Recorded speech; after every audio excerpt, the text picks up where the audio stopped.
picking up with Sephiroth here a bit. My pen go. This. We got pretty far last time. I have a cold, so don't mind if I get a little sniffly or a little, you know, sound a little weird once in a while. I'm doing my best. What do I want to pick up? See the legs?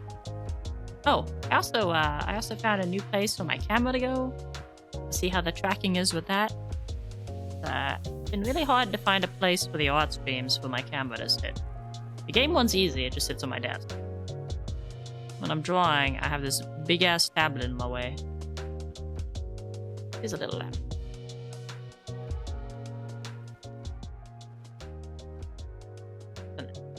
Just a wee bit. Let's start with these pants.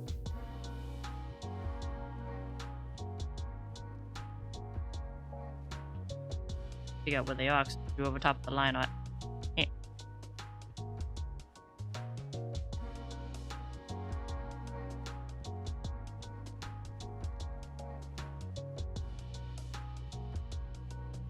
Just draw them in.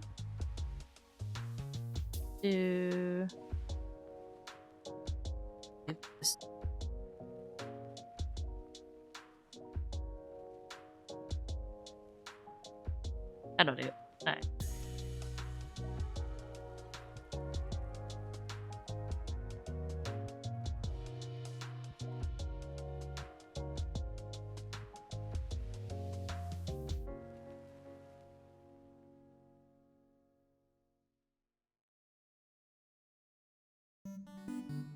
Can hide that too. About that.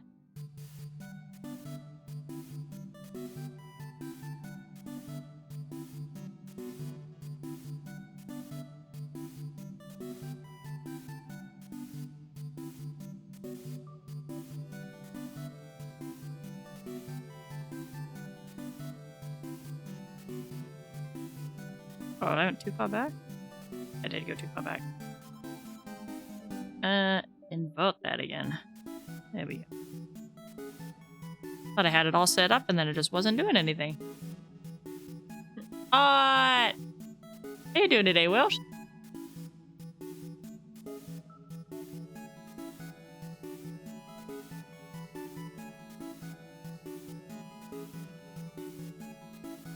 A bit too far.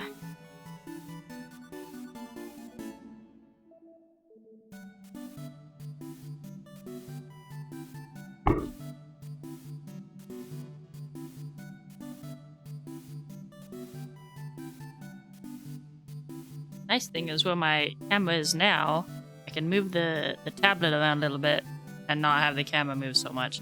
I think that also was not helping. Move the microphone out of the way.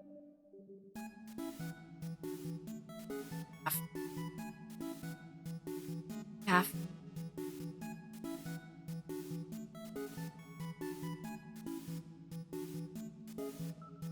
Final exam tomorrow. I'm a little bit stressed because I don't like talking in front of. Oh, it's like a presentation type exam. God, I hated those.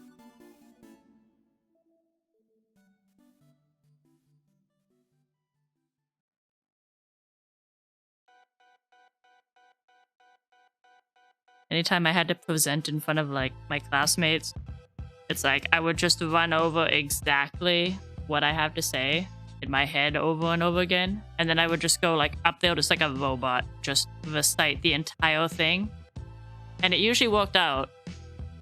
But by the time I sat down, like my heart felt like it was gonna come right out of my chest. Yeah, I had to write a paper, now I have to defend it. Oh no, so it's even worse. You can't even just pre-prep, you have to answer questions. No, why would your teacher make you do that? Horrendous.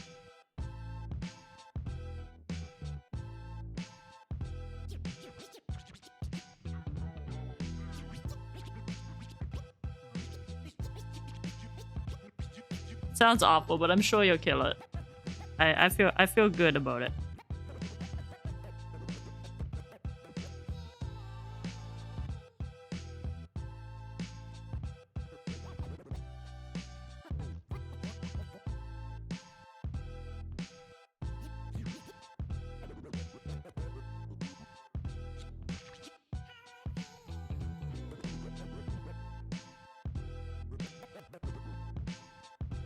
I was lucky enough that I didn't like I didn't have I think I did have a couple. But for the most part I didn't have ones where like I had to actively respond to feedback while I was the one in the front. It was like I just had to like present what I found. So I could just completely rehearse the entire thing and then just go over it line for line. And I didn't have to think. And I didn't really have a chance to trip up because I got nervous. Apprenticeship, like a general thing in Germany, sadly, are working systems for all. Yeah, I mean, being able to talk and present in front of people is a good skill to have. It's just an awful skill to develop.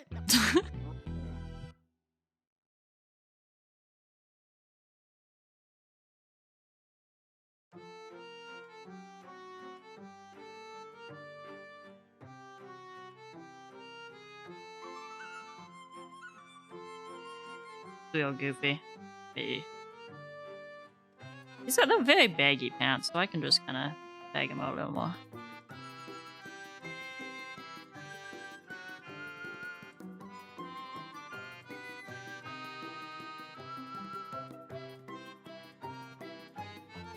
Just gonna be standing there in front of 3 guys with like 30 years experience of working in that job. Yeah. Well, if it makes you feel any better, like those 3 guys know that you're newer to this. They're not gonna expect you, like they're going to expect that you might have some trip ups or you won't know everything because you don't have their level of experience. They're not gonna expect you to come in there and show up and be like, oh wow, this guy's amazing, he knows more than we do. That doesn't mean they're gonna go easy on you, right? They're gonna want to see, you know, what you can do and what you know and push you, but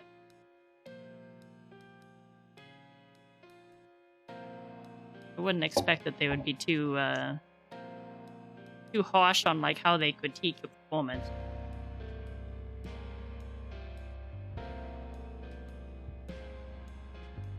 As long as you did actually put in the work and everything, of course.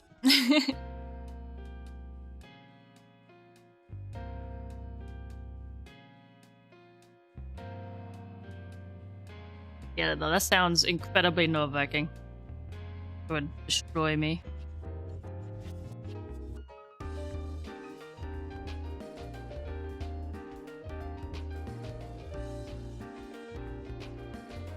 You know, part of the biggest reason that I ended up going with VTubing was because I don't like being in front of people.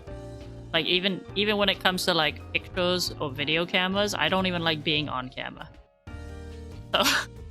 So my bunny can be on the camera, on the screen.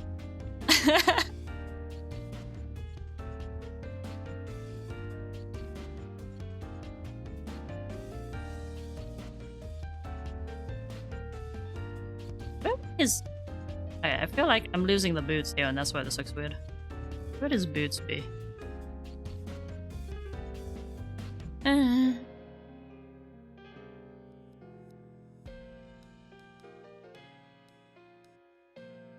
Probably around here-ish, right? With all the grades I already have, I can't fail anymore, or at least it's quite good. Of course, it's always good to do, you know, do well, not just not fail, but it's good that you have that that safety net there too. But if you've been doing that good already in the class, I don't think you even need the safety net. You're probably gonna go out there and just kill it.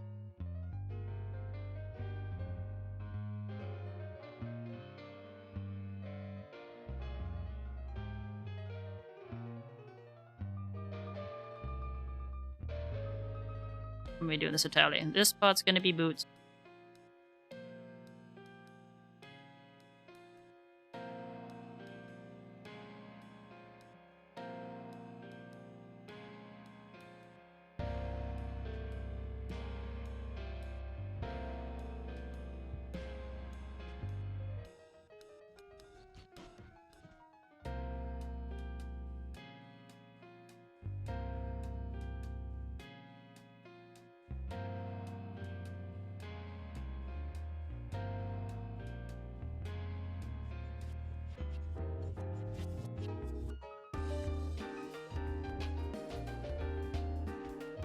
I don't know, I like sitting in front of a camera talking, but I don't like strict rules like you have to be exactly 15 minutes. Fair, that's fair.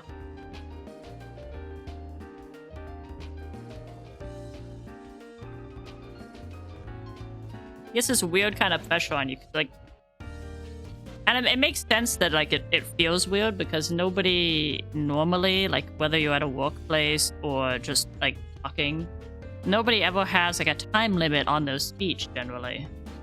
Like it's you say what feels natural, you present all the information you need to present or whatever, and then you move on, you end the meeting or you move on to another topic if it's like casual talk or whatever. Like it feels unnatural and weird to be like you have to fill out this entire time frame with talking about this subject.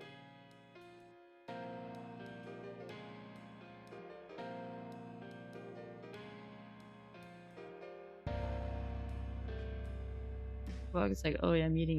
Yeah, exactly. Right? Like, you don't get together for a meeting and then you're like, oh, well, this meeting only took 10 minutes, but we planned it to be a 20-minute meeting, so let's just go over the subject again, or like keep elaborating on it after everyone understands what to do. Like, it's weird. It just feels weird.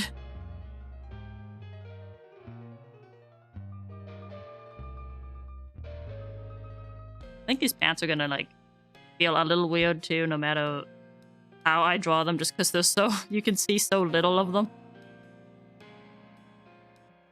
Actually, you can even see it less once I have this up. I really should not be wasting so much time on these. The boots would be jet out a bit.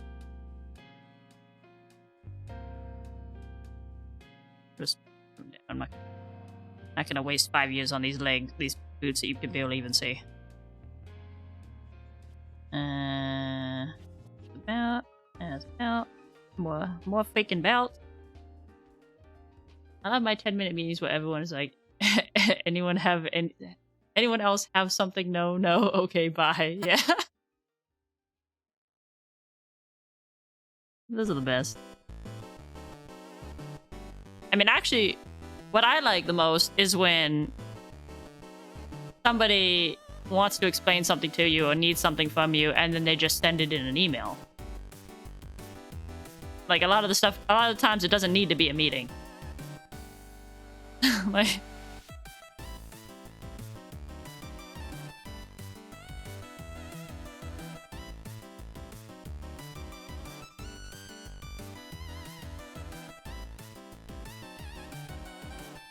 Oh, Velmabbit.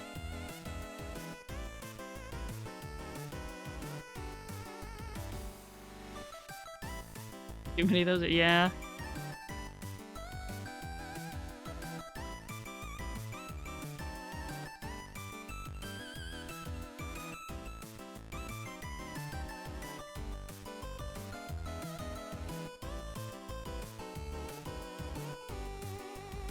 Yeah, management at my work does that a lot, actually.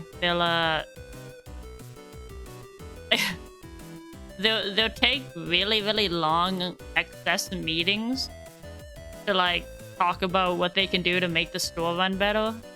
Meanwhile, none of them are actually doing anything, and the store is like in shambles where they're in their long meeting.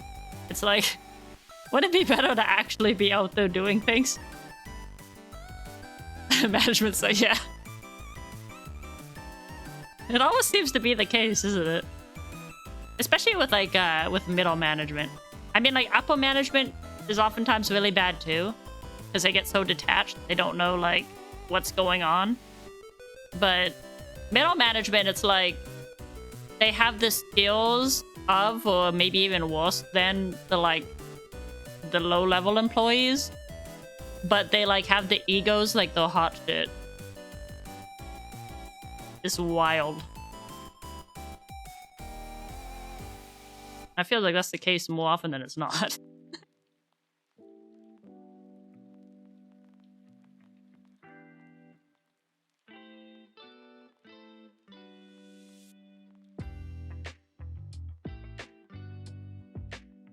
Oh, did I draw it there? Go down. this. Then we gotta erase this, because that's not supposed to be there.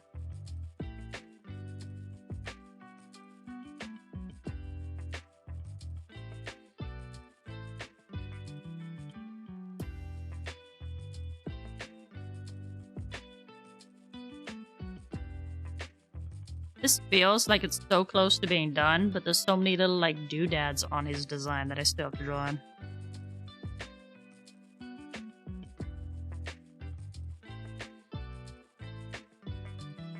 We have an intern, middle manager, and they are so bad. So much talk and nothing coming out, and our middle management has always been the I'm telling you, the middle managers, man.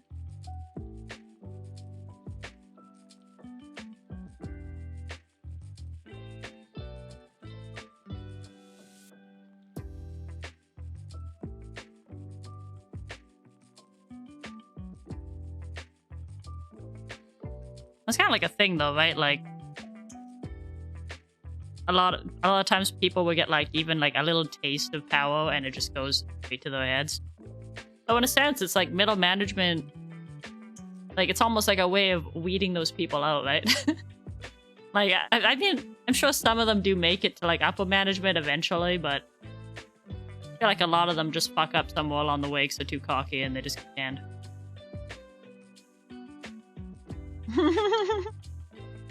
There you go. Become a manager and prove they don't suck. They don't have to suck.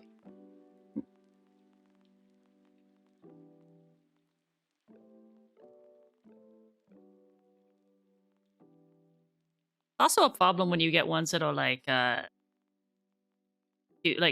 too soft, right? Like, you'd be bad management in the sense of, like, you just don't know how to do your job or won't do your job, or you're just a complete asshat and nobody wants to work with you. But you also get the ones where it's like, they're too... Like, they won't do their job in the other direction. Like, they refuse to, like, actually hand out warnings or disciplinary action if people aren't doing the job. So then everybody stops doing the job because they can get away with it. And it's just like, no, you gotta... you gotta be the bad guy sometimes. Just don't be an asshole all the time. Like, it's not that hard to figure out.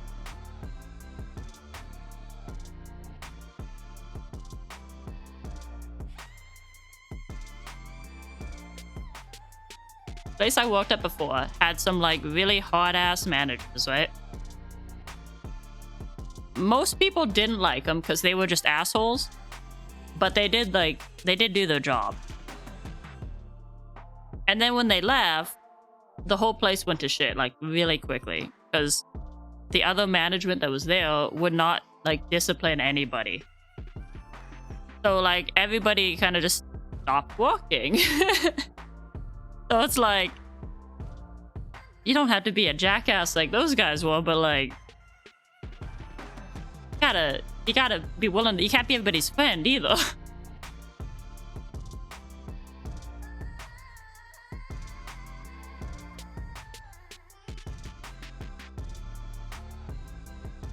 Oz is like, yeah, I take it with me, and they never bring up. Yeah. But that annoys the shit out of me. You tell people about, like, oh, this really needs to be taken care of, and then, like, I mean, that's annoying, but, like, in some sense, like, in some cases it's understandable, right? Because they do have a lot on their plate. So sometimes it's like, I'll bring something up that really needs to be addressed or looked at, and then they'll just completely forget about it. And I spend, like, the next week repeatedly bringing up this thing because they just don't deal with it right away, and then they forget about it. They're just like, God fucking damn it. You just do the thing.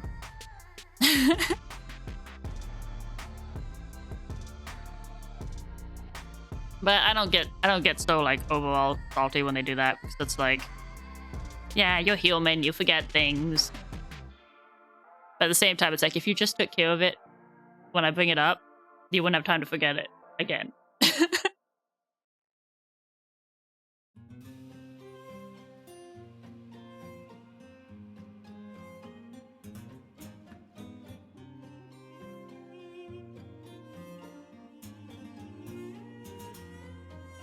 Figure out how to... That's actually looking about right? Because it is like right near the light source. It's just behind the pants. We add a little more darkness for like the shadow of the pants, I suppose. For the not the pants, the coat.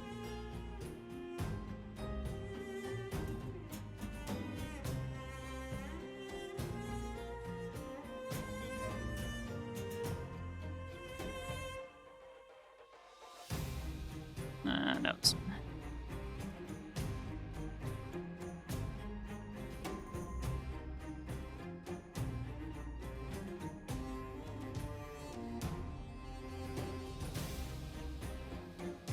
Yeah, I'm be honest. I can be a bit of a bitch at work because I do not like when people don't do their jobs in a way that makes me not able to do my job. Like I could not give any less fucks about like the actual overall like state of things getting done. Like that's management's problem to worry about, is if whether like actual projects are being completed. But I'm gonna do my fucking job that I'm getting paid for. And if you're dicking around and you're making it so I can't do my job, I'm gonna go and I'm gonna tell you to do your fucking job so I can do my job. Like I'll be your damn boss if your boss won't be your boss. Like, stop getting in my way. In the end, I shouldn't care. I'll get paid and the place goes... Yeah, exactly, right? Like, you don't care about the overall state of the place. But it's really fucking annoying when just people get in your way or do, like, really stupid things, or you have to deal with the repercussions of other people doing dumb shit at work. It's like... I'm just here to do my work and then here to leave.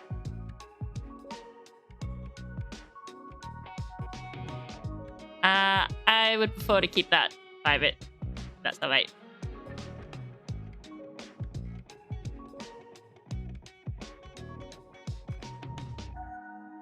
I like keeping my online info as vague as possible.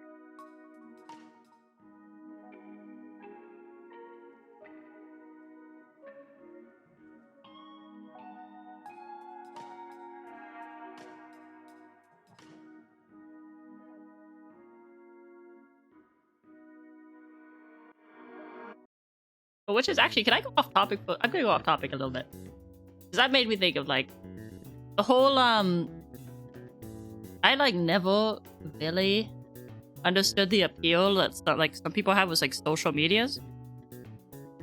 Like I get it to the point of like marketing or like following like entertainment and like enjoyable things you like, or seeing people's like work that they want to share online and whatnot.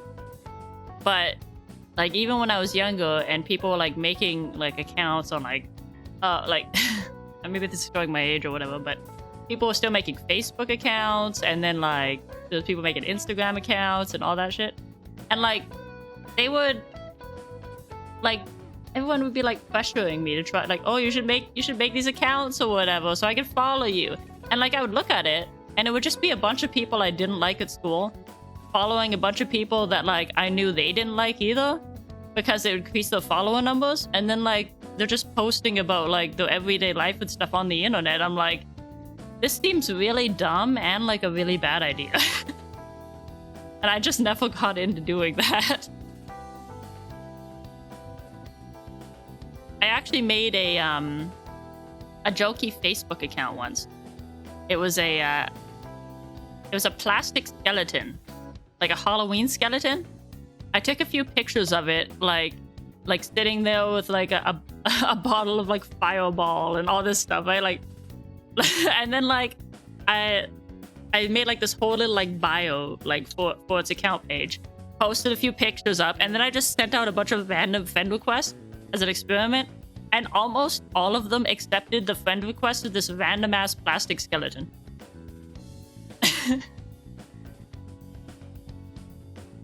So true. Why would you monkey yourself? Yeah, exactly. Like, I don't understand the appeal of just like, I want to have the highest friend count or highest follower count just to have it and just to talk about what I did today and where I went to eat. Like, why?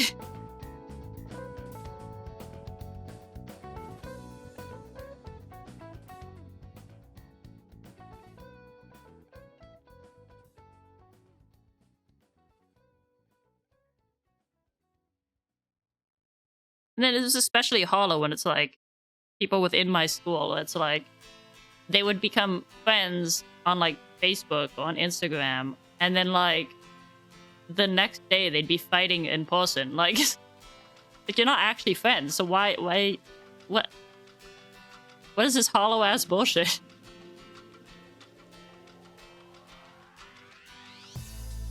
Social media is not a good thing for society. You don't need to share everything. It's also, yeah. I mean, it's hard to say it's all bad. Like, I think there's a lot of positives to it. I think there were especially a lot of positives, like when COVID hit and people were isolated. That probably helped a lot of people's mental health, because people don't generally cope well with isolation. But as far as like rolling it constantly, or making like your follower count like the biggest thing in your life and stuff, like absolutely. Or you know, doing dangerous trends or trying to conform to things you see on social media that are going to be heavily edited and having low self-esteem when like you can't. Like that stuff's all awful. Like there's, I don't know, there's pros and cons to it. I think overall there's a lot of problems that could probably just be countered by keeping minors off of social media. Like don't let anyone on it while they're still in their developmental years. Yeah, like vent accounts are another good thing, or being able to like connect with people if you like you know you don't go outside much or you can't find people with similar interests. Like there's definitely positives to it. It's not all bad.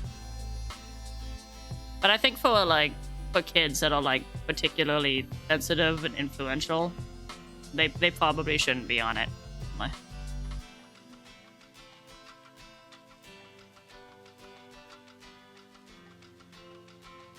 especially when you see a lot of them getting like body image issues and shit because of like people they see on Instagram, or people that are like heavily edited and whatnot, or they're dolled up with a bunch of makeup like for the purpose of presenting themselves online. Like they don't look like that when they go to Walmart. Yeah, parents should not be allowed to try their children to use social media. I agree.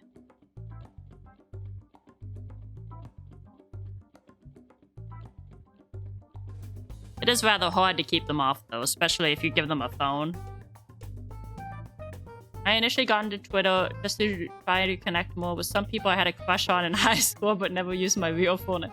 So you were creeping. You were just looking?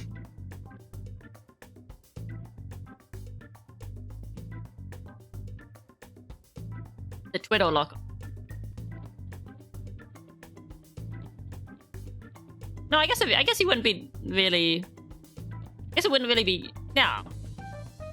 Yeah, yeah. I guess if you use your name, you just didn't put all your info online, then you wouldn't really be creeping. You'd just be looking. Right? Like, unless you were actually like, I don't know, were you like commenting, or were you just kind of hanging out? You're right though. Creeping would be not making a account, just looking at all the posts. Can't prevent them if everyone is on social media. Yeah, exactly. I think at this rate, like unless there was like going to be some sort of legislation or something that actually prevented minors from being online, which I don't know how you would even do that without getting like really invasive on people, because you don't want government overreach either. Like unless something like that were to happen, you can't keep kids off of social media. You really just have to teach them how to use it responsibly and like not to take things that they see online seriously, and don't trust people that they talk to on like they meet online. Because there's a lot of like damaging, dangerous shit for kids on there. But you're not going to be able to put the genie back in the bottle at this point.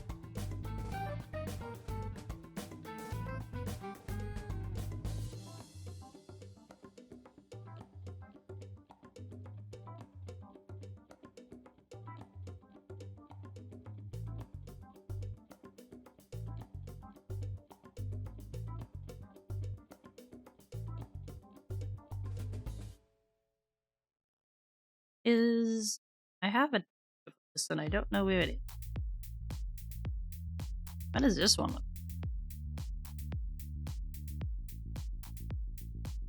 Oh God, wait.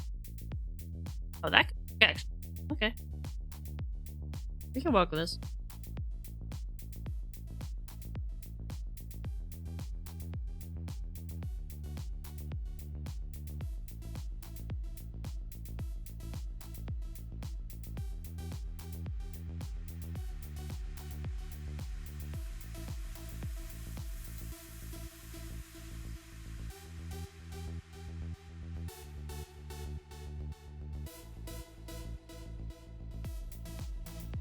told this one person about it and they took my device from me and got my account to follow. Wait. This one person about it and they took my device from me and got my account to follow them. And I was so excited after that, since at least it seemed to have worked out.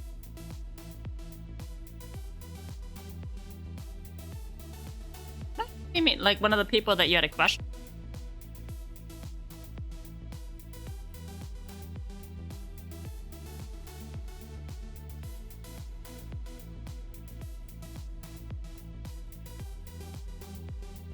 Oh, well, that's cute. Worked out then.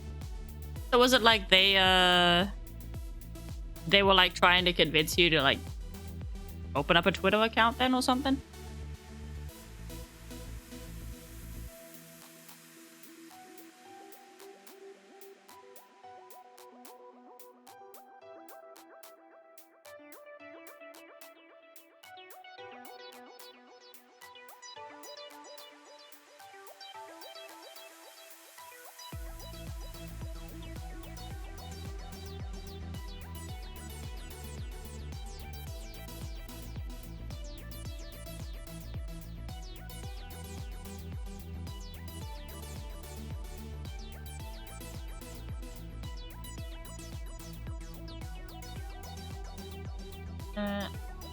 I don't follow anyone I know IRL on Twitter. I use it to look at art, and that's the best use for social media for me. I agree.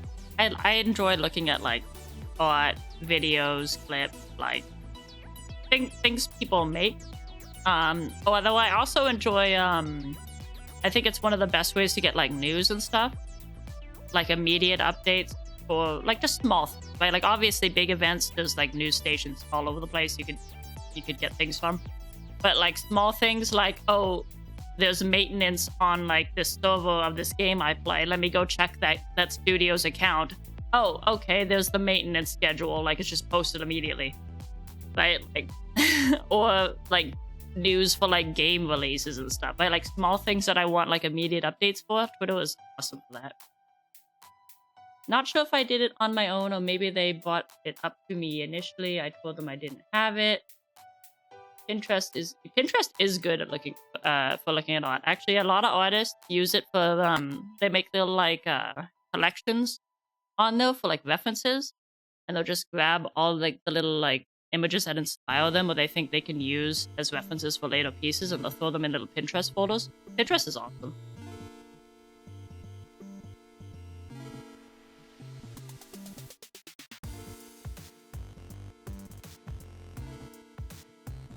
I'm not gonna get too crazy on this because I don't think you can really see this part anyways, so I'm just gonna throw a little vague shading down here.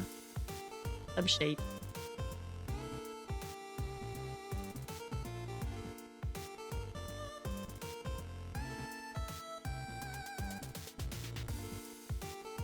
Pinterest has too much AI for me. Yeah, yes. The AI is kind of getting everywhere though, unfortunately.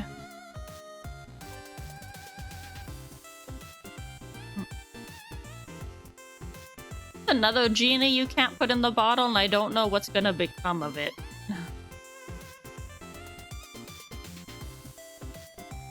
Like, I would like to think that like artists and AI can coexist, but it's kind of hard to say because I think a lot of people either like the basic like normal like the normie consumers are not often gonna know if something is made with AI or not, and they're not really gonna care.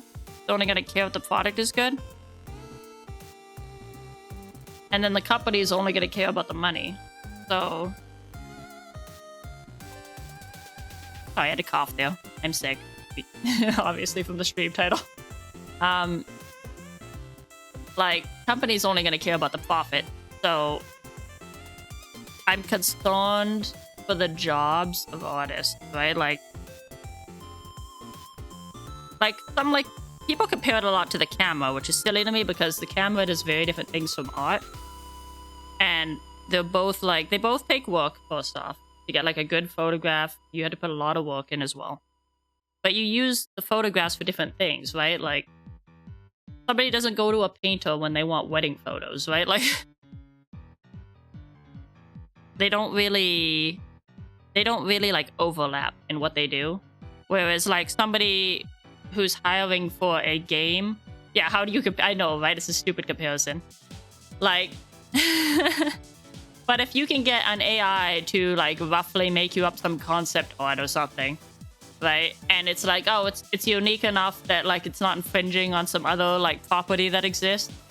Like, they're just gonna use AI, and then now concept artists are out of a job. So it's like, that's what's concerning to me, is like, how far is it gonna go, and is it like, are artists gonna be able to actually coexist peacefully with it? Company will also care about, yeah, they will, but I think AI generally can churn out things that are far enough, like at least look far enough removed, that they're not gonna fall under the copyright. And you have a lot of human error getting in that way too. Like there's, what was it, EA I think, has had like 3 cases where like one of their concept artists just blatantly has been stealing shit, and like they've had to like come back and like take images down and like apologize.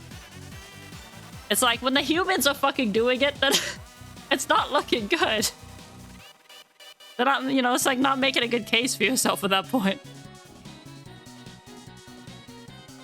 Concept art is fine, IMO, but it's trained on other people's art. Yeah, I know, that's the messed up thing. That's what's so like dystopian about it, is like, it's trained on actual artist work, but it's different enough when it like spits it out that I don't think like, at least most of the time. I have seen some like AI images that were like blatant ripoffs, where like the artist could maybe sue.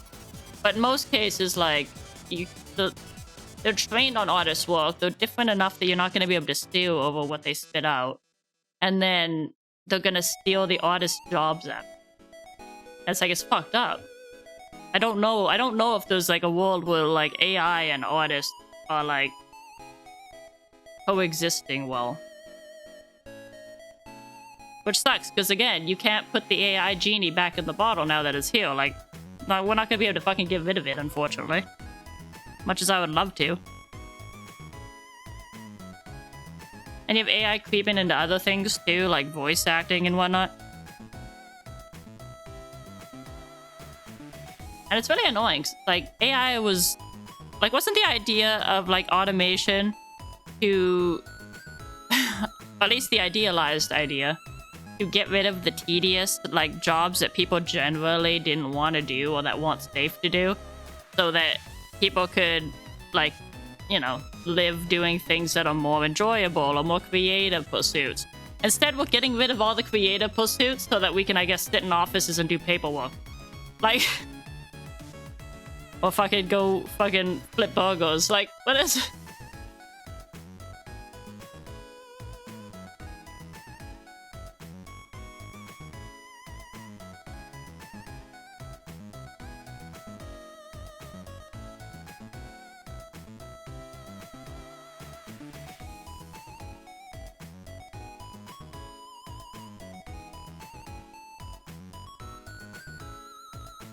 Like, I know a lot of people are, I know a lot of people that are mad still about, like, the automatic checkouts at stores.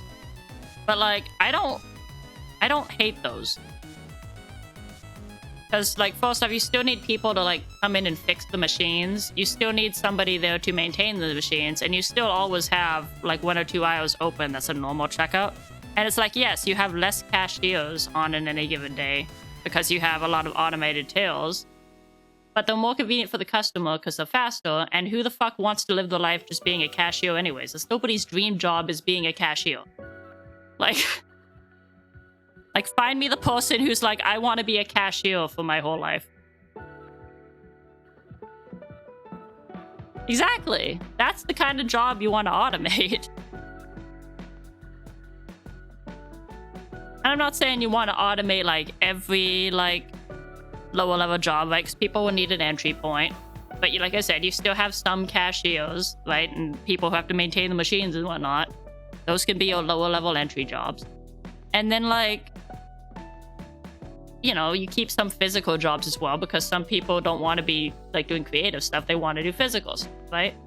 But like there's just certain jobs where like you don't need so many of them, or they just don't need to exist because nobody wants to do them.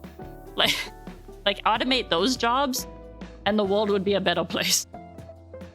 My opinion. But don't automate like the creative jobs and the things that people do like to express themselves or they do out of love, right? Like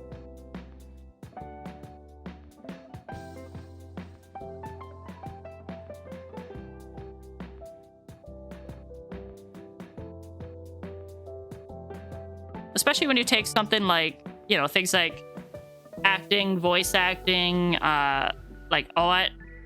Like those are things that were developed from years of hard work and doing it like because they want to do it and they wanted to develop the skill. So clearly it's something that that the people want to do. Like there's nobody out there who's a good artist that's like, man, I hate art. I'm glad now there's an AI to take over my job for me. They would never have learned to fucking draw.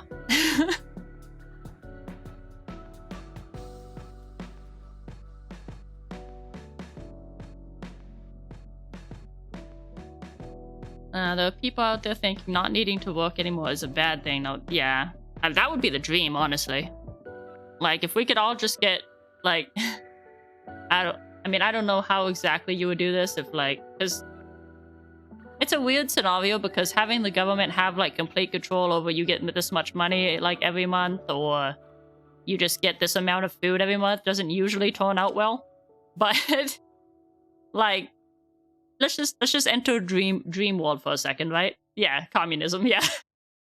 Let's just enter dream world for a second and just say there was a scenario where everybody got just a fair amount of money or some shit, right?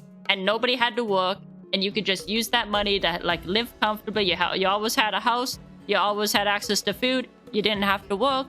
There was fucking robots and shit that would just do all the work for you to keep society running. And then we all just got to do whatever the fuck we wanted for lives. Like that's the fucking utopia right there. That's not gonna happen, but that would never happen.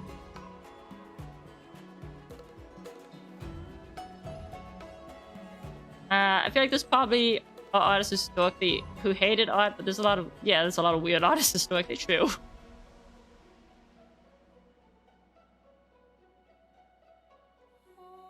What I'm saying is, like, generally, like, those artists, even if there were artists who, quote-unquote, hated art, they probably hated other people's art and then learned art themselves to be, like, spiteful because they think, oh, what they could make is so much better or that they can fix it, right? Like, either way, they didn't hate what they did.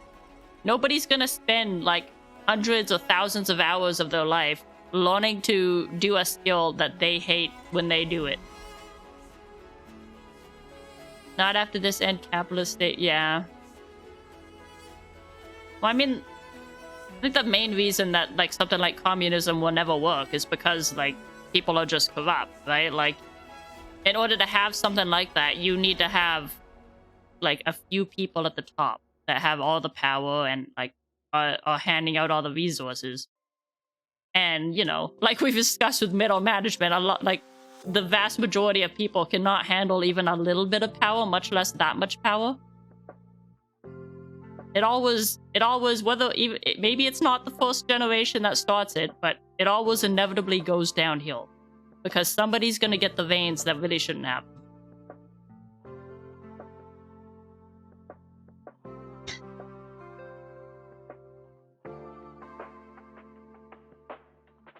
And there were dumb people, yes, it's also very true.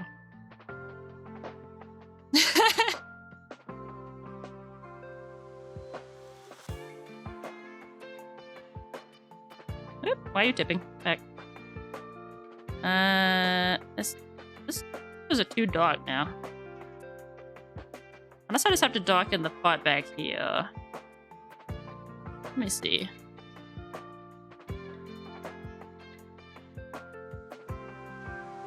Oh god.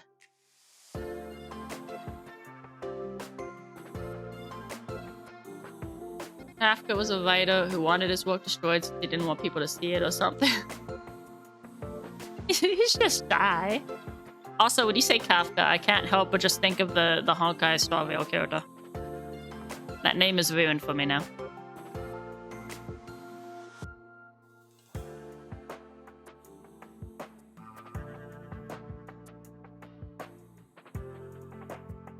Alright, now this needs to be light.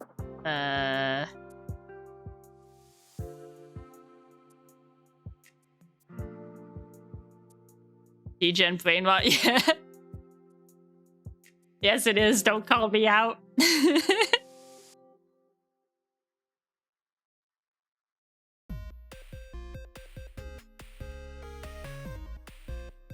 I was typing in it and the Honkai music came on and I thought, is she going to understand what I'm saying? Yo, I got it, but I also don't got it because Kafka.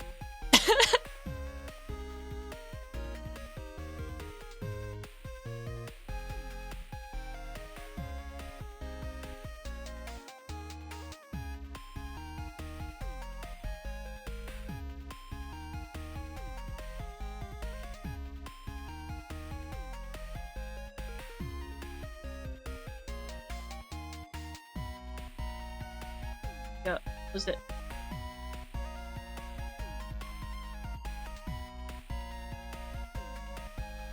This looks really fucking weird to me.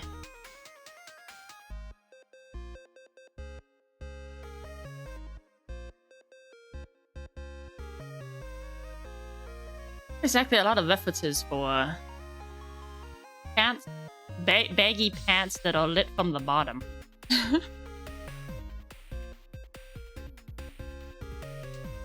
Let's see, I guess I could guess here. Had to do some guesstimations. This spot, whoops. This spot's gonna be lit more.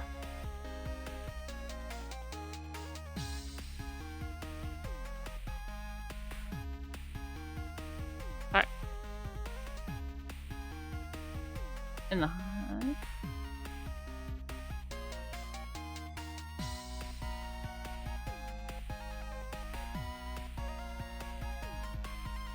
light, that light.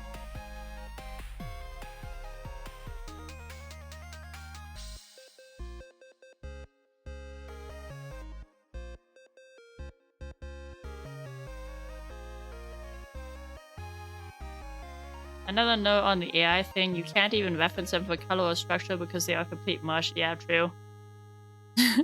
You make an you can make an AI picture and then try to like reference the pose. And then you realize that like the second arm is like coming out of the character's hip or something. Like, hold on.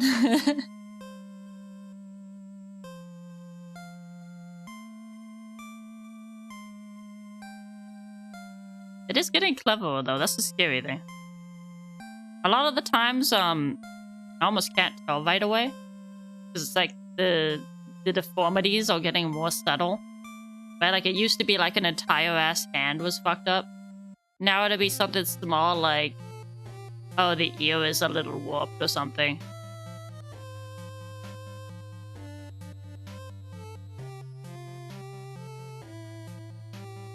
Yeah, and many people rework the hand. Yeah, that too. You have people that actually know how to like edit or stuff using it, and then just touch it up and fix the issues.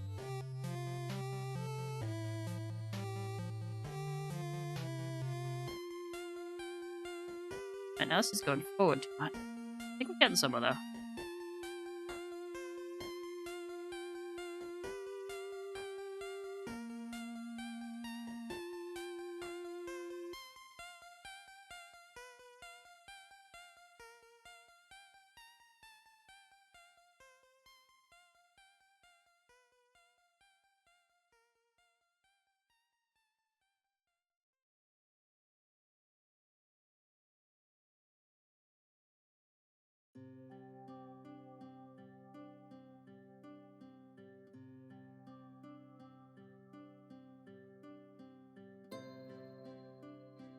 Most of the earrings are a dead giveaway for me. They never look the same. That's true. I saw a I also saw a picture the other day. Like, you know how you know, characters with like a bit longer hair or hair tied back or whatever, so you could like fully see the ears. A lot of the times the hair will like be kind of popping out like over the ear, right? Like you have the little curly Q hairs that are like too short to get tied up or pushed back, and they'll just kind of be sticking out over the top of the ear. I saw a picture the other day where it was a girl with her hair tied back and she was wearing earrings, and then like it was like that little strand of hair, but it was coming out of the earring at the bottom of the ear instead of the top of the ear. It was like, hold on, why has the earring got hair?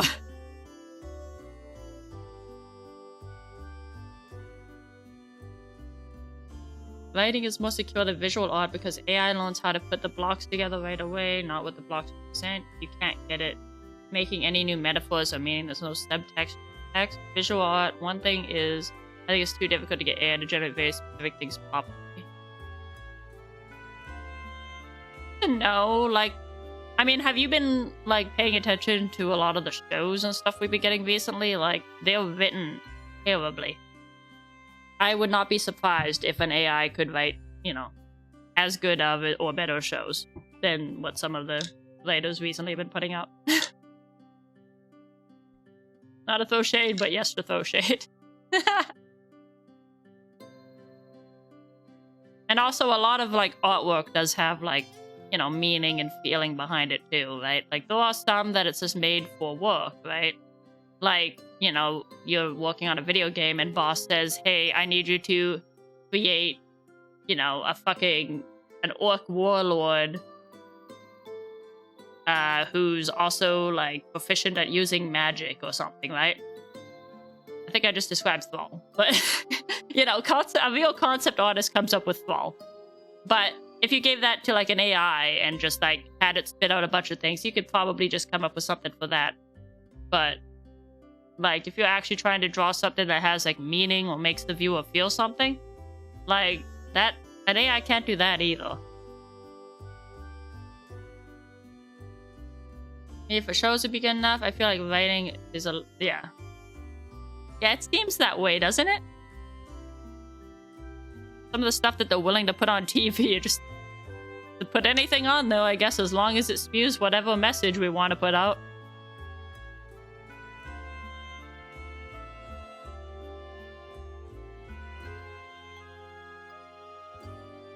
That helps. I think that looks a little better. I'm probably gonna soften this a little though.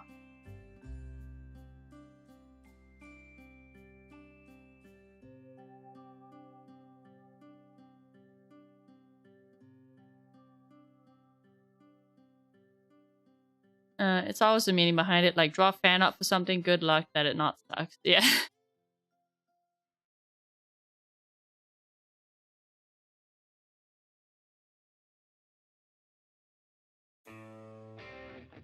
I also think that, like, and this is something that wouldn't happen for a while, but eventually it would.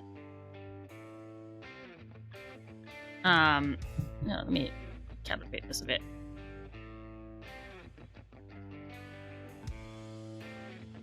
It's something that wouldn't happen for a while, but, like, eventually it would, where if you're using AI to, like, make all of the concept art and whatnot for video games or shows or movies, all that stuff, eventually the AI is going to start having to feed off of other AI images, and it's just going to be like, because AI can't come up with new ideas. It can only, like, put together things that it has in its bank, like what it's learned from artists or other, like, images it's great. So eventually you're going to come to a situation where the majority of the images online are AI, so it's just going to reference other AI, and you're just going to have this loop where all of the quote-unquote new ideas are just very similar regurgitations to other ideas that have already been put out. So, like, you can't get any, like, super new, super unique characters or story concepts or whatever out of AI when AI just starts looping and referencing itself.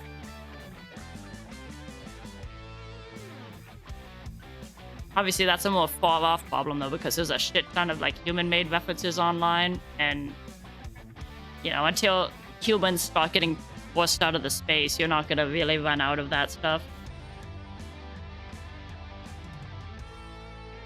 That's why I love art. It's always about how the creator expresses himself. If it references AI, yeah, exactly. If it references AI, it just keeps getting worse. I think people will eventually build their own databases for it, perhaps using AI to generate the database. Yeah, see, that's the problem, though, right, Realm Rabbit. Like, once when the AI is just referencing other AI images, it can never come up with anything new because it have nothing new in its state. Like it can't think and be creative. It can just pull things out of its database and merge them together in different ways. And eventually, it's gonna run out of ways to keep putting those same elements together in like unique fashions. I mean, this kind of problem even happens with human creation sometimes, right? Like, I guess, for example, like, the first one that comes to mind is people meme about how many Fire Emblem protagonists have blue hair and capes. Right? Like, humans fall in that trap sometimes, too, where they start doing the same thing over and over again. And humans, like, are capable of coming up with new and unique things. So imagine when you have an AI that isn't capable of doing that, and they're just referencing themselves over and over again. Man-made art is finite. Nah, not really, because humans can always come up with new stuff. You could say that somewhere out there there's some absurdly high number you could count every image that's on the web at this moment. But there's somebody out there that's creating something new right now.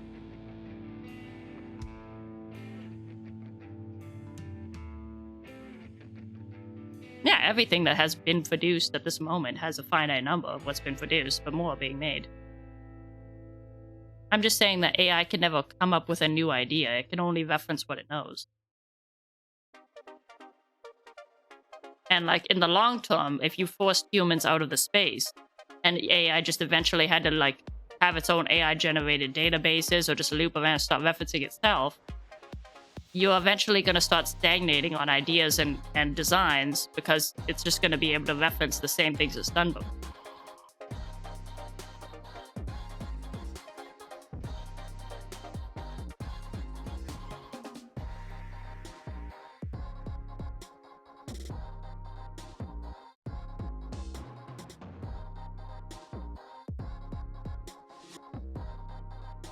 Got to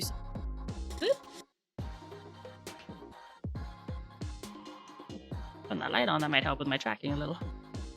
Maybe.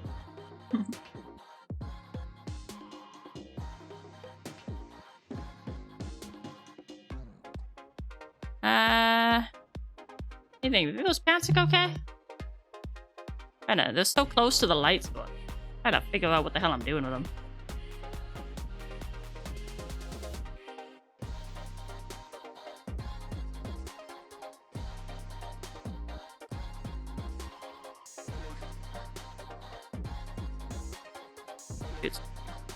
Good.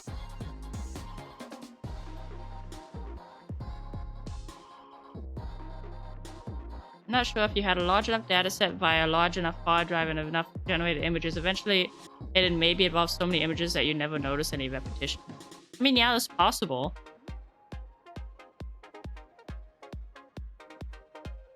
It would still technically be repeating, but you could say that maybe the pool is so big that, like, in one lifespan, humans might not, like, stumble across multiple of the same images, I guess.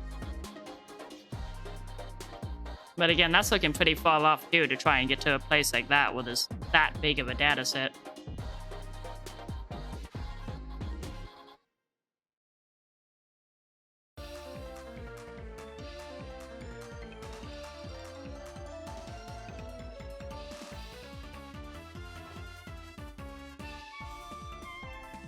Right now, AI just makes me sad whenever I see it. I know I can't get rid of it, but I'm just concerned about what it's going to mean for art in general right now. And since I don't know the answer, it just makes me sad when I see it. Because I know I can't just get rid of it. But at the same time, it's like it's not guaranteed to be bad either, I guess. It's really hard to say because, like, anytime anything is changed, it's like your initial reaction is to, you know, is to not want it because change is spooky, and a lot of the times it is bad. But, and I do still feel like AI is going to be one of those bad changes. But, like, again, I can't get rid of it. I don't know yet. So, yeah, when I see a count, okay, see? It's like what I was saying before about, like, the like, normie consumer either doesn't know or doesn't care if something's AI. They only care about like the quality they perceive from it. And especially when you have like subtle problems that are being like corrected through like post correction or like editing in Photoshop and whatnot after, it's like a normal person just can't they can't tell that it's even AI. Or again, they don't care. And that's what like companies are looking at when they're like, oh, you mean we could just not pay for people to write our script or draw art or design our costumes, so we could just get an AI to do it for free, and then people will still buy the product? Like, that's what's concerning. Because if people are still gonna buy the products because they don't know or don't care, then people are gonna lose jobs. And it's like it's not jobs that people don't want. It's jobs people are passionate about, is what makes it really sad. Or I've had that a couple times where I've accidentally liked an AI post. I'm like, ah, shit, and then I go and I unlike it. Sometimes it's not even normies. You see people comment like, looks great. Yeah. Well, that's the thing, right? Like sometimes it's so hard to notice. What I hated was I was trying to look for some ideas on something, and most of the top results on Google were Aeon, which is that an AI generator? If it was a good AI, then okay, this is just so bad. Like I don't know how anyone could think it's good. I mean, I don't know. If it's anything like the other ones, it'll probably get there eventually. I never even heard of Aeon.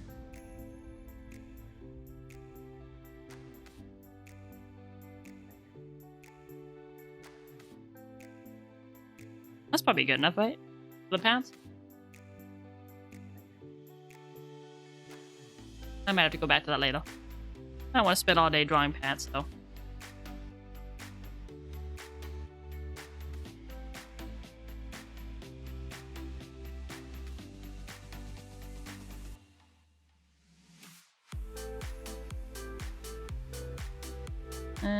What else? Oh, I need these buckles. Actually, this used to be lighter. I should do this one.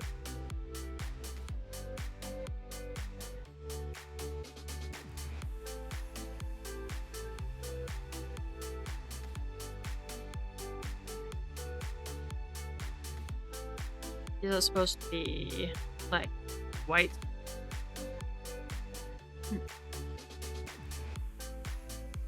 It's spamming the references full of trash. Can't even look anything up anymore. True, dude.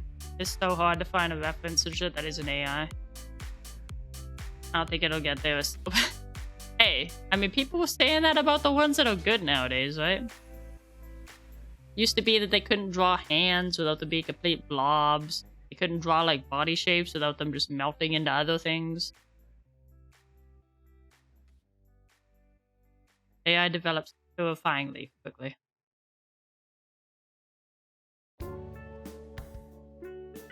Oh, I have to do this. Do these belts. Leather? Like brown leather?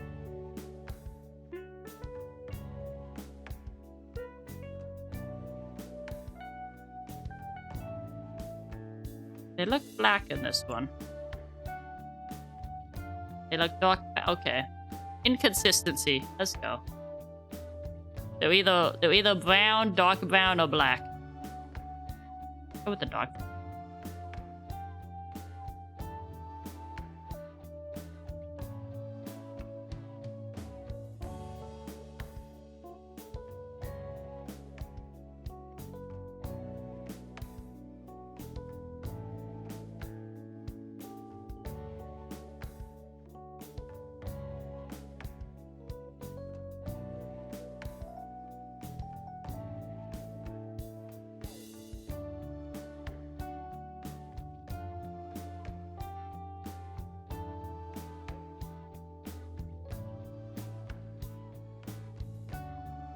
What do you guys think of like AI that's being used for like voice acting and stuff? Because that seems like really fucked up to me. But like obviously scraping artists' work for like a database for AI art and stuff is like really bad. But it feels like a whole nother like level of violating somebody to like take their voice and start using it wherever you want to use it. I mean, unless the person agrees, I guess.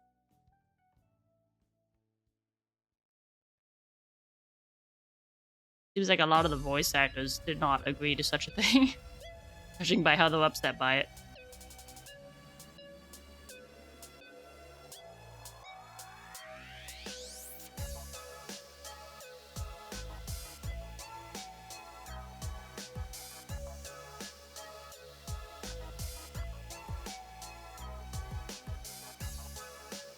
Oh, did I leave it?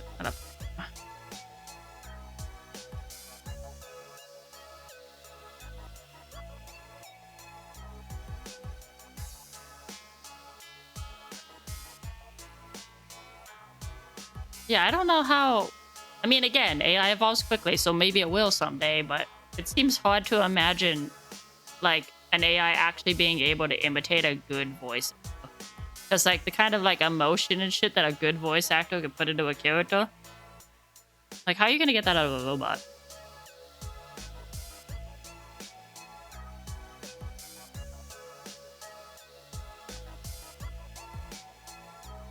Oh yeah, I fought some of the AI covers. I'm still not sure if those are supposed to be good or not. Like, so they're not good. They're really bad, but it's like they're so bad that I'm like, is the intention for them to be bad?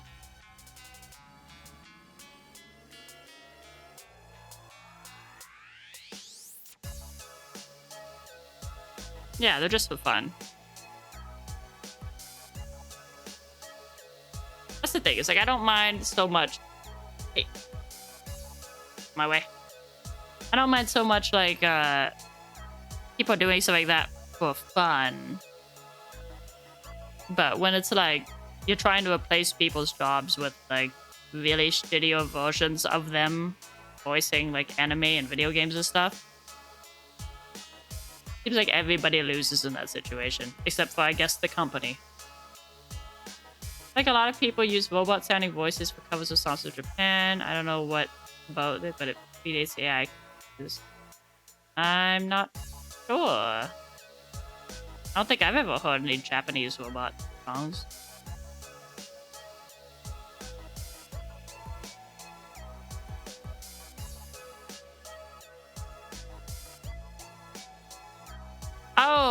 Oh yeah, there was Vocaloid.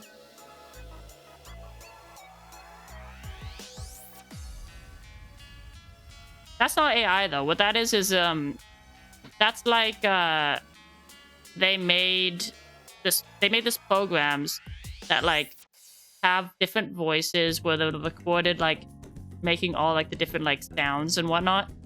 And then somebody has to actually go into the program and weave the sounds together in order to make it sound like they're singing words. Like it's not an AI singing it. It's you actually have to put in some work into actually making them sing.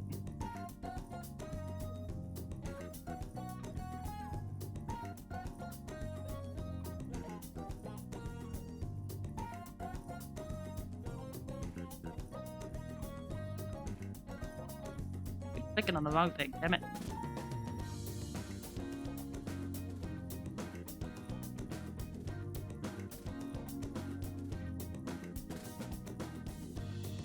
Oh, I see what I did. Let me do this.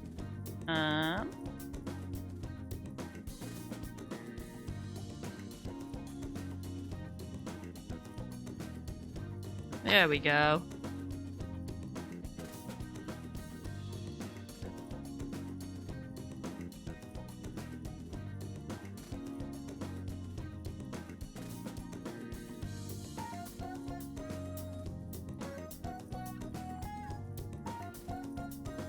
And I have a cat right now that just insists on being on my lap and on my arm while I'm trying to draw.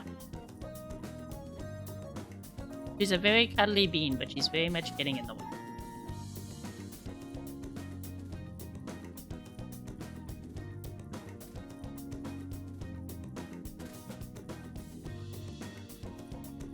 Yeah, lap cat.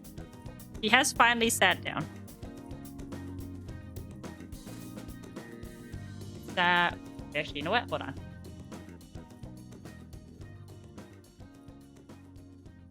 I can bring her in. Oop, it's this one. This Willow. Willow's on my lap being a good little lap. Look at this cute little girl. Oh.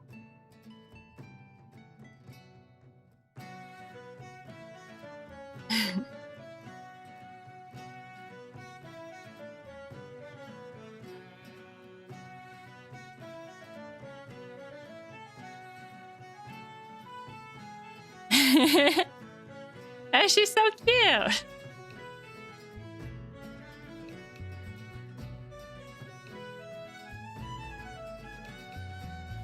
It's actually very easy to get a picture of them being goofballs.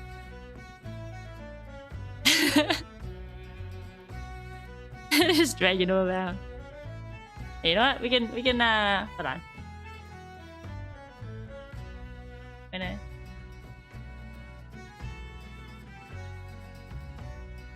a little Willow down there. Right? I can. Here we go. There. You sit down there out of the way. Keep our Willow. She's on my lap and she's on my screen. What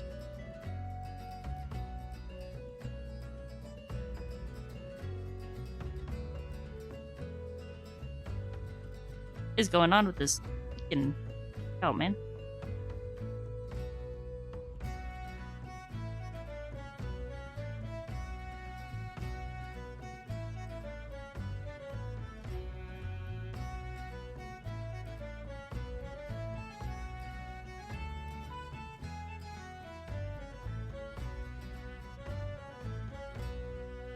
The other cat is Maple. I don't. She is right.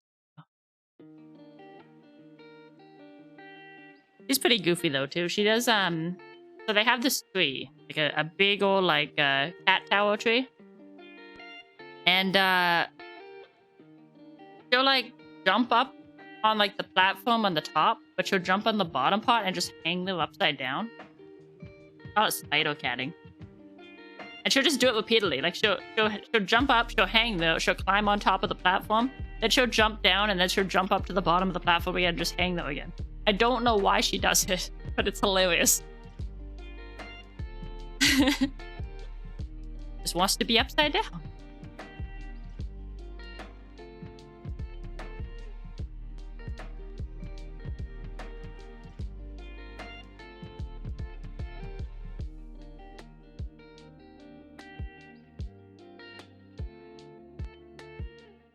Yeah, stretching via gravity.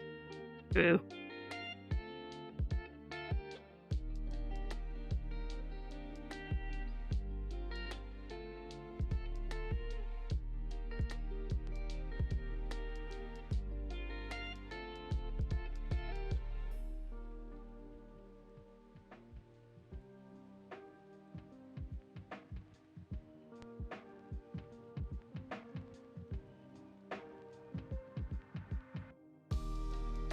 It's actually funny, Willow here actually taught herself how to play fetch the other day.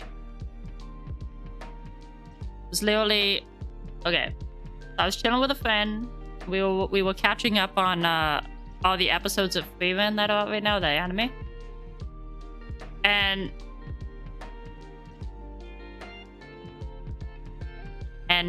Willow just comes up with one of her toys and just drops it in the middle of the couch. Tyro, thank you for the follow. Willow just dropped her toy in the middle of the couch between us, and then she just sits there staring at it. And then, I don't remember if it was me or my friend did it first, but eventually one of us like threw the toy. And she goes and she like picks it up and pulls it back.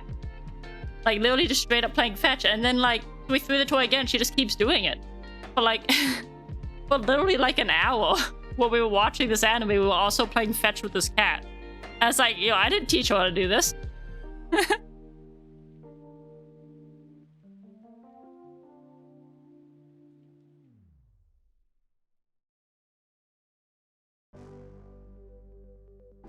Undercover dog, yeah.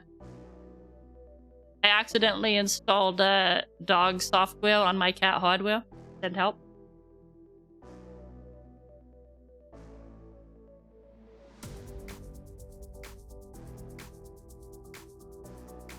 Yeah.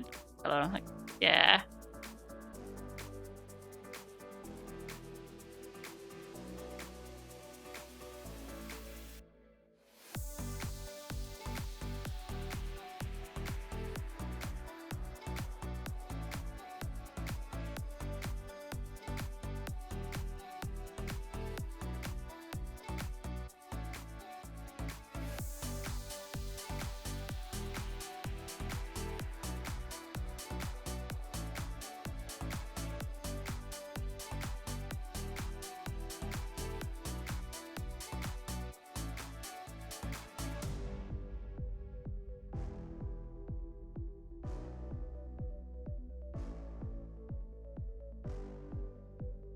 This is coming along a lot quicker than the freaking pants were.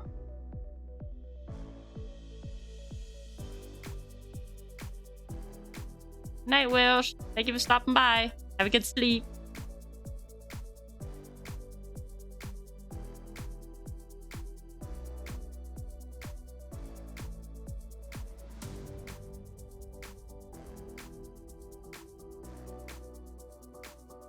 Bit a little darkness here. This is gonna be the shadow from the coat.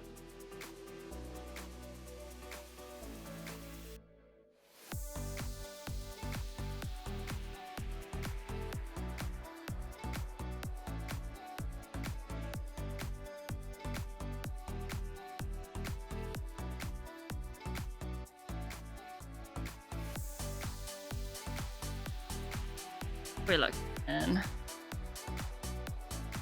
All right.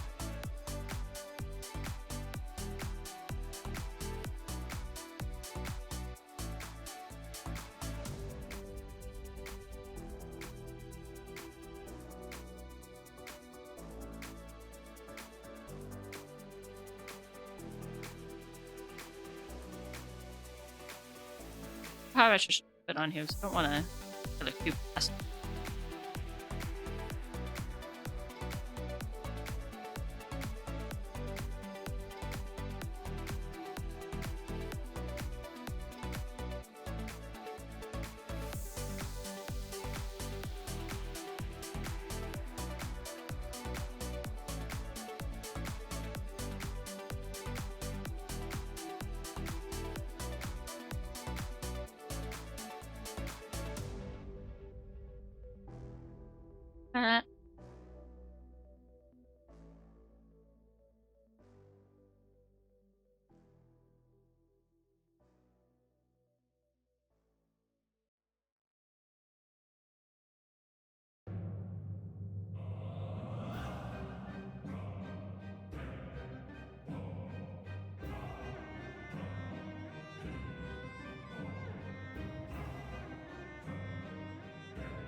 This feels a little tedious going through like a little detail bit.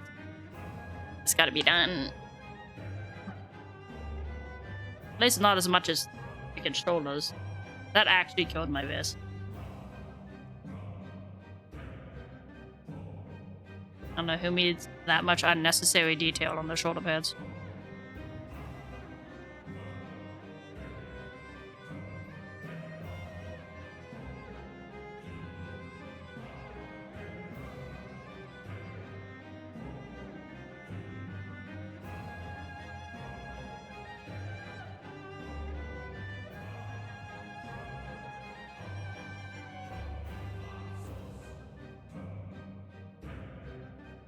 You like this music?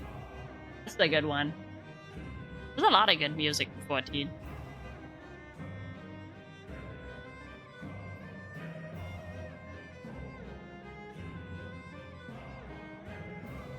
I think this is this is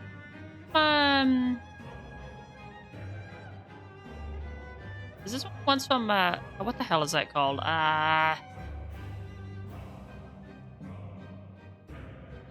The first dungeon thing. Like you reset your level. You got like temporary levels where you're in there. Like, what's that called? I feel like it's either from that or it's from one of the blue mage things. I don't remember which. Deep dungeon, that's what they're called. That's what they're called. I don't remember the name of that deep dungeon. Oh wait, no, this is no, this is oh fuck. What's this? The trial. Shit. Okay, I gotta look this up. I know. It's the bug guy.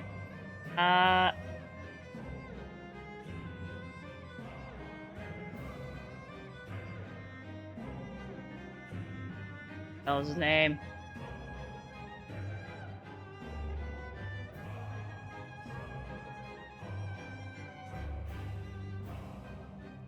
I don't remember his name. Aha!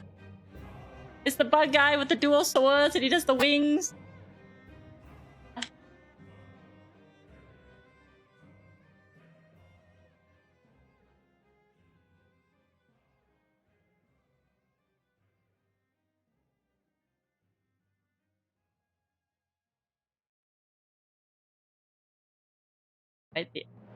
No, it doesn't fight the ice. No, it's no, he's like, I mean, I don't know if he's, I mean, he's kind of a bug. He's got like bug wings. His weapons that he drops from his trio kind of look like ice pops. Like it's got the blue and the red glowy glowy effect. I need to find this now. This is gonna bother the shit out of me. Oh my god.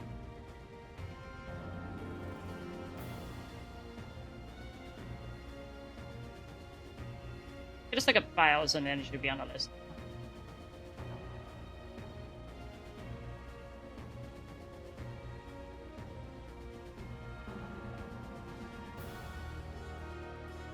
This one, what the fuck is your name? Ravana! Oh my god, it's Ravana! Ravana music. Jesus.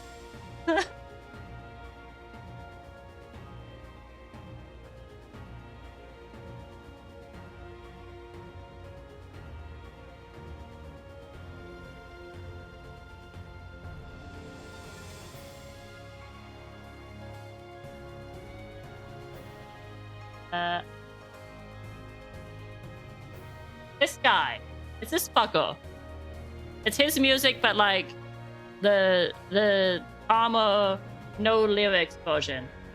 Oh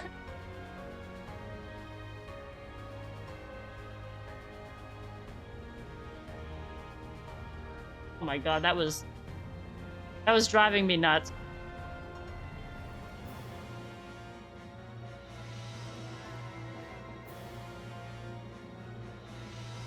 Alright, now that I've figured that out, okay. We can continue. That was a D2 I did not need to take, but I also did need to take. He does? When did he fight Shiva? What?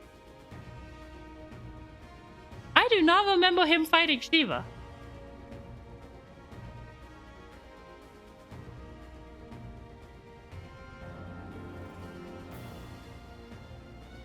This is sounding like some Final Fantasy 16 shit. He's not even in that one.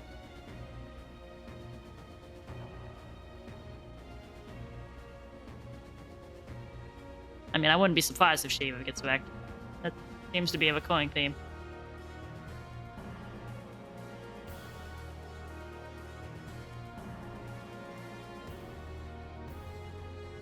I like Shiva, don't get me wrong. She does not have a great track record, though.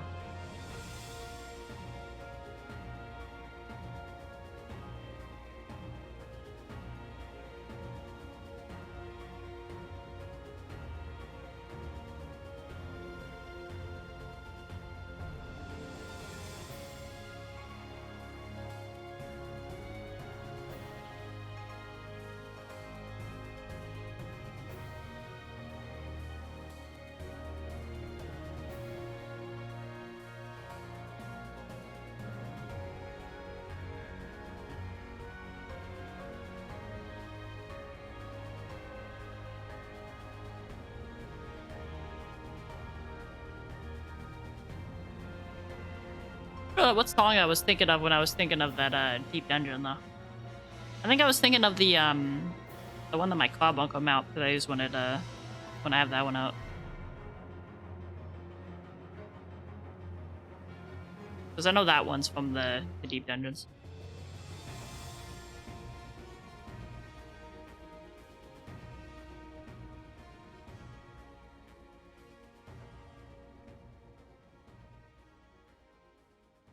Willow has left me.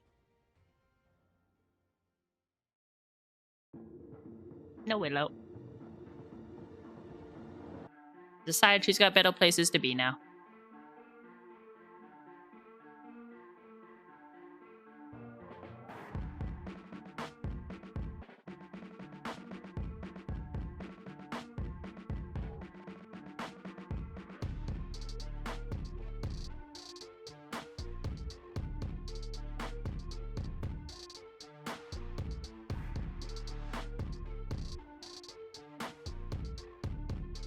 Got two little and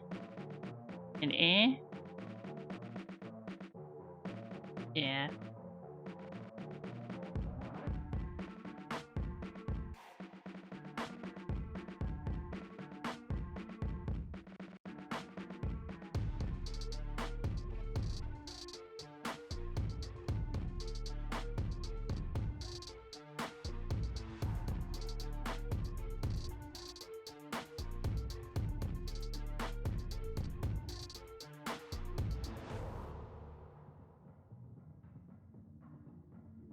On these. That light from below again.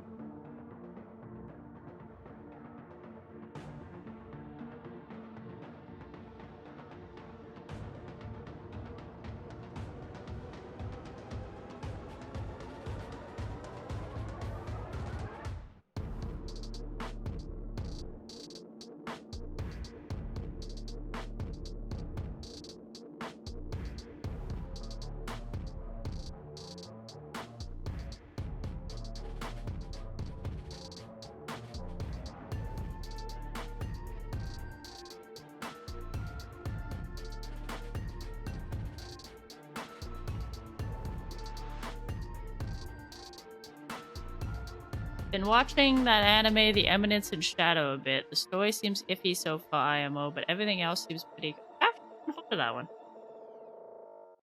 Again, I've not been super keeping up with my anime.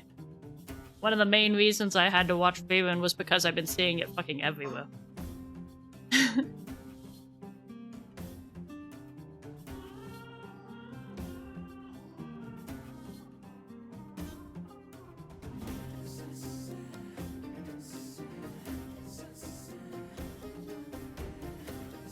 What is that one about?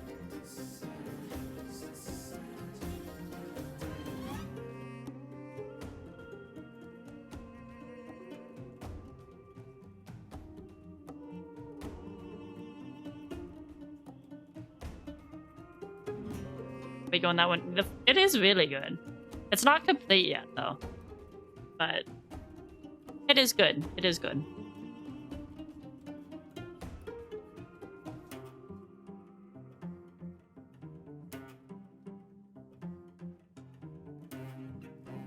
There's another one that literally just started, as in like there was one episode out, right?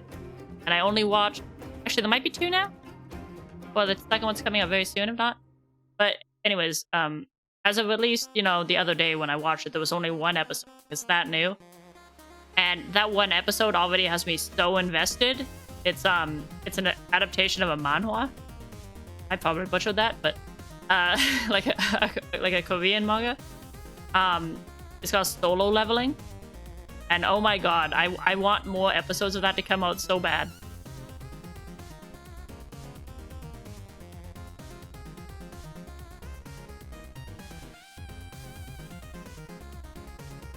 Oh, that's the yeah, okay, I remember that. Mademoiselle.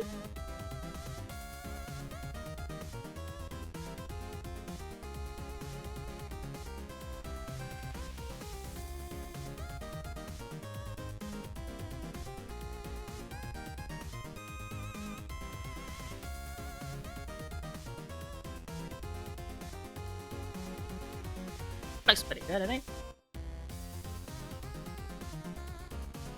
So we move on to this bit. This is gonna be about the thing. Easy. Get this bit off of there. Just doing that.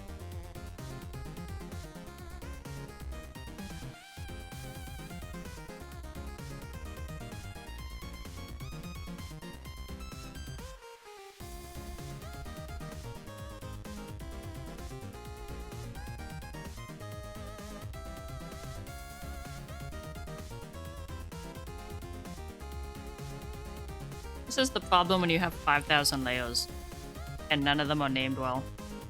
Oh, is that just how that is? Maybe that's just how that is.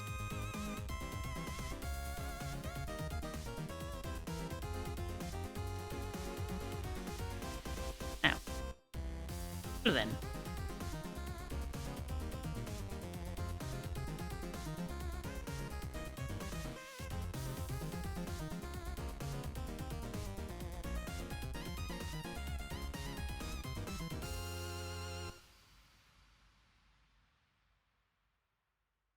Oh, wait, I know what that is. That's supposed to be... That's supposed to be the shadow of this thing on the skin, and I just didn't follow that. Okay. Let me just soften that a bit. That looks like a weird random line. This...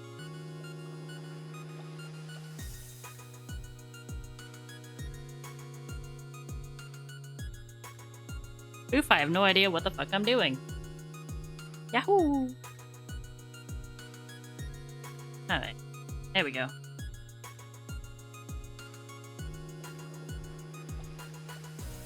Liala from... Thank you for the follow. I'm gonna call you Liala. A lot shorter.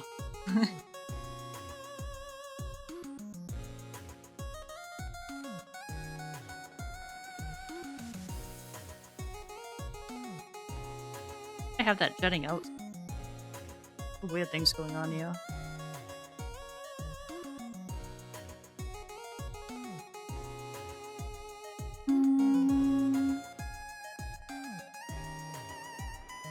This probably just kind of a waste.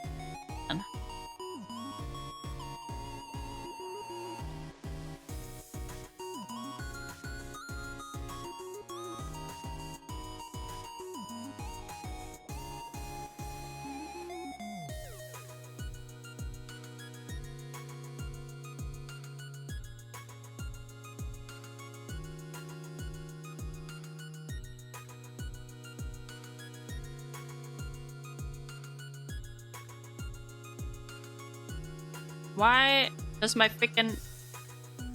my buttons not on here?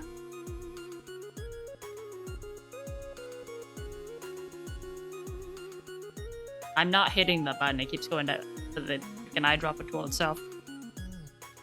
Stop.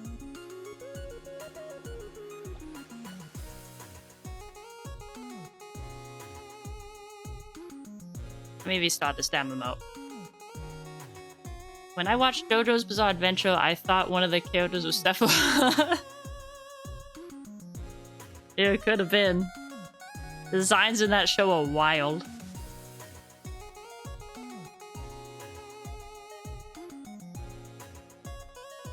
What if we get Final Fantasy VII Rebirth, and then, like, Cloud meets with Sephiroth again, but he's like, you thought it was me, Sephiroth. You thought it was Sephiroth, but it was me, Dio. Just rips off his fucking wig or some shit.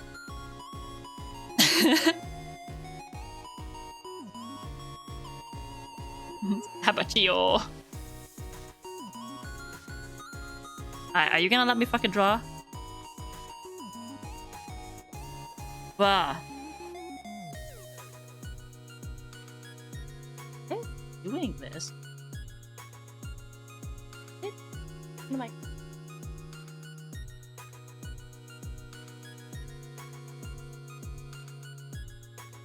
It thinks I'm holding down the keyboard key and I'm not.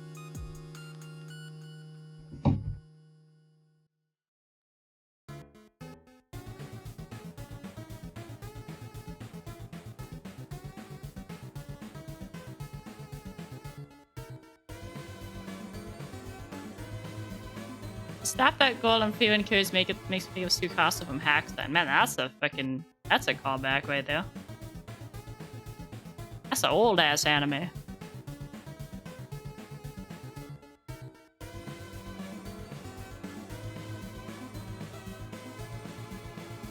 What if it up?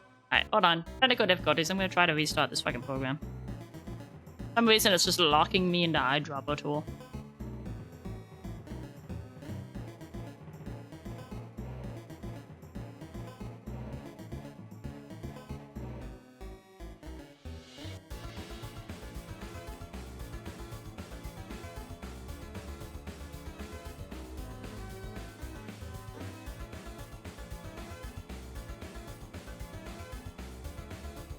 Hey, the meme never dies in my heart, okay?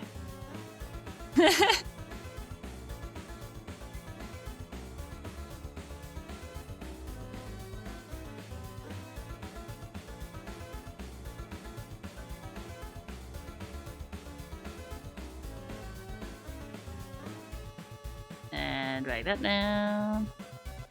Do it.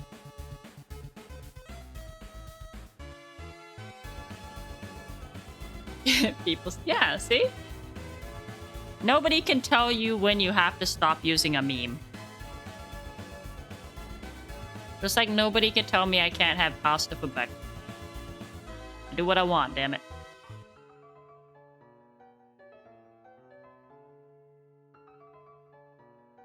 No, not that one. This one. That's the Sephi reference I want. Are you gonna let me draw now? I would really appreciate it.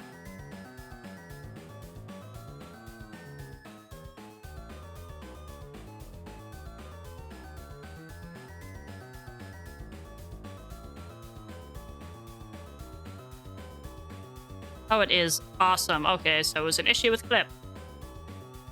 I don't know why. That was fucking weird, but hey, we got it. We watched it a few years ago. Yeah, I mean, it's still an old-ass anime, though. I did enjoy that one, though. Much slower-paced one, though.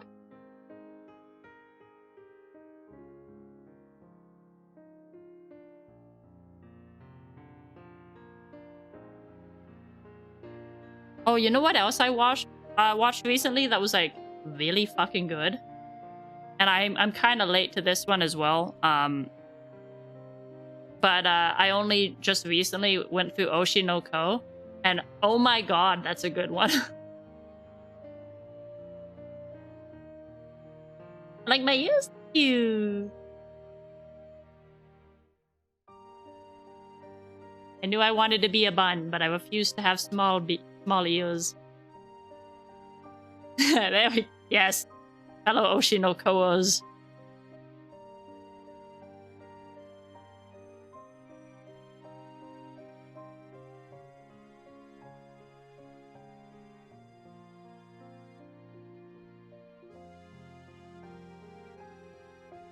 I saw people like making and selling like emotes that were doing like the Oshi dance, like with the glow sticks. I was like, yo, I need to learn how to do that. Fucking babies doing it. That shit cracked me up.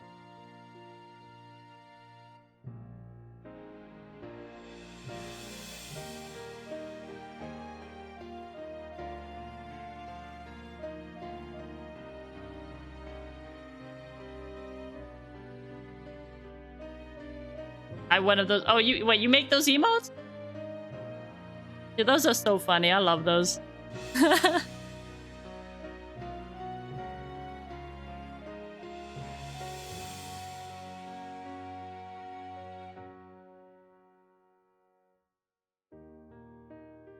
I love those so much. It's so fun. I made my own little emotes, a few of them so far, but I haven't really figured out like the animating too well. I can only do like really simple animations. So something like doing a whole little glow stick dance is way out of my out of my skill set yet. I'll get there eventually.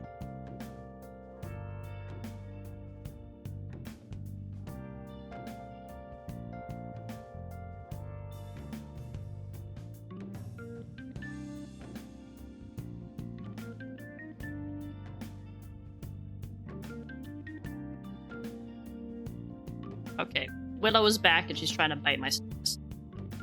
Help.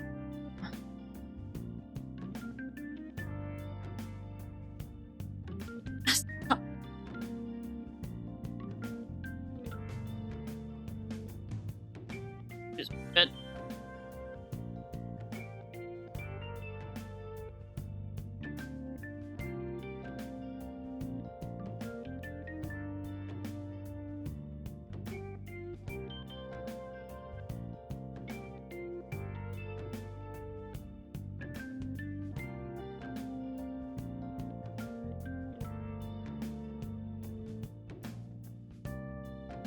This here. I think I stream another rabbit VTuber and got gifted subs, so now I get little emotes. Cute.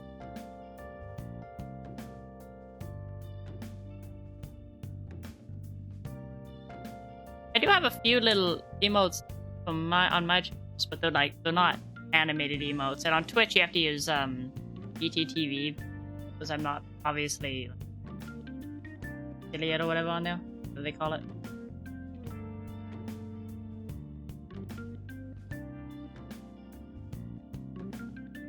You see him bouncing around on the screen.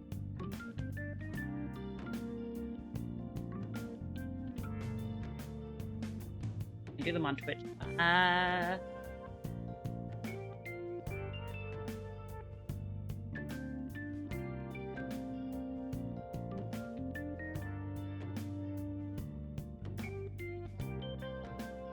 Yeah. Dang. Those are the ones I made, like, so far. But, yeah, they're not animated. They're just basic ass emotes.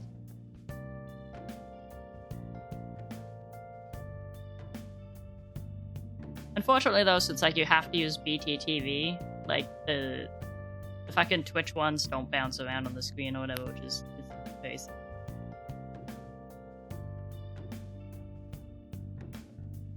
But that's just how Twitch has it.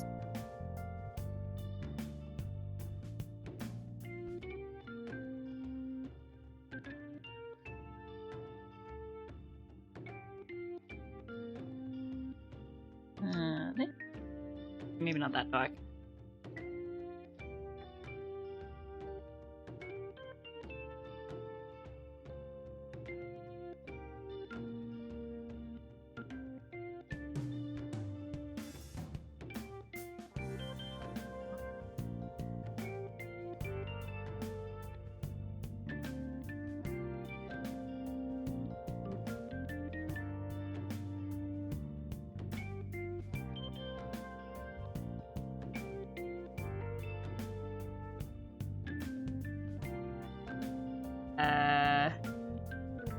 Is this little, like...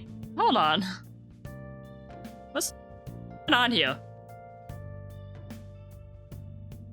Does he have, like, little tiny ab patterns, like, on his leather plate? Does Sephiroth, like, literally got, like, the spray-on abs going on? Like, the fake abs? What is this? Never noticed this! I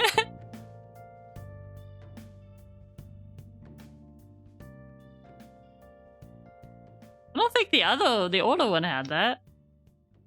No, the other one just has like squares on the top and then a line down. I'm gonna go with this one. This one's less weird.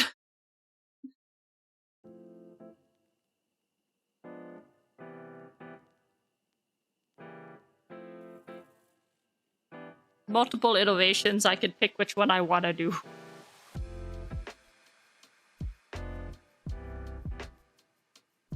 I'm kind of mixing and mashing, honestly.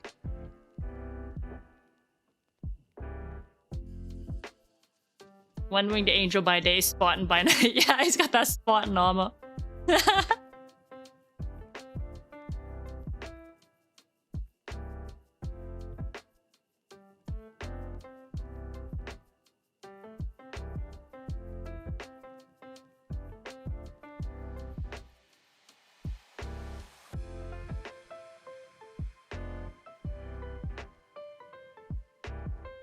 Wait. The light is coming from below. Bad me.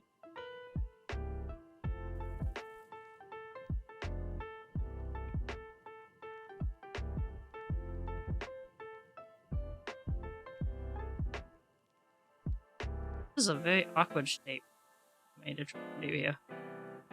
I don't know why this feels so awkward. Just an odd.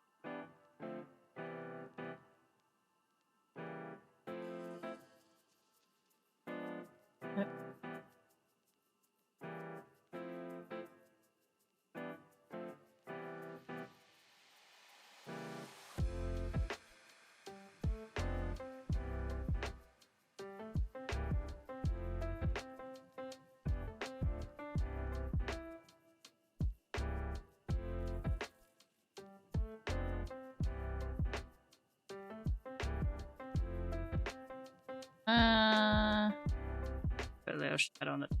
Or a good bit of shadow on the top here.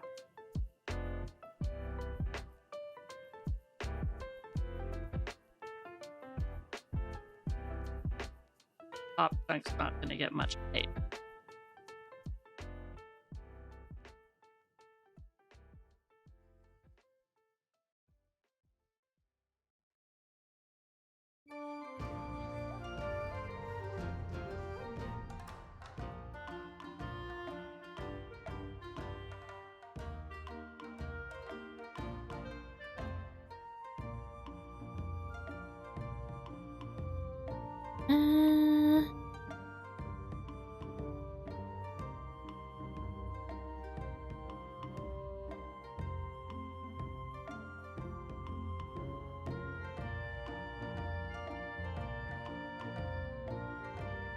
I need to like turn my tablet sideways when my microphone is in the way.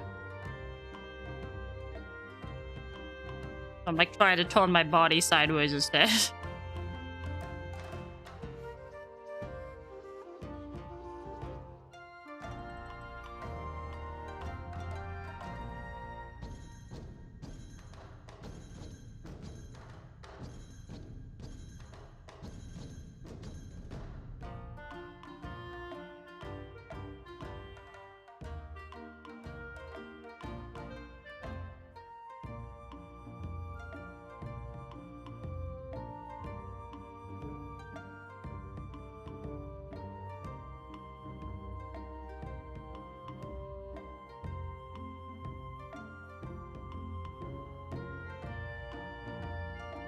I could have symmetry rolled this pattern, but that's whatever. Not that complex.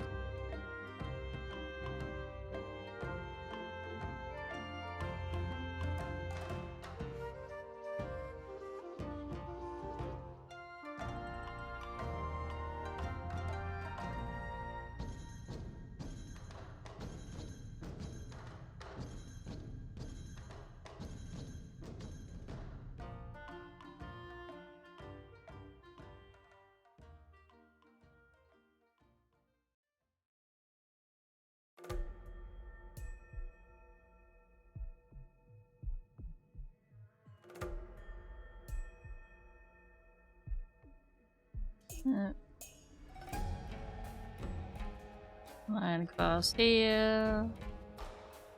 And fold that up.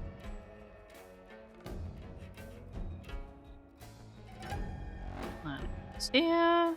And fold that up.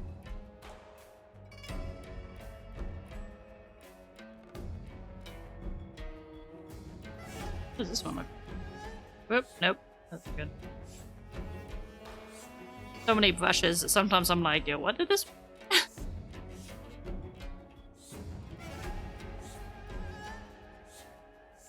I try to clean them out once in a while, but there's still a lot. Oh, I'm in the wrong.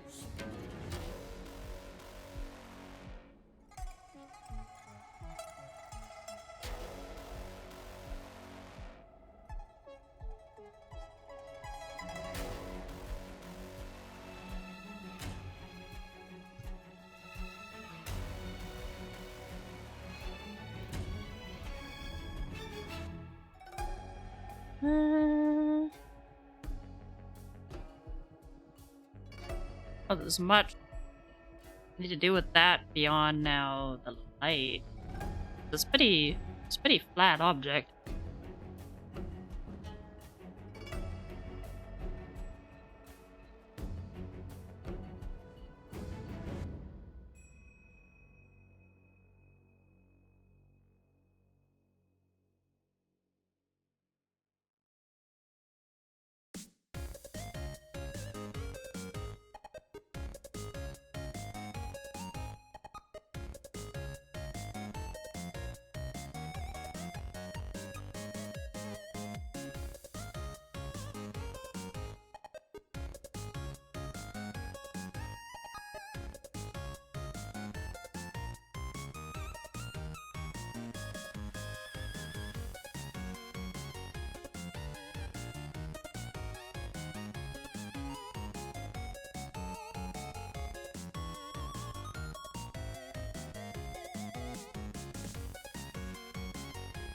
Zip. Ooh.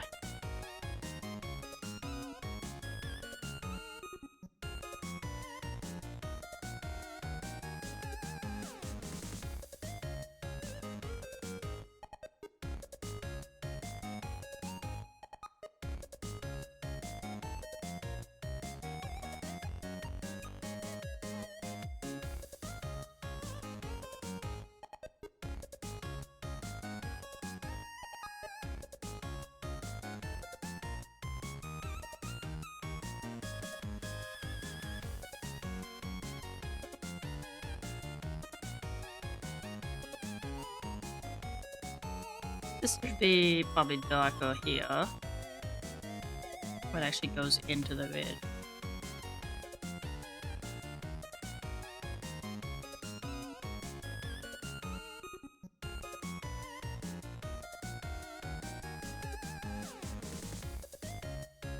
I'm not looking forward to drawing the zipper, by the way. Looks like a lot of repetitive motions in the making. My poor wrist.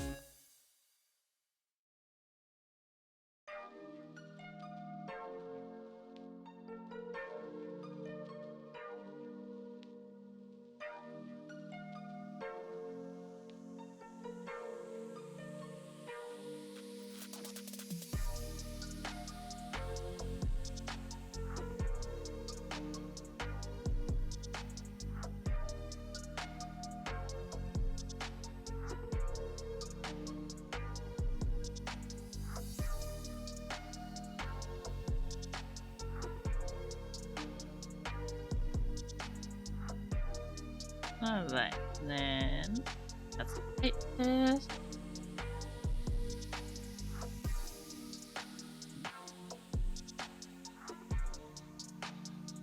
Or I don't. Actually. Fuck.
cat now.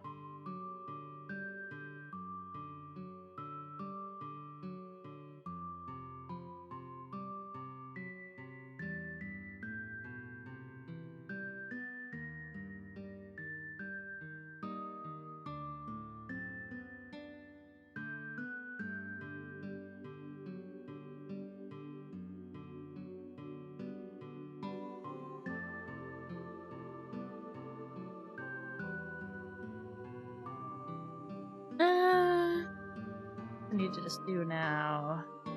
Really light to it.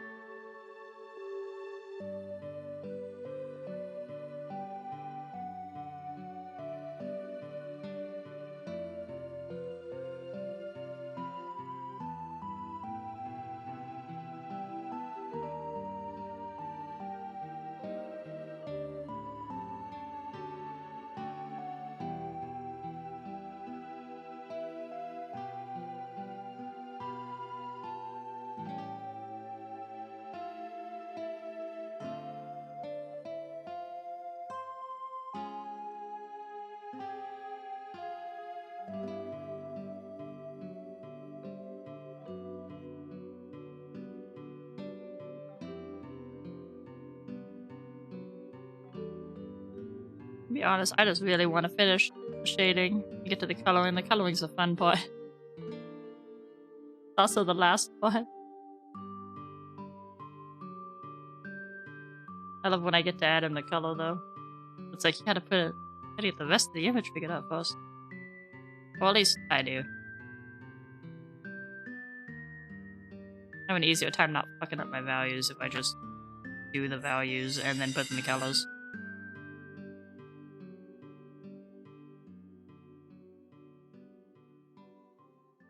Because I can blatantly see right now that I'm gonna need to adjust these.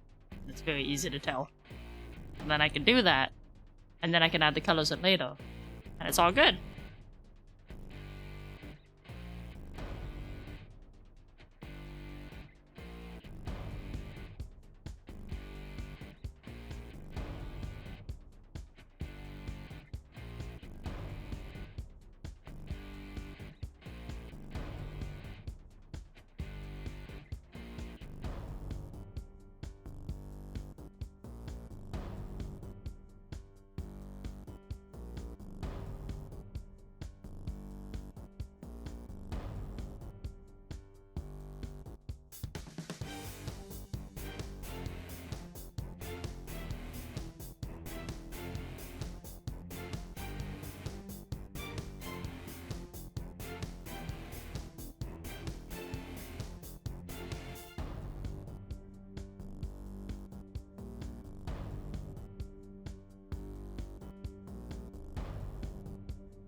Looks good for that.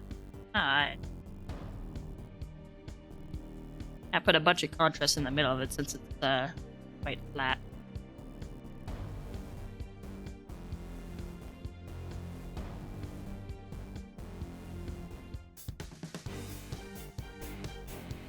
Let's see. We're just on the zipper and belt things now. What else am I missing here? We gotta do is sword. We gotta do the zipper. We gotta do these belts that are with like buckles that are all over them. I think that's it then. I think then we can just adjust the values and move on to the colors. Oh, and of course the giant bit on his belt. Now, why don't we just try to tackle that? I guess it seems like the next biggest pain in my ass.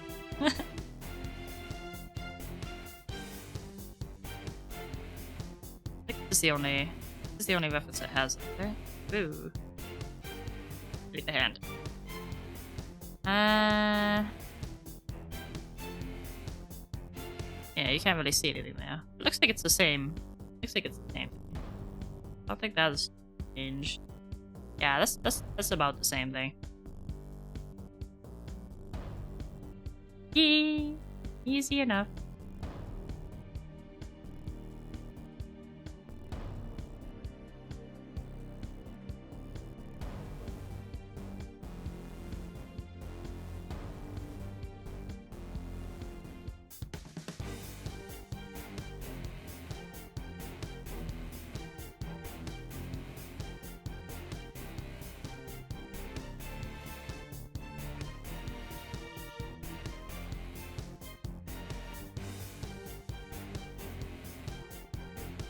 I'm gonna do this.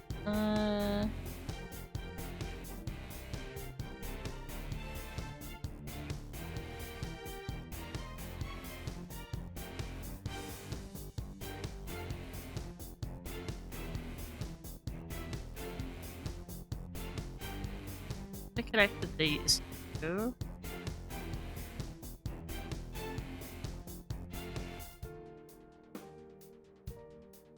Dude, a mask, so if I fuck up, I can undo it.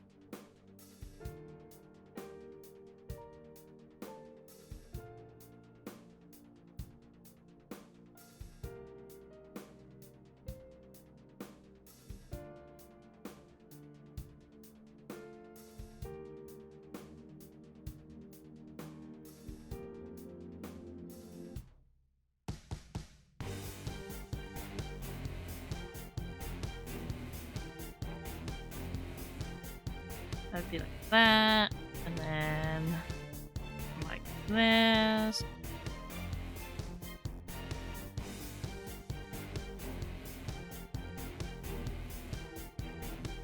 And down like that. This could be fun. I'll have to tweak this underneath, I know. Just get the shape of this first, though.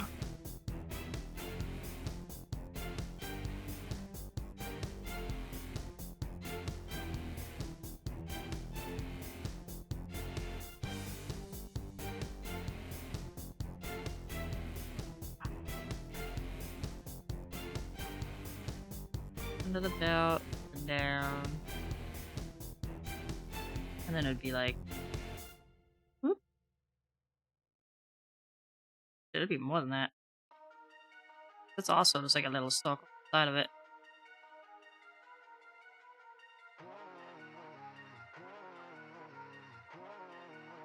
So it is going to be at an angle, so I guess if it ends up a little overlay, that would actually make more sense.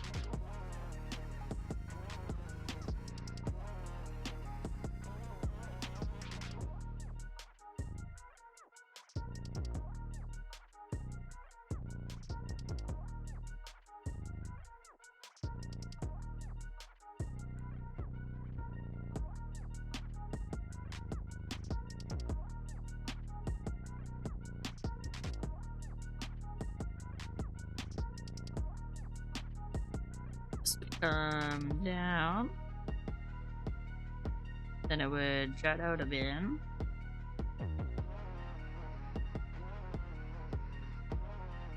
And up. That. Not that. Kind of curved actually. Up. Curved. Too far up. I'm like carving this thing out of marble right now. I am a sculptor.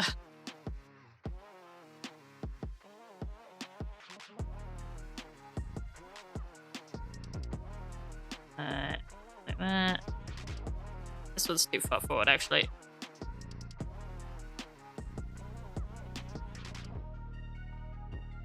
Marble with an undo button.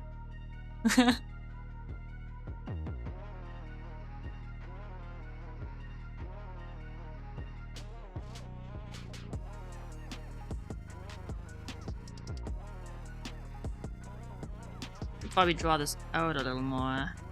This part's not really a circle. This is like, gets pretty wide over here. Yeah. About there-ish.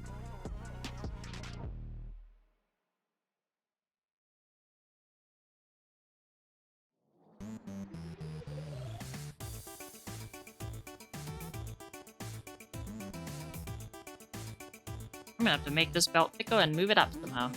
Yay.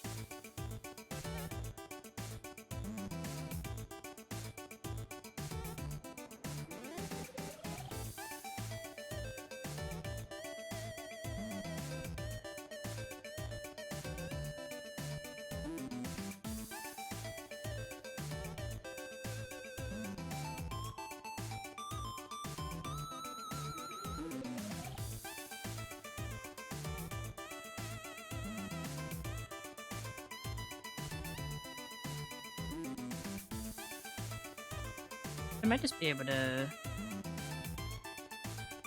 the whole thing.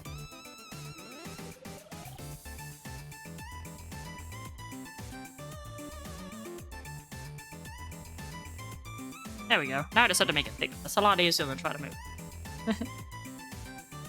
And then this side I could just adjust.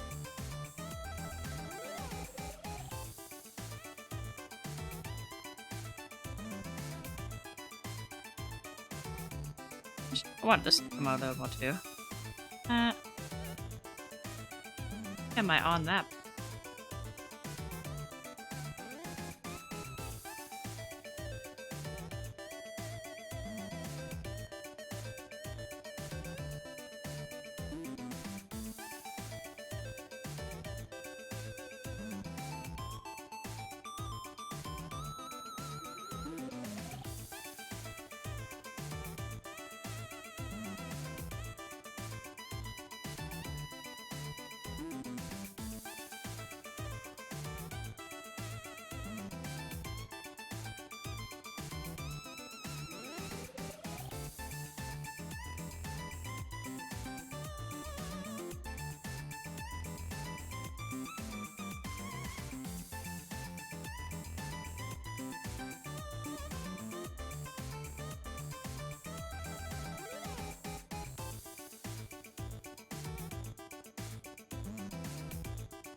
Yep. I think we're getting that.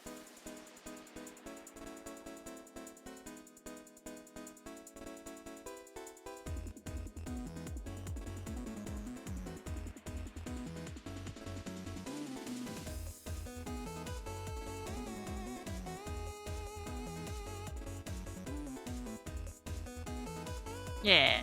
Alright. Then we'll raise the little spots here.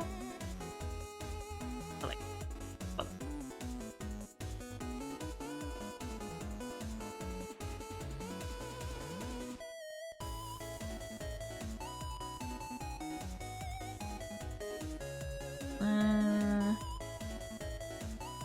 This spot actually goes up.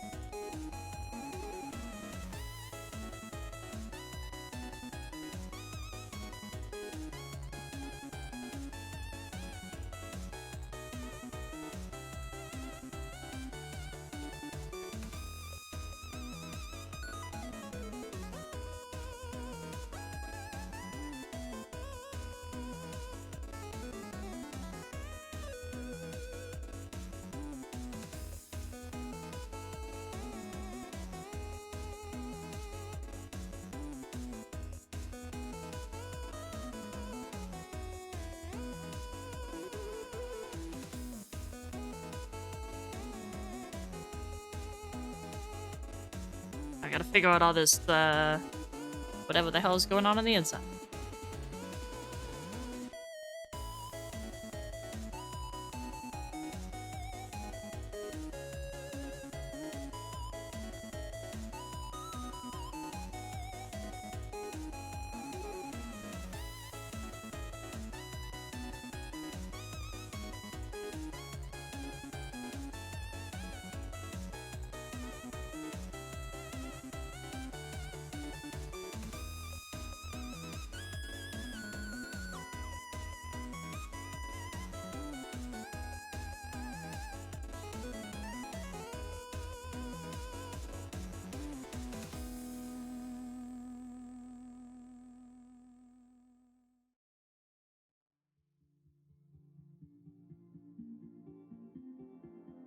I was about to ask how this is even, like, how this even works, and then I realized the top. Like, is this just floating in the middle?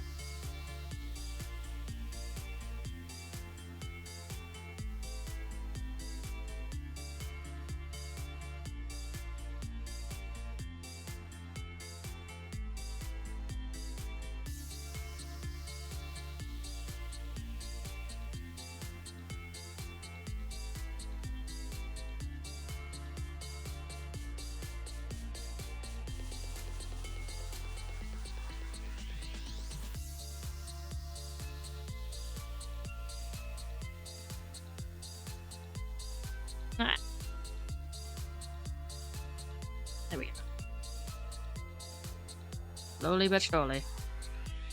I had to draw these cute little circle things on too.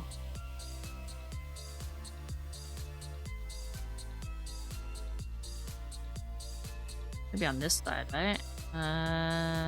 So then this would end earlier.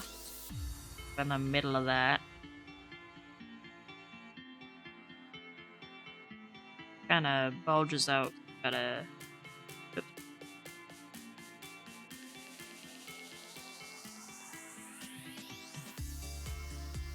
This would have one, and this would have one.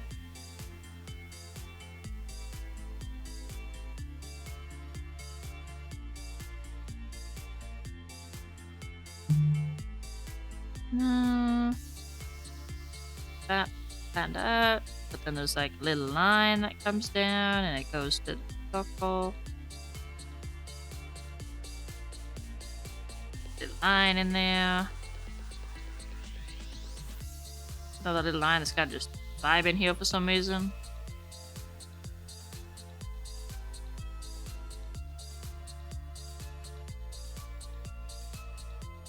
Oh, and the inner thing. Inner circle.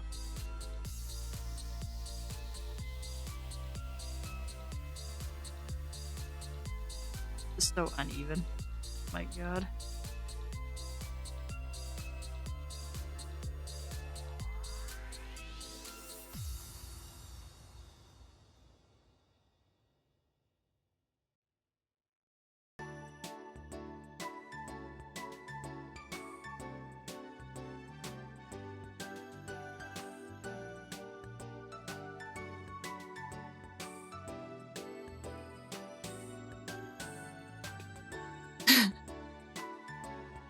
Try to draw a circle like a knot.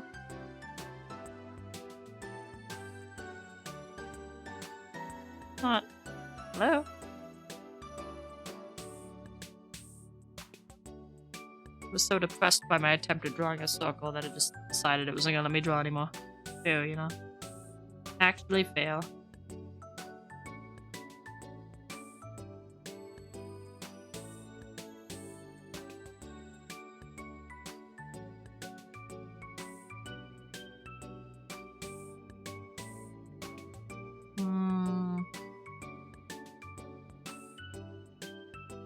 Needs to be moved over a little bit.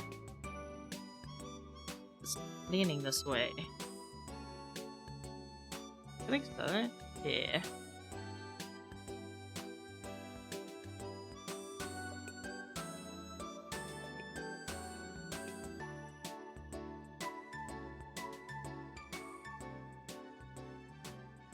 Oh no, that just moved both. You will.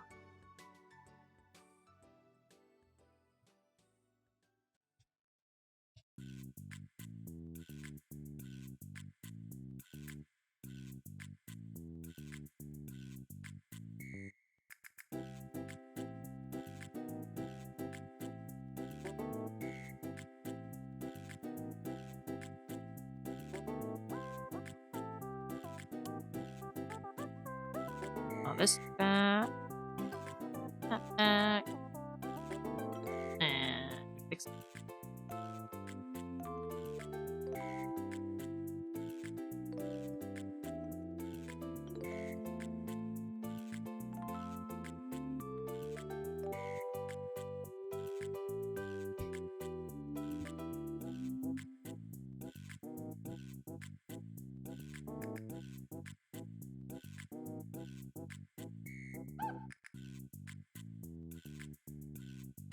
I'm choosing to hope that once it's shaded, it'll look better.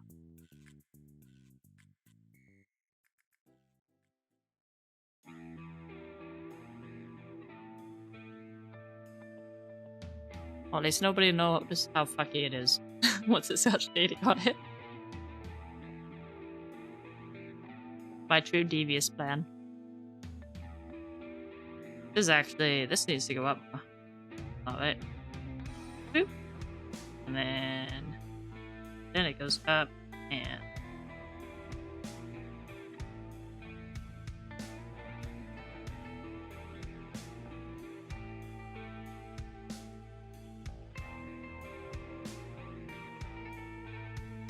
This spot seems like it's going up too much.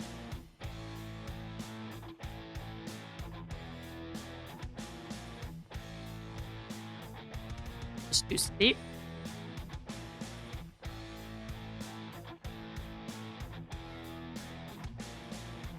Yeah, it's a little.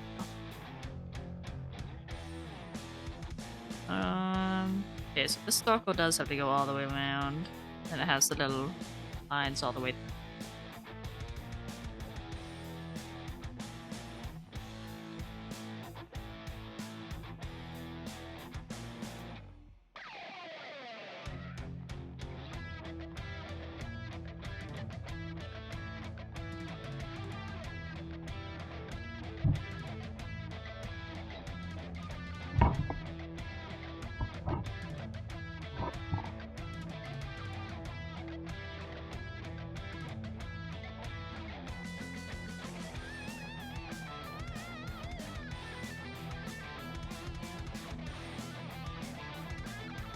What I really should do is I wonder if there's any like bot VTubers out there who have shared their setup. I really need to find what the best way is to like set up a mic and like a phone or webcam or whatever around a tablet. I mean, unless it, you know, they're probably just using like iPads or something that are smaller and that shit pop on a desk.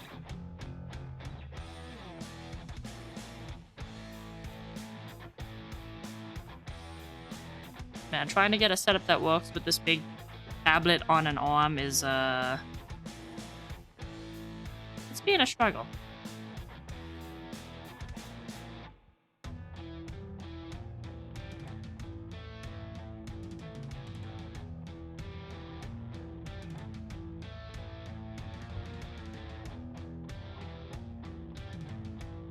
Alright, that's that.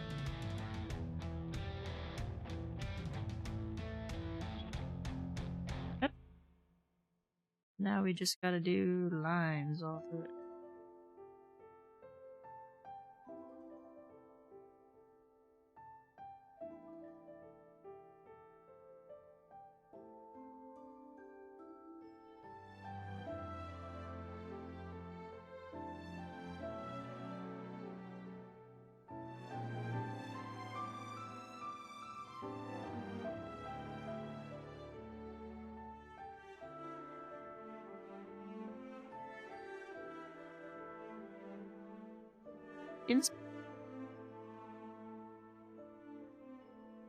Like, that's the kind of shit that I would like.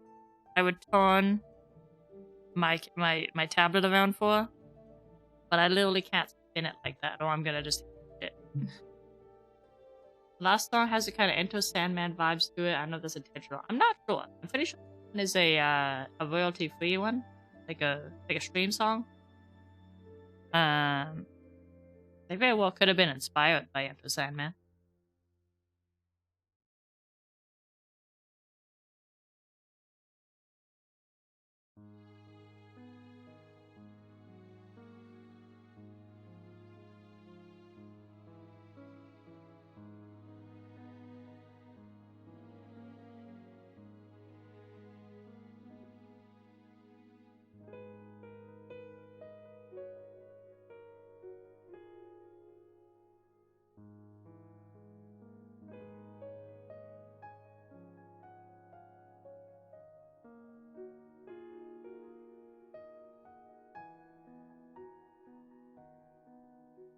Nah, it must be close.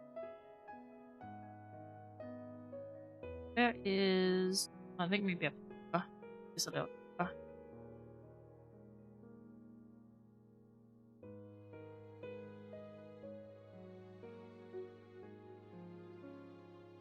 There we go, that works.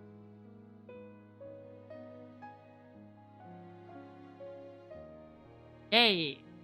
Okay, we gotta do all this.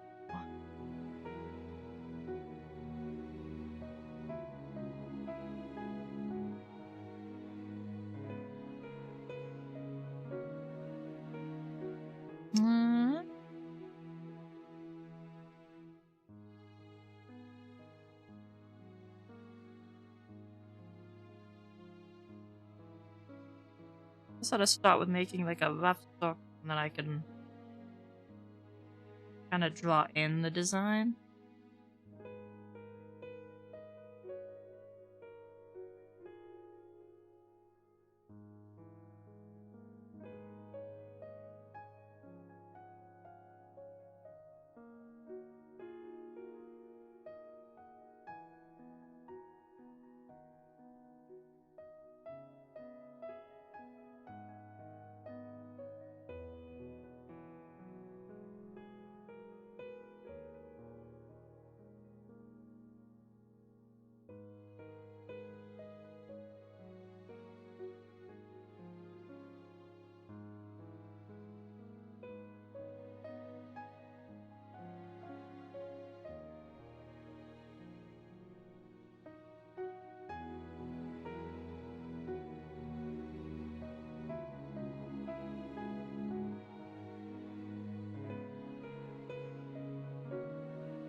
Some good music you can utilize from non-copyright sounds website. Also, Game Chops has a lot of their own versions of lo-fi video game music. Good to use. Might need credit for both though. Yeah, I have no idea. I just my playlist is basically just songs that were made for the purpose of streaming and songs that don't usually get like from video games that don't usually get claimed and shit.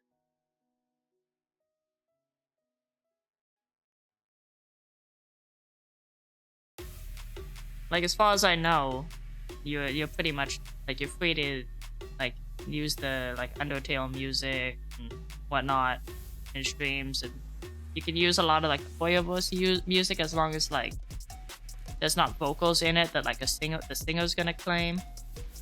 And then I think Final Fantasy music is like you can play it as long as you're like talking over and stuff, and like the purpose of the video is not to just listen to their music. As far as I know, like obviously if somebody decides no you can't use it claims my shit, then I'll just take it off the playlist. But because it's not, you know, obviously they have copyrights, but it's like I'm not gonna claim them, then it's probably not an issue. You just don't care.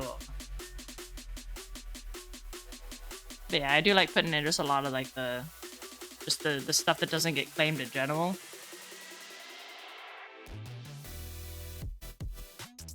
Because that's the stuff you just never have to worry about.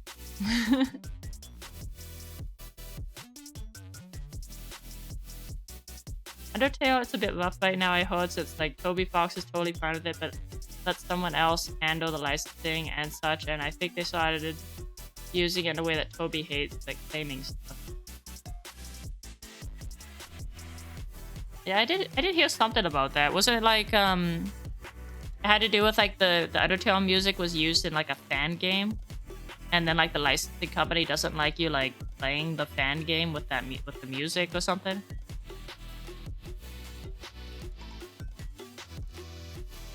Which yeah, is dumb. If the little creator says, "Hey, I want my music to be free for people to use," then what fucking right do you have to just be like, "No, I'm gonna claim it anyways"?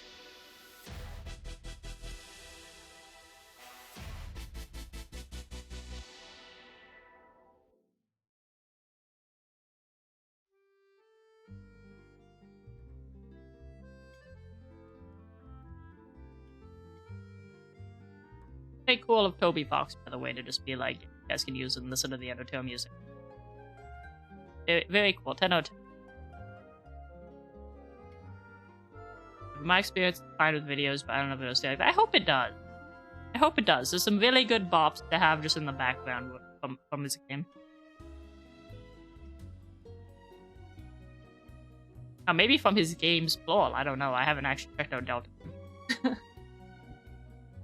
Undertale, though, for sure.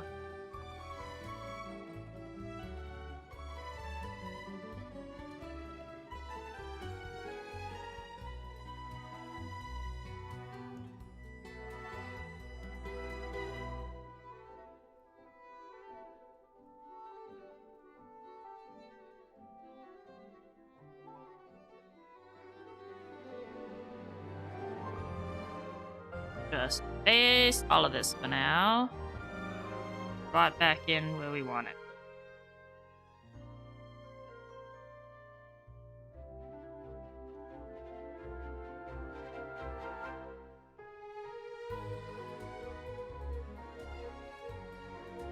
Yeah, a lot of it's kind of a gray area. It's like, obviously everything that gets made has some form of copyright. Even when people make like music and stuff that they're like, oh, this is copyright free. It's like, it's not copyright free, it's just that they're not going to claim you for using it. So it's like, I was just kind of like, you know, fuck it. If everybody can use these songs, if I see everyone else using this like music in the videos and whatnot and they're fine, then I'm just going to assume that it doesn't bother the owners of the copyright. Well, you know, at the very least, they don't give a fuck. If they ended up giving a fuck at some point, then I would just take it out of the playlist. It would be fine. Not gonna like try and shit myself over if they have the copyright. They can do what they. But I just generally use stuff that's either says they're not gonna claim it, or people use it all the time and it. Right. Would say it's worth checking out Game Chops for sure. I just don't know how you do the crediting them for live streams, but I'm sure there's some way. I'll keep note of it. Check them out. I was looking for more music I can use.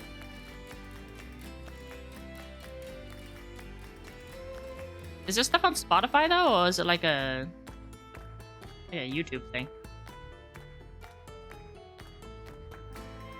I put my music through Spotify.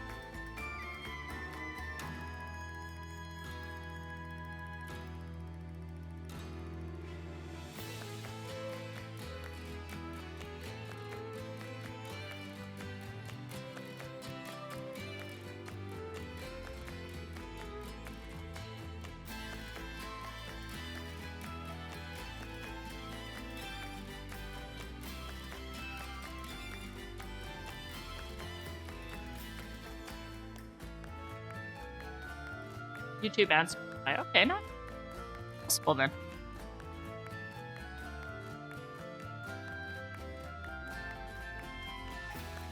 Alright, what am I doing here? You're not even facing. There we go. Let me not draw this mirror. That was.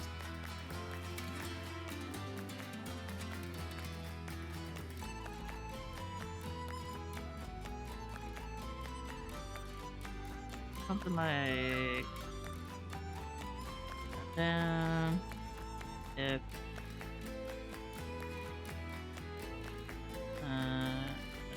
out, down, that goes down,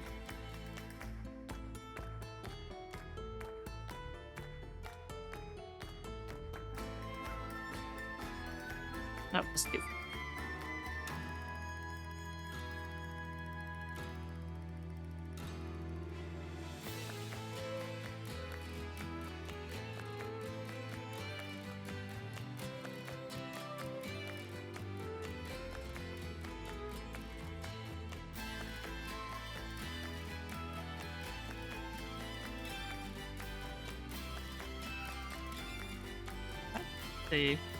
Actually, no, it's still more horizontal. Oh wait, I see. That's like a connection of that. Ah. You find Undertale, Zelda, Pokemon, etc. Love. Ooh, that sounds nice. How do they get away with using like Pokemon now? And Zelda. Isn't like I know Nintendo's like super strict with their stuff. I guess it's just like it's different enough that it's not. For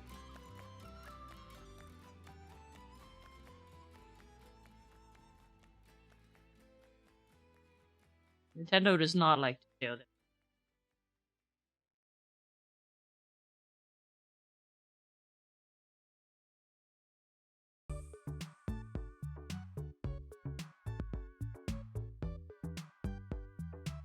The notes are off and everything.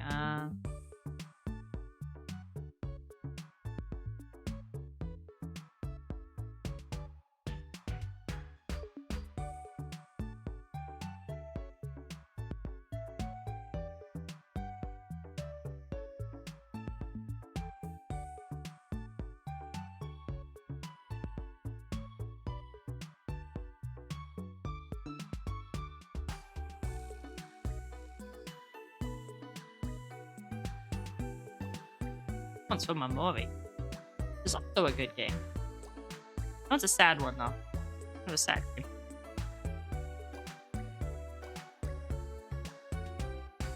Hit you in the feels a little bit, kind of.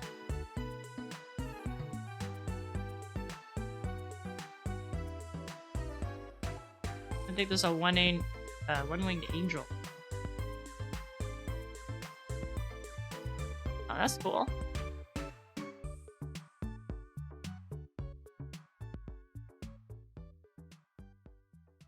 Yeah, so there's probably a lot of music that like I can't use because either they will get claimed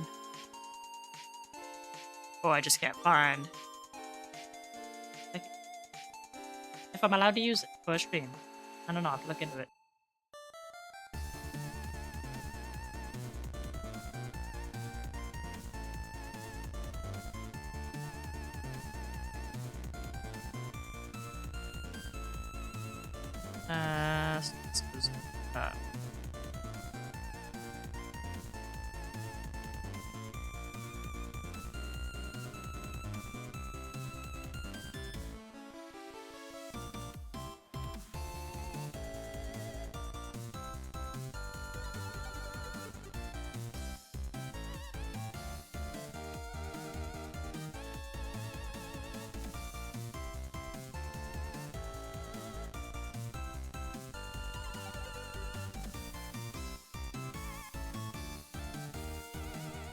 Is it supposed to be in the shape of something, or is this just kind of some weird squiggly thing on here?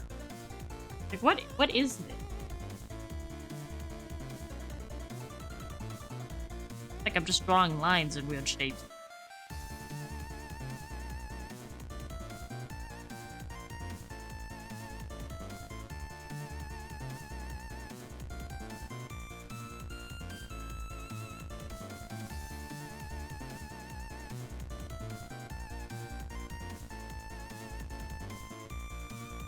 Looks like a wolf, but bug. Really? I think so. I see it. Like these here are feathers, obviously. Yeah, think of it.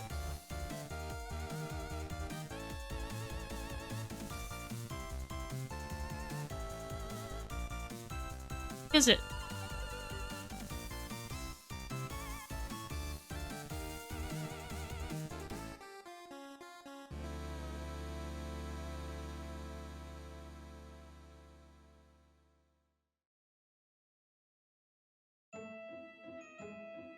I'm not seeing it. If I rotate my head, it looks more like a bird to me. Like it's like a beak or something.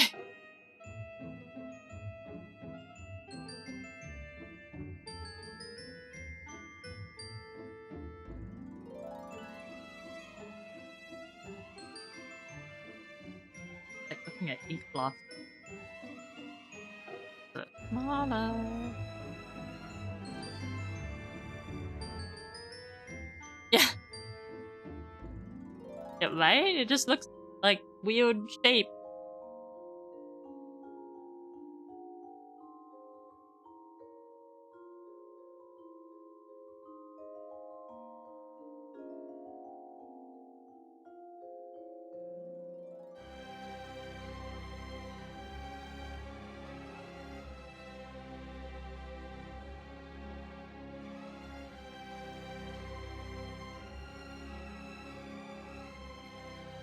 Not that part.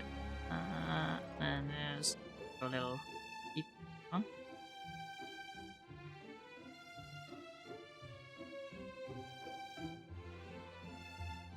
And it has some bumpies.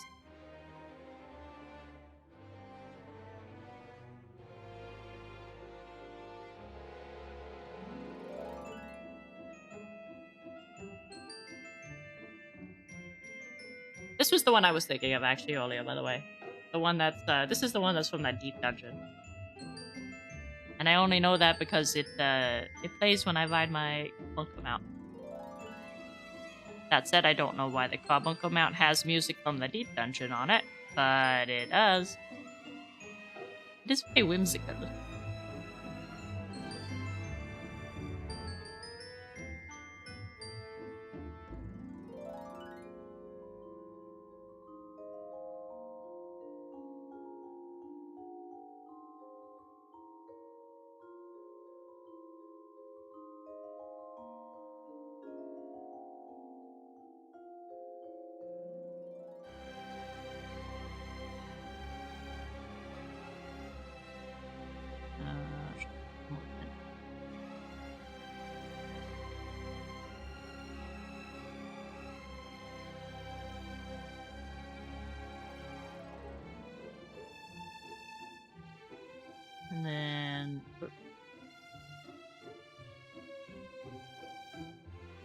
This.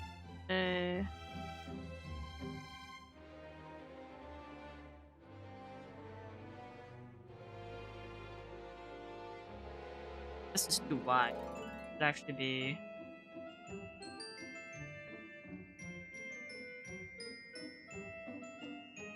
Get unlike the map.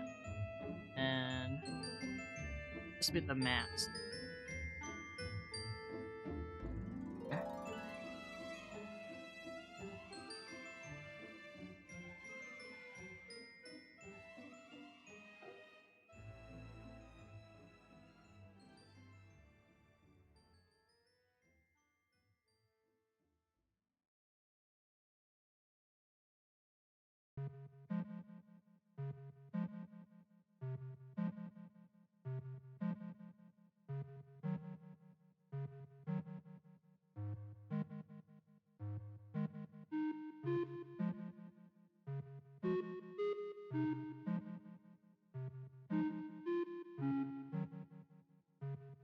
Well, that's just part of whatever this is. How did it all?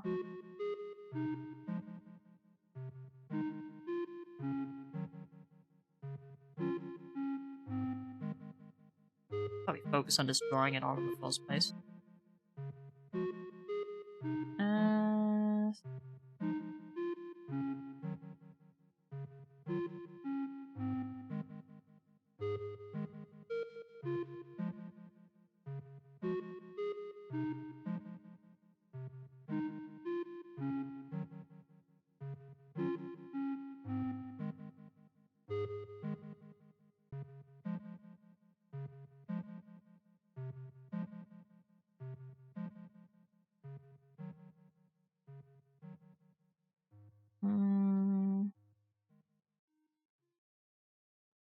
This kind of. Yeah.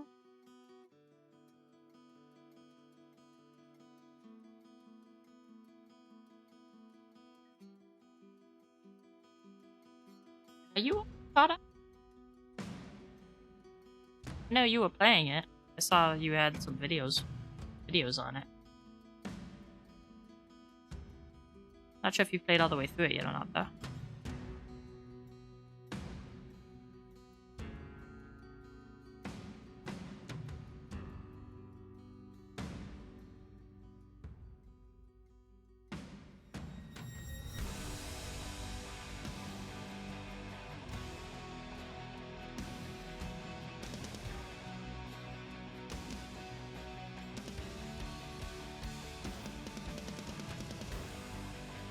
Oh, are you all caught up on Honkai Star Rail? I saw that you had some videos playing it. I don't know if you played all the way through it or not, though.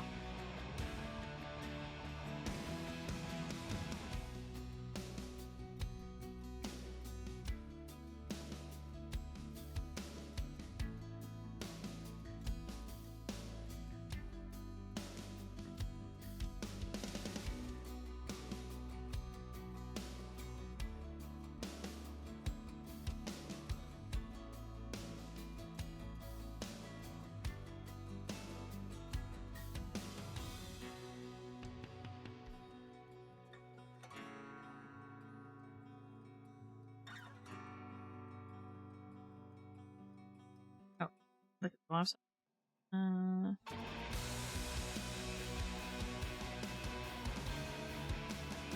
Video up.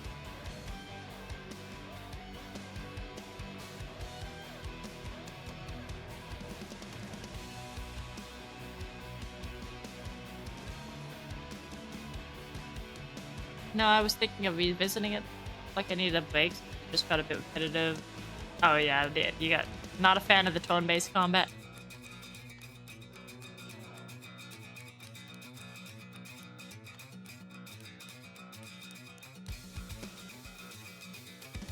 I feel like just having a lot of characters and a lot of like multiple different teams helps the combat stay fresh. You kind of have different strategy with each team.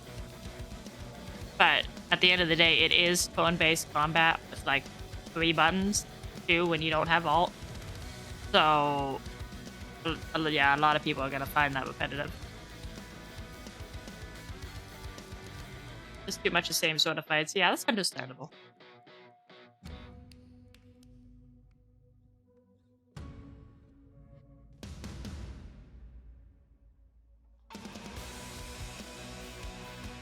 You know they're giving away, I think in the next, I'm not too sure. They're giving away a free 5-star, like an actual supposedly good 5-star, not like an Aloy in Genshin. And it's not even for like the anniversary. I think it's just for no reason as far as I'm aware.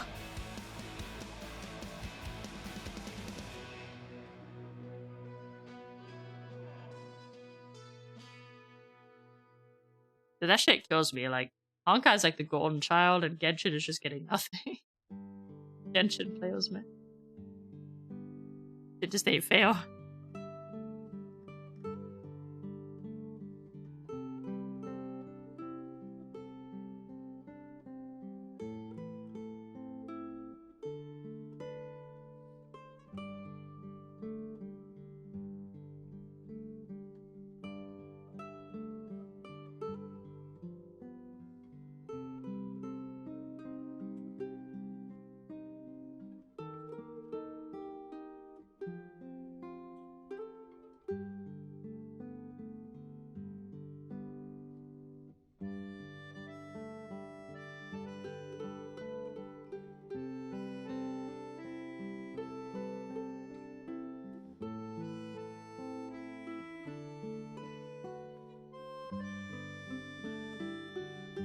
Kind of funny too, 'cause, like, I feel like it's largely the player base's fault that Genshin is like that, because they kind of just defend it no matter what they do. So like, if they're gonna always make money and not do anything nice, keep the player base, then why would they go out of the way to do anything else?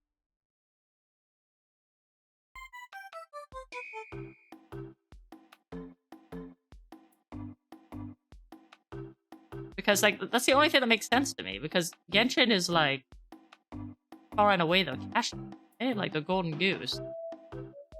So I feel like if people actually stopped playing, or too many people, especially people around like China, were like mad about stuff, I feel like they would like, if it was going to affect their money anyways, like if it was going to actually affect how many people bought things on the banners or played the game, I feel like they would do things that people wanted to actually like keep the money from it. Right? They wouldn't just let the golden goose die.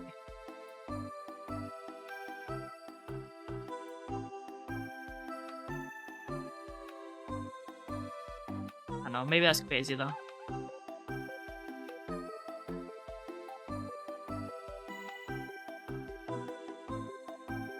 This is not the right shape at all.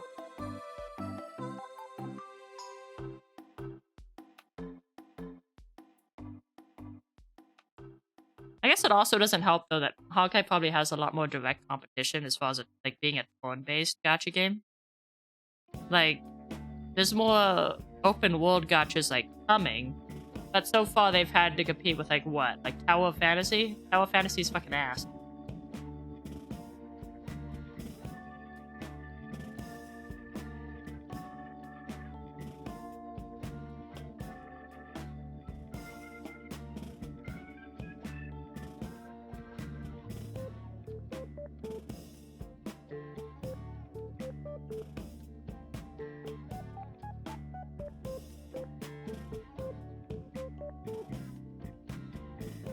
It is on my lap now. We got full. Is it pickle? I don't really take issue with it, but I'm not a huge Honkai veteran or whale, so it's not like I have any investment being cheap. I mean, Honkai is not getting cheap, and Honkai gets a lot of free shit. Like the 5-star and the fucking free wishes like every patch. Like I said, Honkai is like the golden child, but it's Genshin that's like, that has like nothing. I can't even get like a selector or something for like the anniversary.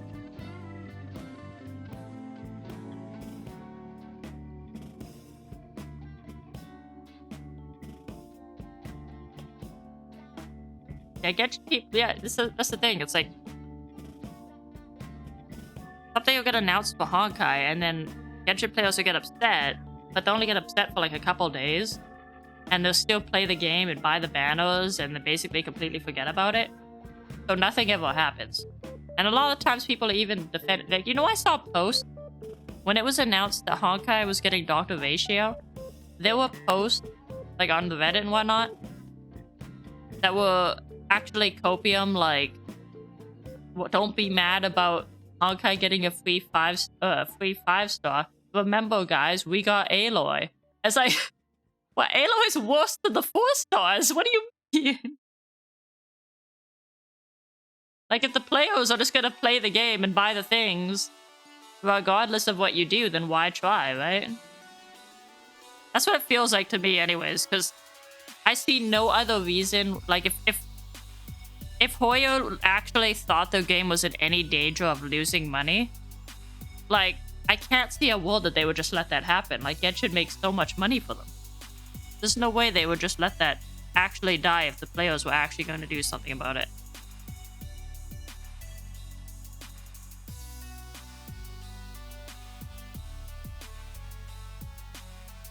That's like the only way I can understand why Hoyo won't give Genshin players nice things.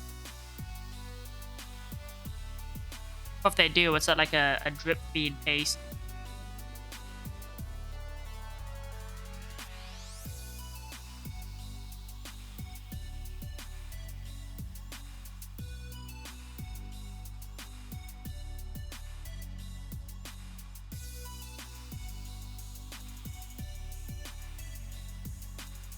Yeah.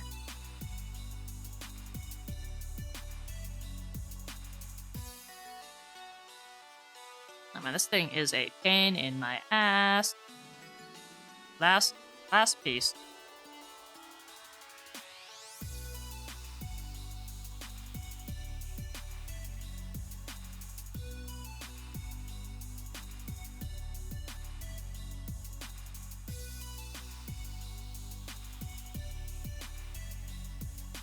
Perhaps in the future they keep releasing more similar games to these and gradually keep leaving the previous ones on the wayside. Maybe the... Oh. I mean, I do know some companies that do that, but I don't feel like Genshin's going that way.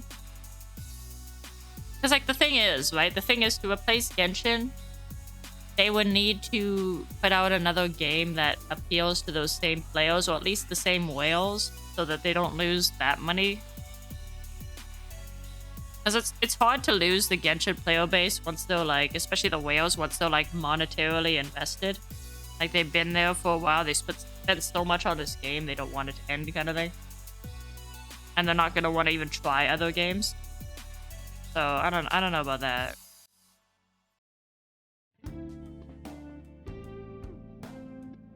I think they just want more money, like, they just want more games. Especially because, like, we think about it, right? Honkai Star Rail generally appeals to different people than open world RPGs. And then Zenless Zone Zero's a roguelike, which appeals to different people than both those other games. And it's like, you may have players like me who's gonna just try them all. But honestly, I'm not going to play very much of ZZZ just because I'm not into that genre. Like, but there's a lot of people that are, and they're super excited, and that's gonna be their main Hoyo game. I feel like that's their business plan, is to just throw out like high quality games in a bunch of different genres just so they can get the most people possible and just have more people giving them money.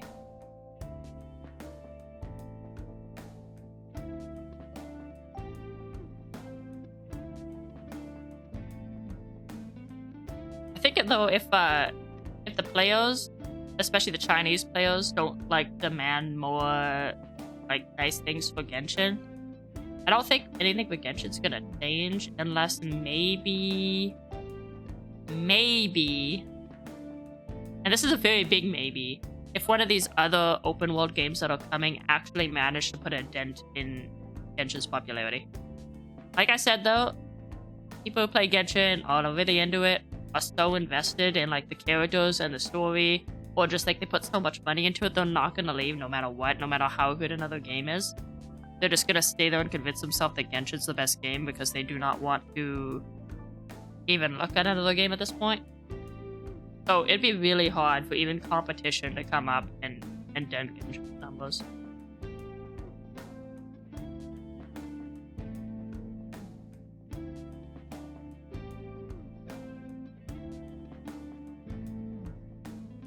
I really think it's just got to be the fan base that needs to like criticize their game more.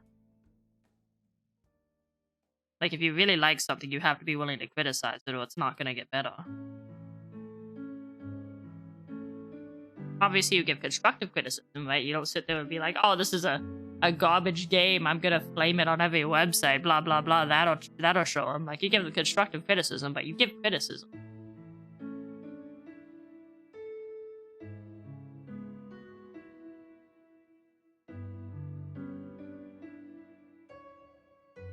Is this no, that's going too far. Actually, gotta be like there-ish.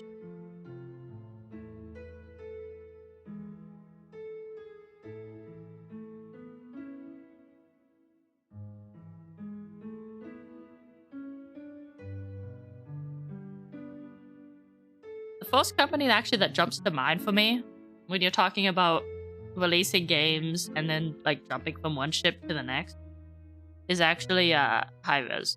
Seems to like to try to do that. And I don't know why.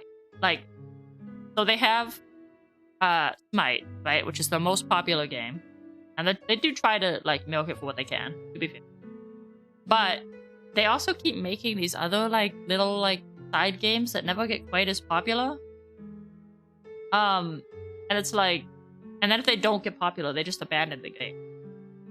I don't like. You have Smite already, and they also have Paladins, which is like, it's like similar to Overwatch, but it's like it's kind of clunky. But it's like the base for a really good game is there. I actually quite enjoy when I play with Paladins, but like if they polished Paladins up and focused on Paladins at Smite, like just imagine like they had a big boost of players back when they announced Cthulhu to Smite, but they couldn't keep the servers up, so people stopped playing because the games kept. And then a bunch of people from Overwatch tried Paladins when Blizzard announced that they were not going to do the PvE mode for Overwatch 2.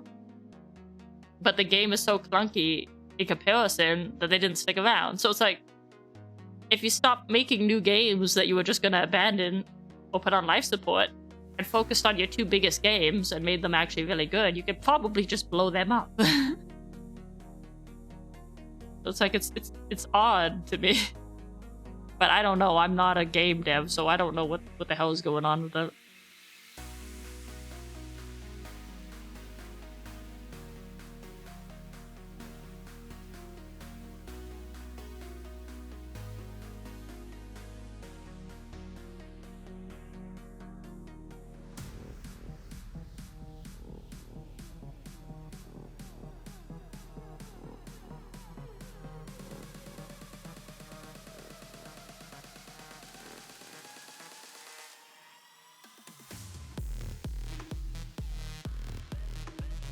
Above? Oh my god. Okay. Back. Looks like this is way up here.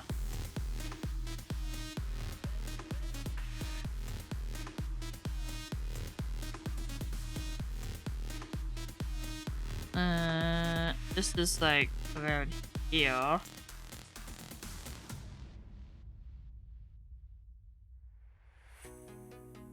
This one is like around here.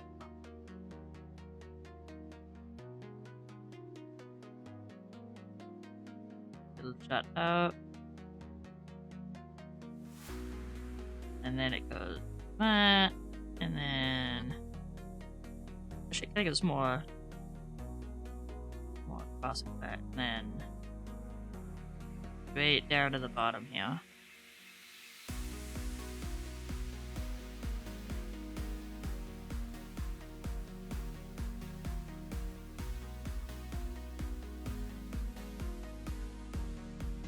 Yes, and then it goes. Got little notches or something going on here. Nope. Boop. Boop. Boop.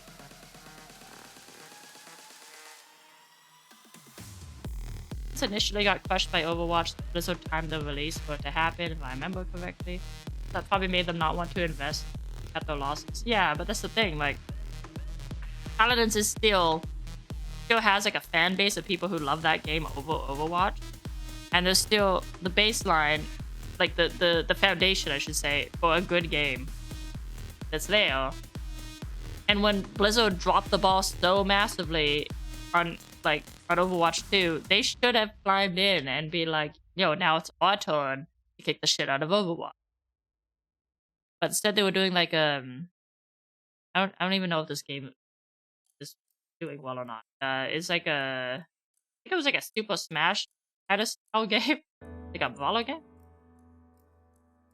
There's also, that's true, there is also Valorant. I have not actually picked up Valorant myself. It is a similar like thing though, right? Where you like, although the thing isn't Valorant mostly like guns and stuff still? Because one of the things that I liked about Paladins in Overwatch is you have a bunch of different styles of weapons. Some of them are just like melee or straight up like fantasy, like you're shooting magic beams or laser beams or some shit. I like that I wasn't like always using some sort of gun.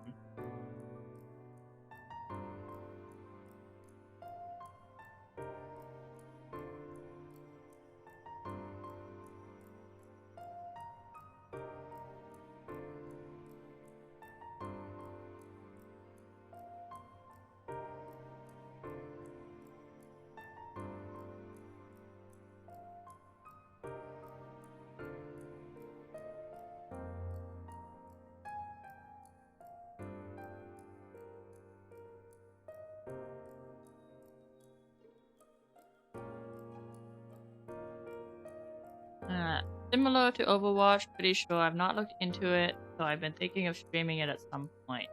Huh. Yeah, then if that's the case, that is true.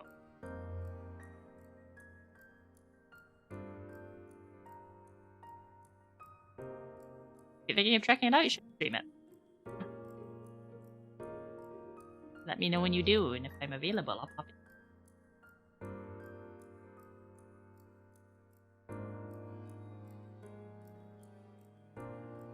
This is way up in front of this thing now.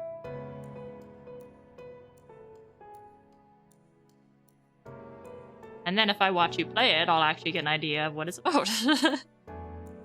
And what the actual characters are like.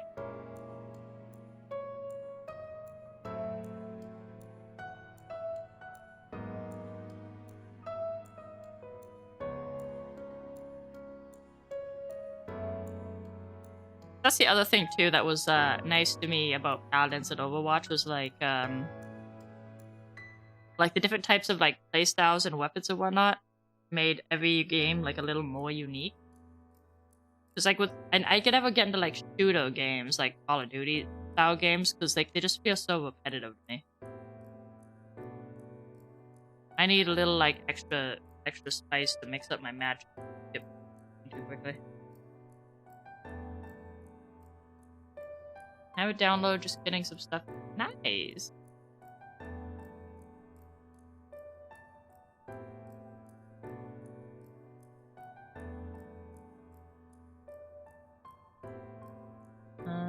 Oh, that's nice.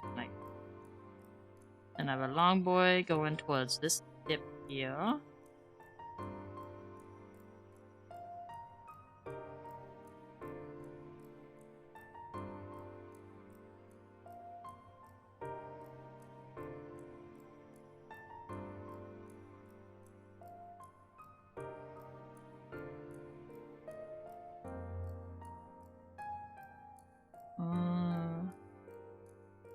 Little spike out this.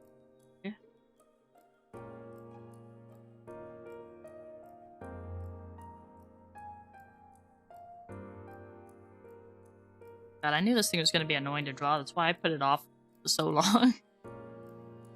Trying to avoid it.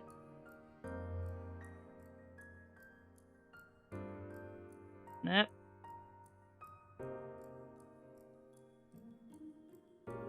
There is... right around this notch. Go like... And then... like that.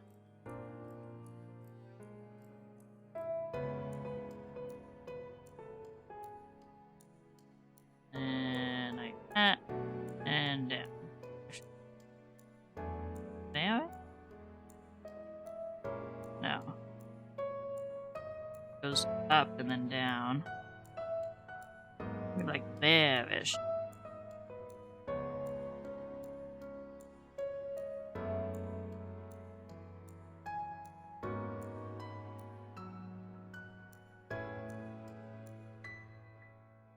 Didn't you see some 14 too?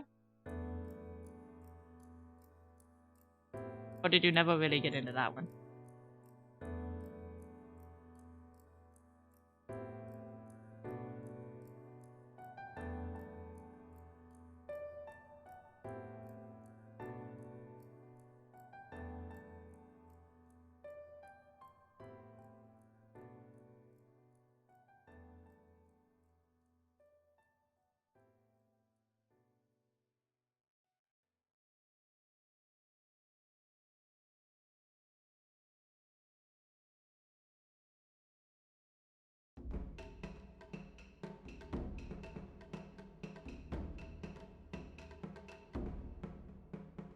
The bit didn't really get into it. Oh, that's fair.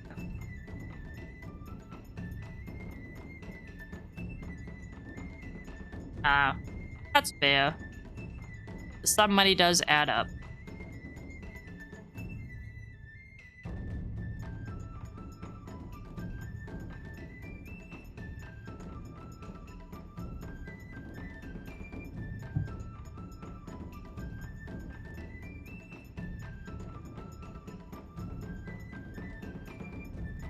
I feel weird about having a World of Warcraft sub running.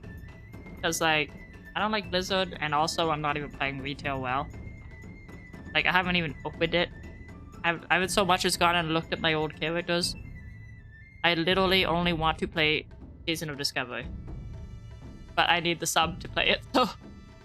Okay.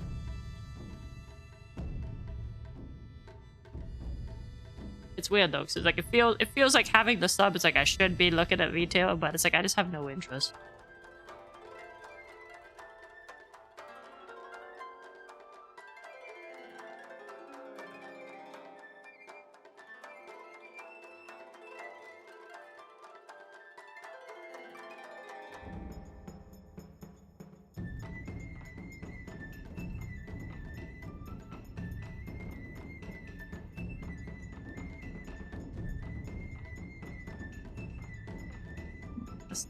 This would be this. This thing. Oh. I should be getting off.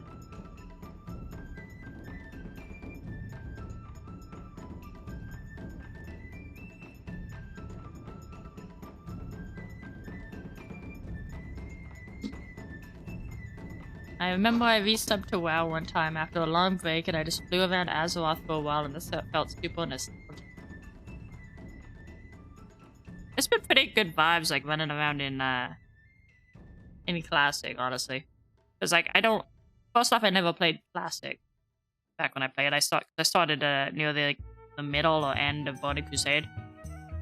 So there was a lot that was just new to me. But then even the stuff that I did recognize, like it did feel rather nostalgic to be back in there. That was nice.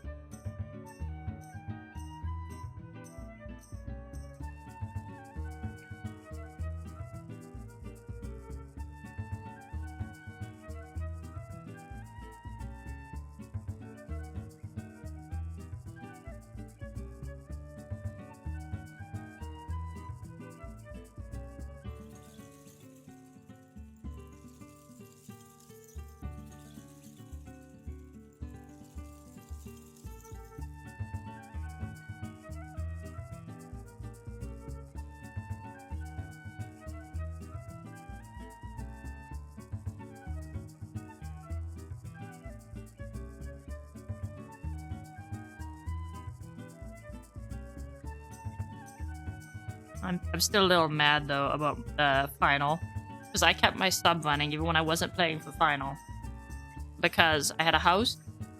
And the thing with the houses is they get automatically demolished after 60 days. So even if you let your sub lapse, you just have to keep redoing it like every second month anyways. So it'd be kind of more annoying than really worth. But I always had a habit of just logging out in my house. So I never really had to worry about it getting demolished. Well, they had this event that was running, like a long event. It kind of took a while to do. And it had this whole little area where the event was taking place. Like, you know, an event area, like a zone you went to do it. So I was doing that event, and I was parking my character, like I was doing it little by little, and parking my character just in that zone while I was doing the event. And then I tried to go back to my house. I missed that bitch by one fucking day. One day, and now my house is gone. My fucking house is gone. And I'm very sad about it. And the only way to get a house now, because the last one I got by just camping signs. Right? Like, if I gotta sit there and be a no-lifer and just beat somebody to clicking a sign... Yo, Nihang, shut the fuck up. If I gotta just be a no-lifer, like, trying to buy something before it sells out, or get to a flashy website, or beat somebody to clicking a sign, like, I can do that. I can fight the bots, man. I will sit there for hours and cap a fucking sign to get my house. That's fine. That's how I got the first one. Now it's a lottery system? Your goal doesn't win lotteries. I'm never getting a house again. I'm never gonna win that fucking lottery. My house is gone. I kept my sub running just to keep my house, and my house is now gone. And I am very salty.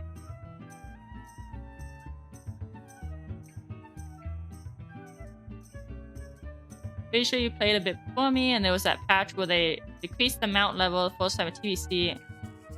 Did they decrease the mount? Huh. I thought the mount level was 40 and 60.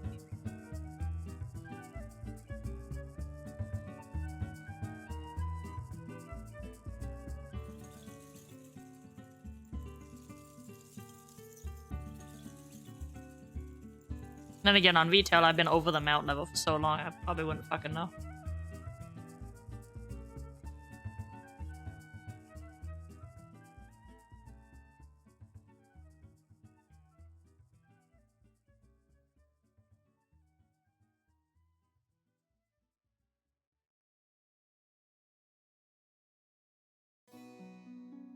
It was originally 40, then they reduced...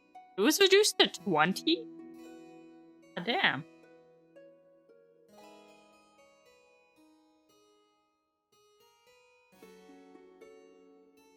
Season of Discovery is classic, so still 40 on there. Pepperoni. So my little druid now has cat form, so that's nice.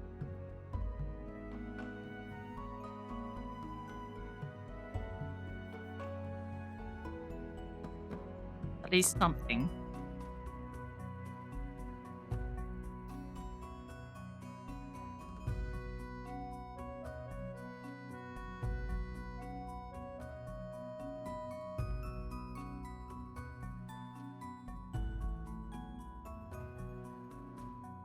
Damn, you got that shit just down to a date, huh?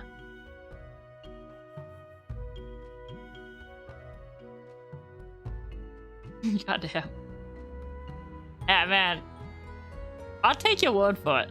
I just know I started playing during mid or late Burning Crusade.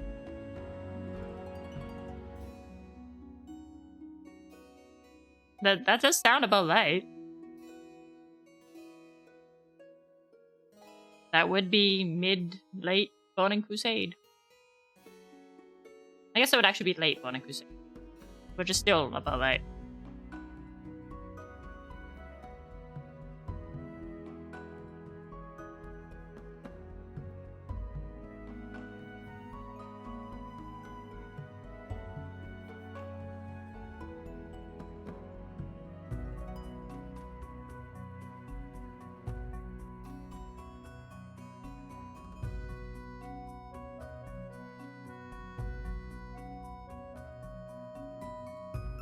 I don't know what's going on here, so I'm making shit up.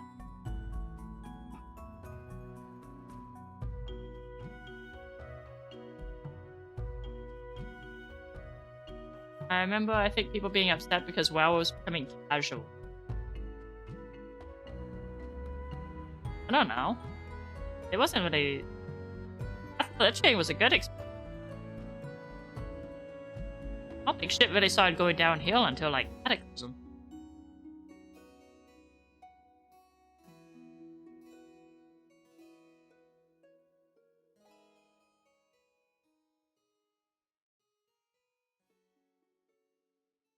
Though with mount levels being reduced and like death rate starting at a higher level, I could definitely see people being like a casual game. Yeah, people complain about that constantly.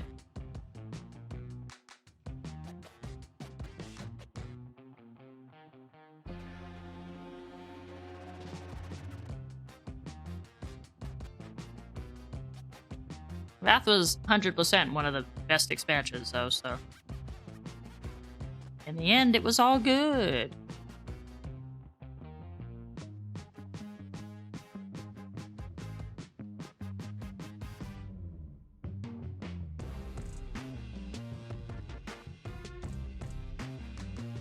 Oh my god, you know what would probably give me the biggest hit of nostalgia, actually?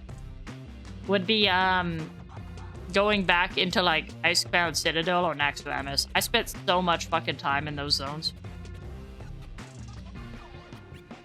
It was, like, my peak, like, WoW raiding time was doing, like, Icebound.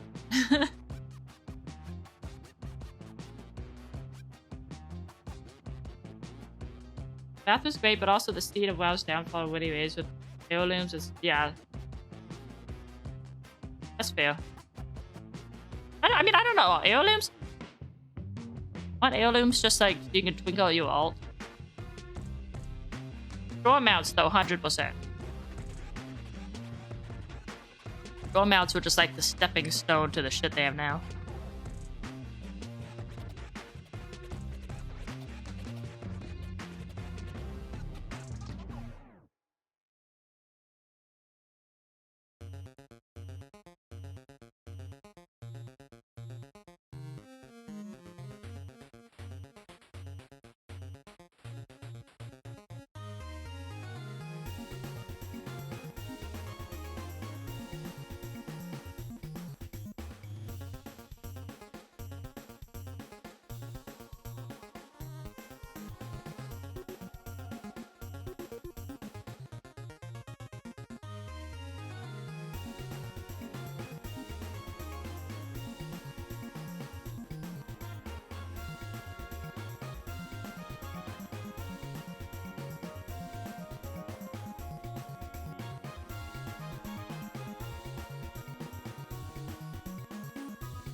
Pretty close. I think that's about good. Stupid belt thing. Let me save. I don't want to do that again. Ah! Always save.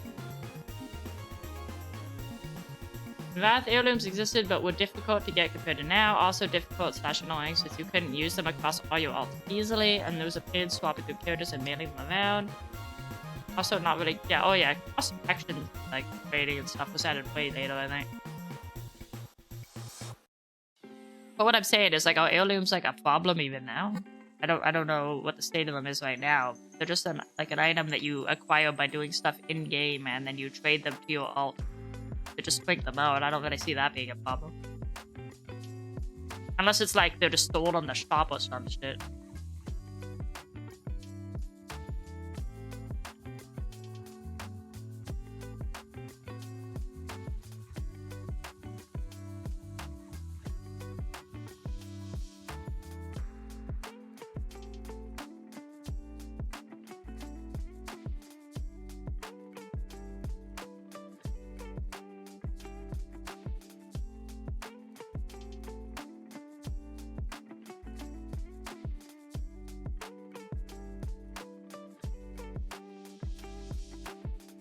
How am I gonna stay this?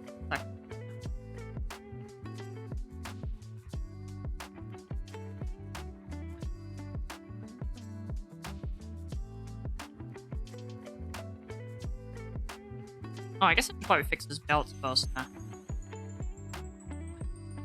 Because I haven't really used them too recently. They might have been removed. They might have removed the XP. Oh, I forgot I had EXP bonuses too. You can just buy with gold, and I think as like in Wrath we had to do. Oh, okay. Yeah, once you can buy them and they give EXP bonuses, it's a little sus.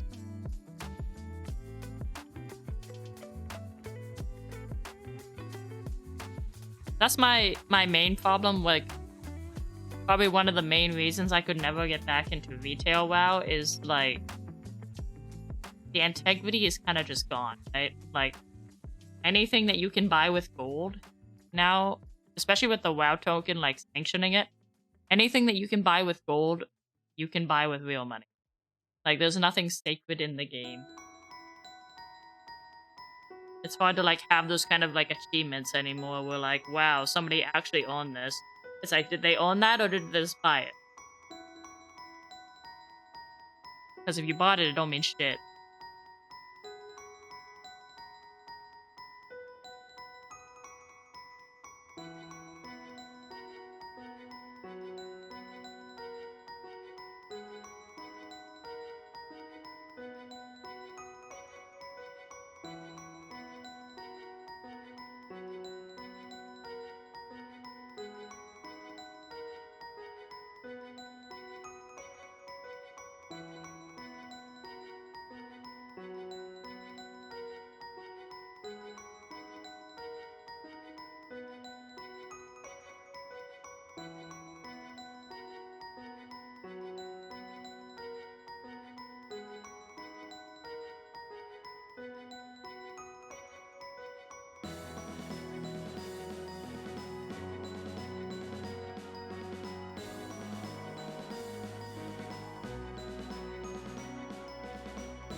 Belts actually fall over here like they should.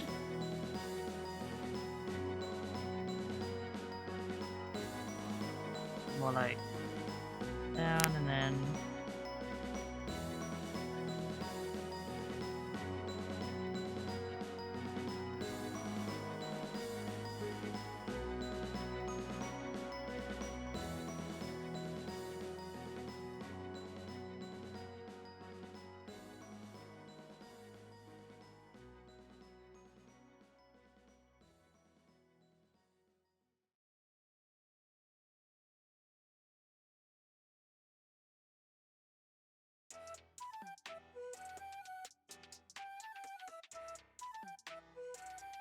arguably that's kind of always been a thing. People pay others to run them through raids or power level them. That does still entail getting the gold, but at least that's what I mean. That's what I mean. Like, I have no problem with like boosting and whatnot. Like even EvoQuest had fucking power leveling.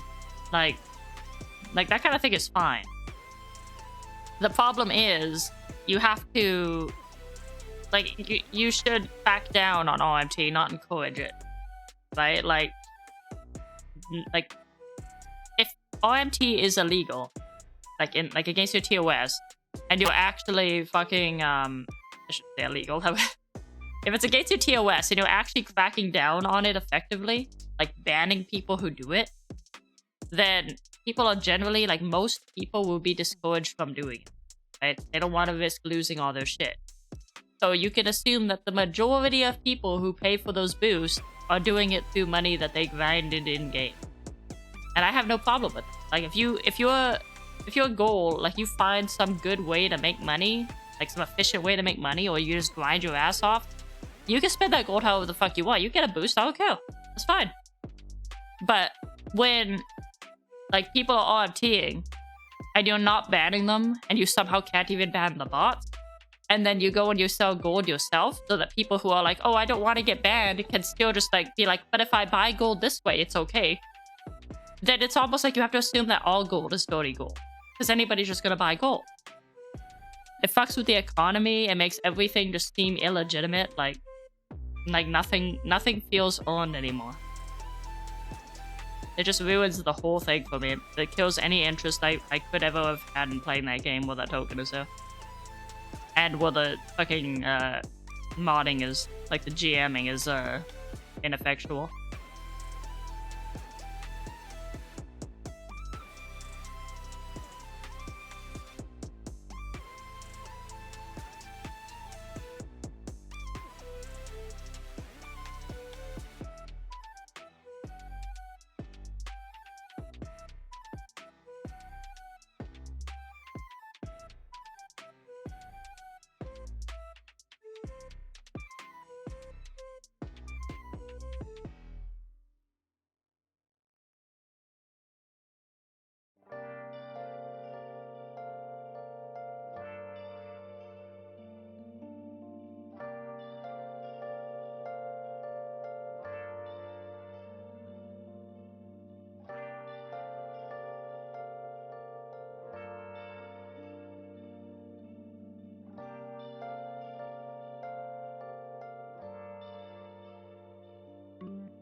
I was muted. Thank you.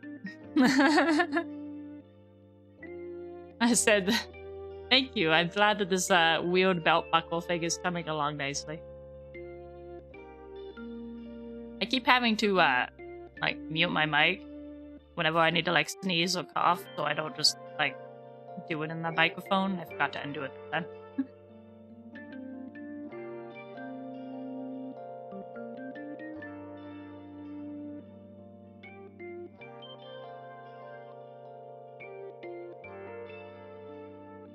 And the song music is such a vibe, though.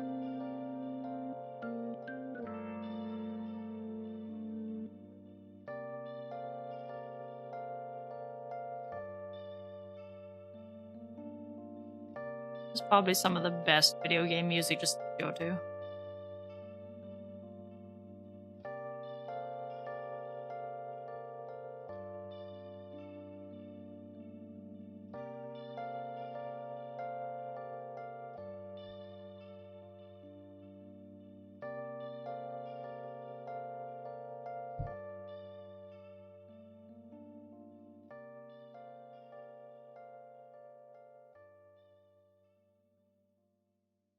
to make this even a little...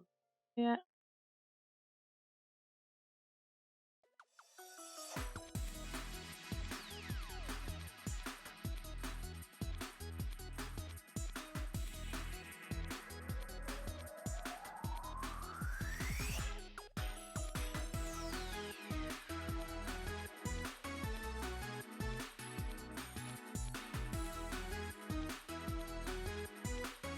Mm-hmm.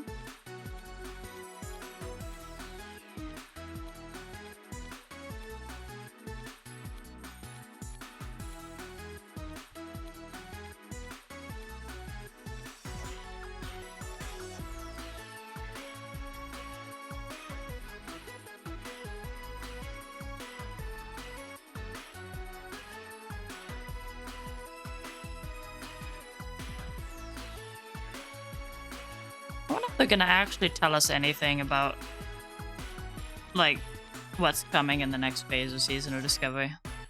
The runes or whatnot. Because I still don't know what the fuck I want to main. I will say I'm kind of leaning towards Druid, actually. Because the Druid has been very fun. But, like, what if Shadow Priest off? Could, right? Probably not super likely, but it could. Anything could happen.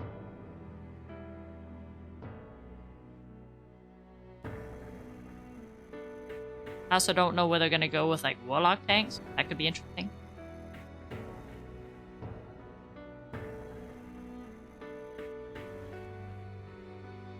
I think from the sounds of it, they might just literally end up leaving, you know, the Discovery completely. I kind of like when they told us, like, what to expect.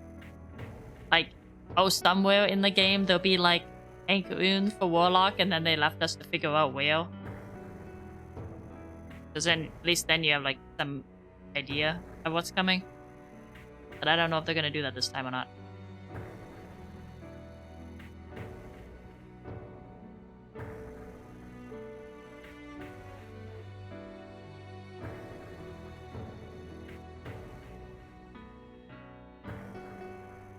Now I gotta adjust this here.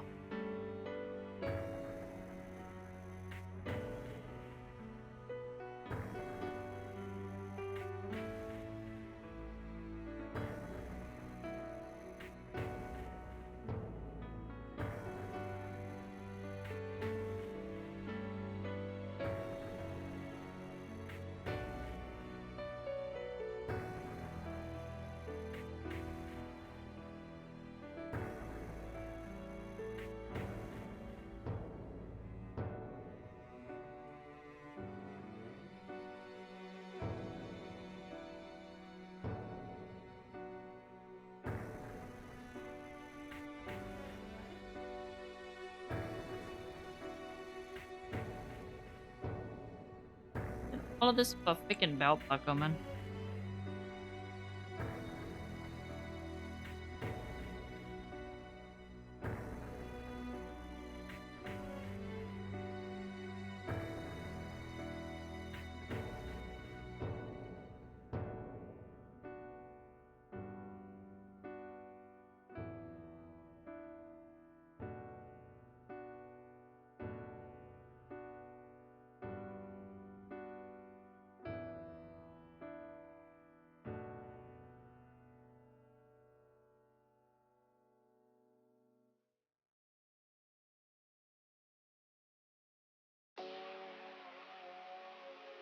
It's funny.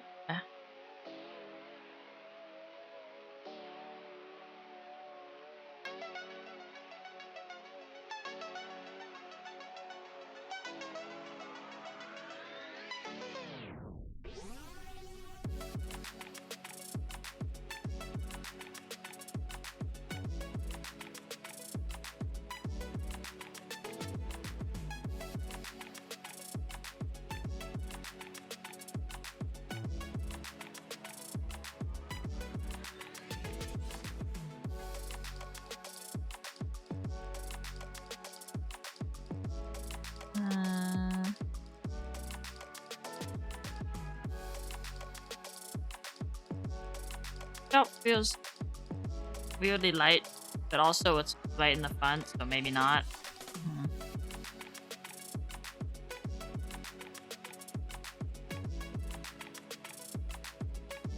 Might not be weirdly light. Maybe it's just actually how it's. What the?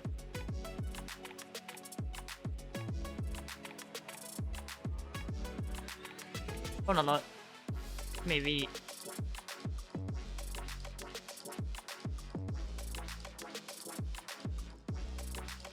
There we go. I'm looking the right way.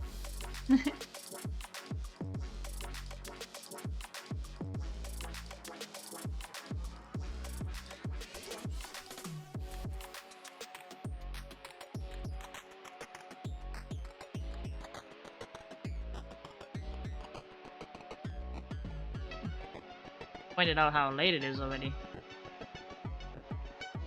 Oh my god, these details take so long!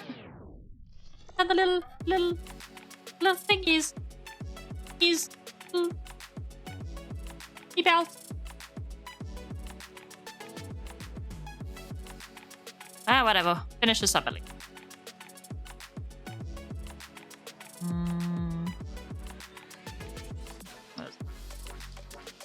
That's probably about good for the belt. Now I gotta... this a bit.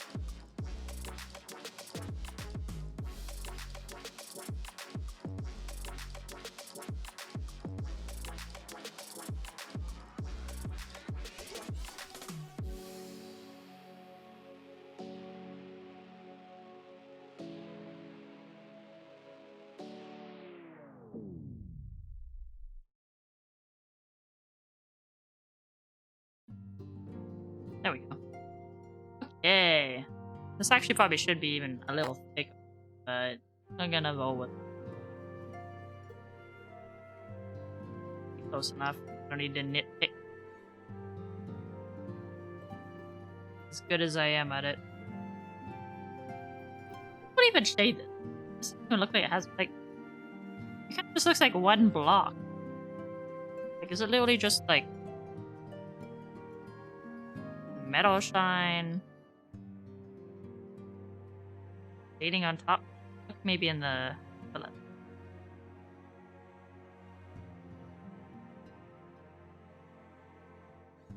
Yeah, no, not that one really. This has it kind of popping out a little, but this part is still like completely flat. Hum. Hum hum.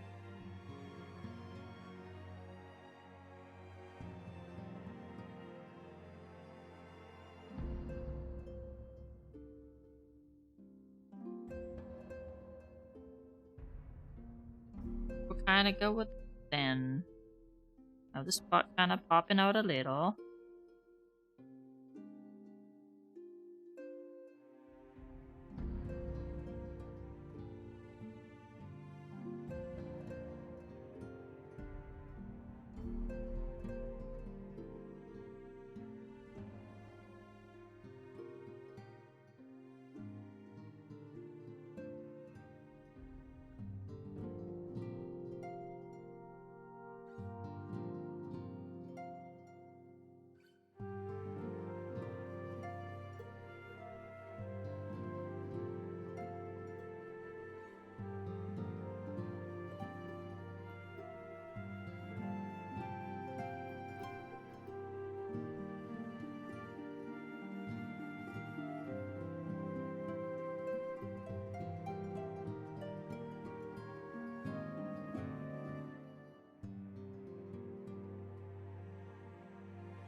This disc around it is then pretty.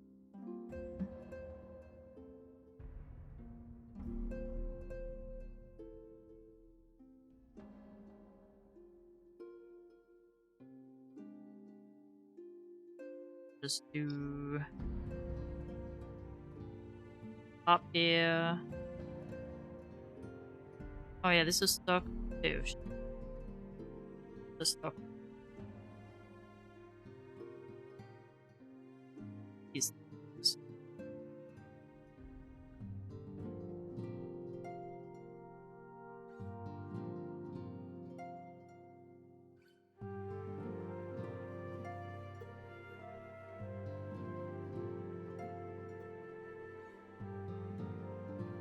Alright, you know what? Well, I figure out how to stock all.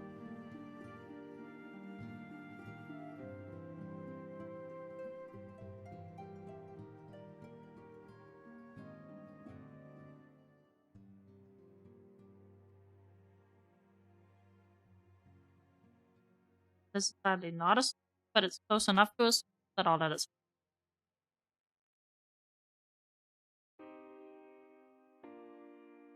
And then we got two little.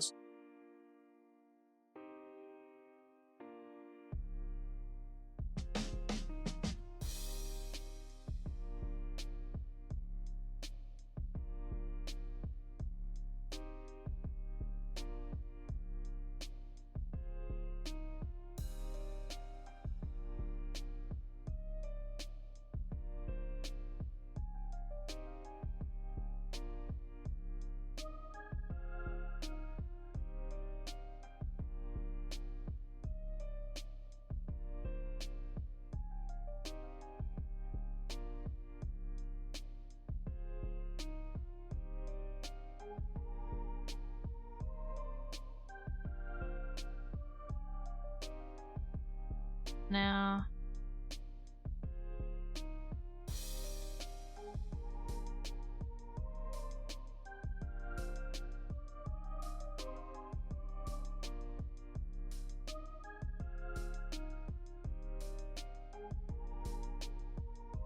Now we do. This should be reaching over to here. And then. But.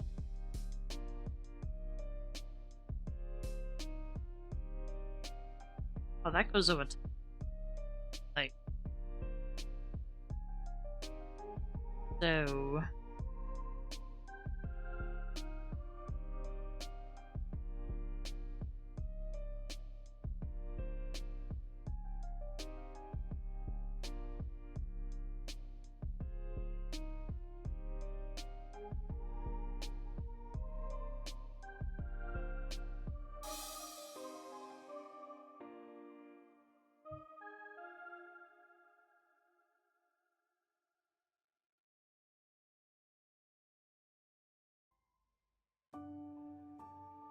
Actually, since it's facing this way, this one should be a little more pronounced.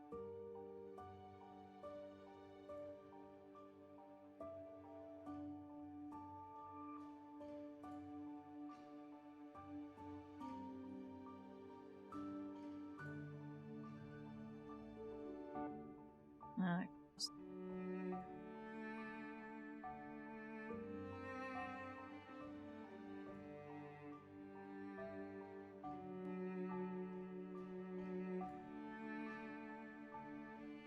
This side's gonna need a little here again. It's facing that other way.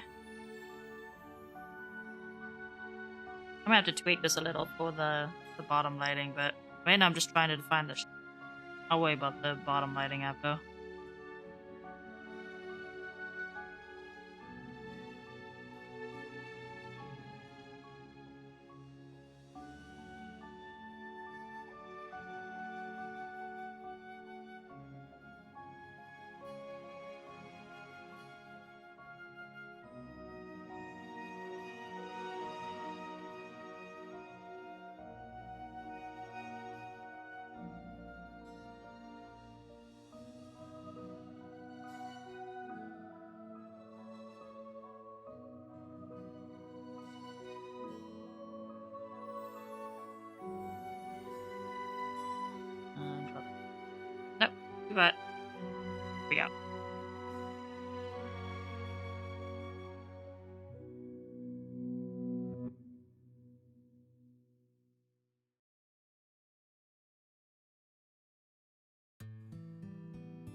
part needs to be dark.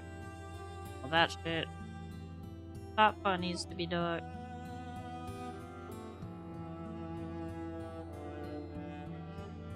Yeah.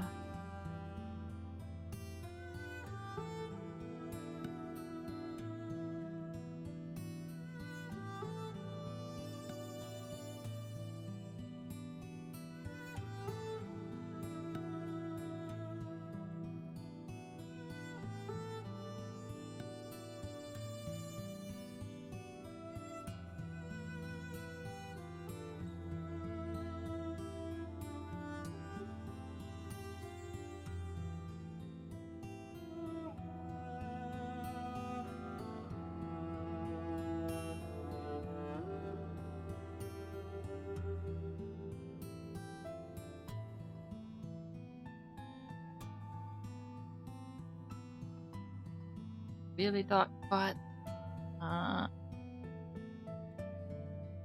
We can add the light after this, and we can hopefully make it look kind of shiny, shiny metallic.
Oh, see, like, this is already one part away. This part I know I need to draw the, I need to change the light. This part I gotta just... guess I could just go over with... Nah, I better change it now. I better not be lazy. Get rid of it now. This part on the bottom would normally be shaded, but it's facing the light.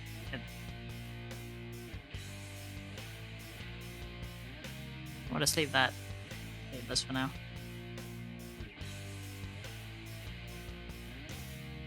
This part down here is also going to be light, but I'll just... that's going to kind of transition from shadow to light as it gets closer to the bottom. So I'll just do that when I get to that.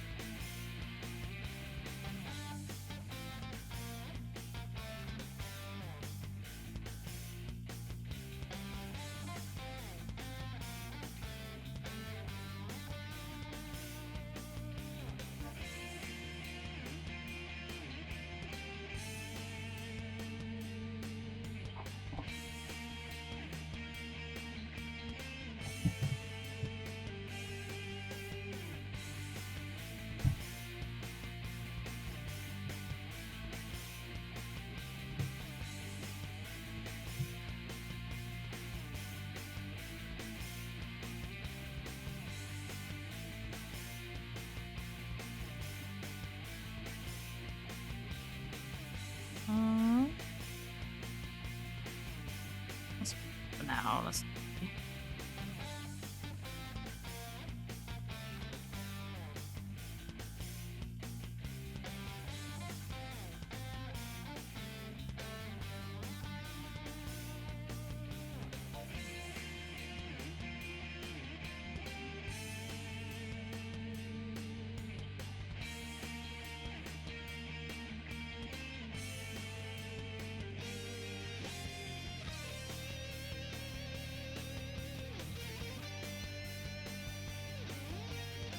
Make...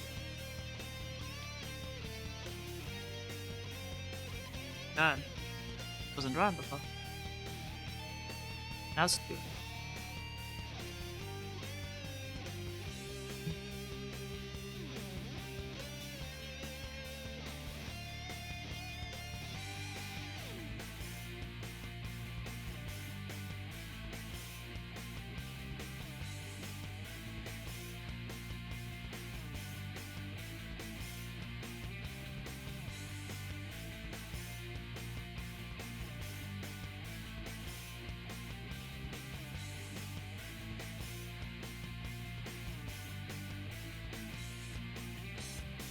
This spot now.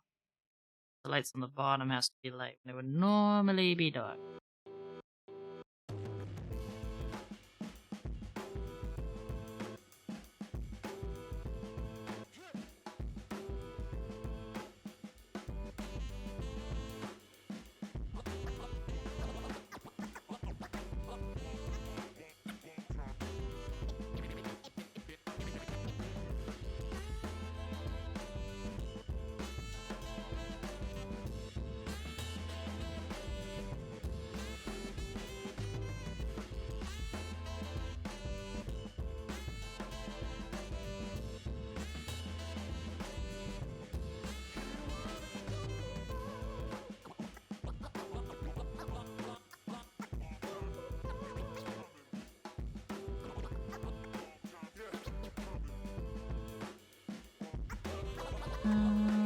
I've got a little more up here.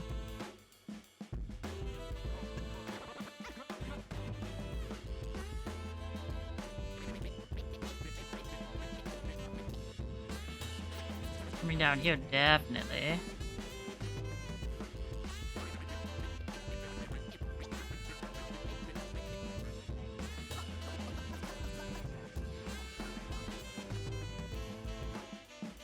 This is where I kind of gotta transition a bit from light to dark.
Awesome.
Oh my god. All of us.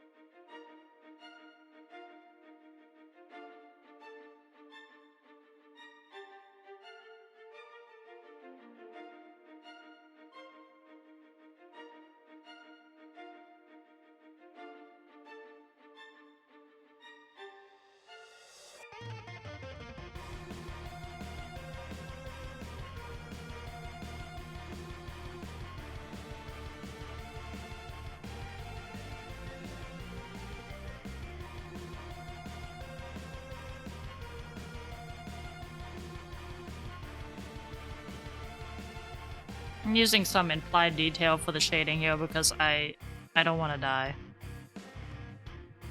And I spent enough time on this freaking belt.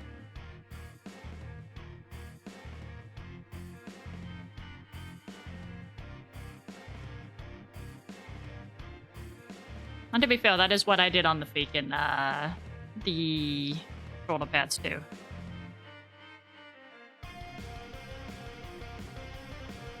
Oh yeah, Bob.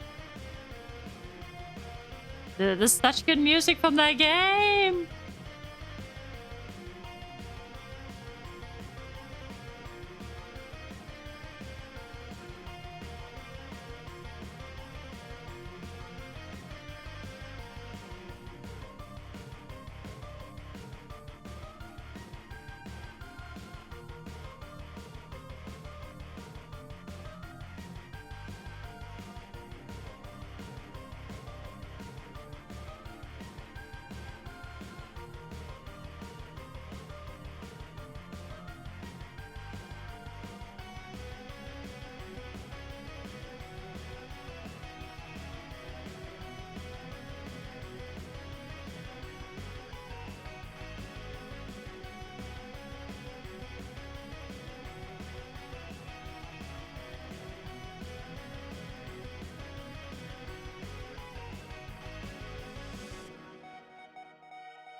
Yeah, see, that's the trick.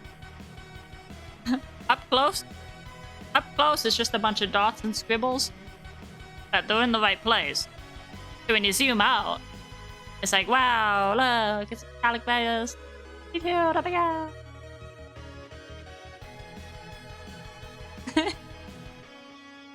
I could add even actually a little more shine, 'cause this is really cool. Add a few dots, really boost it.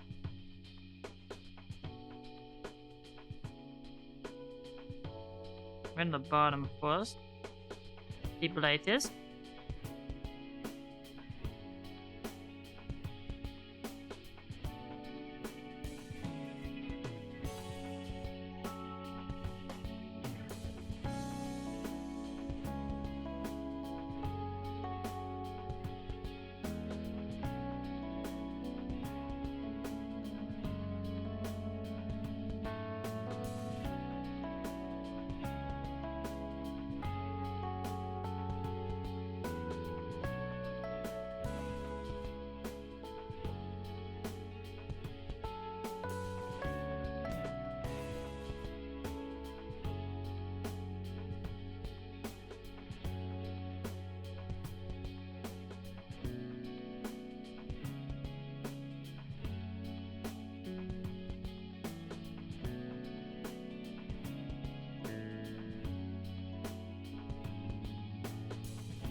Go.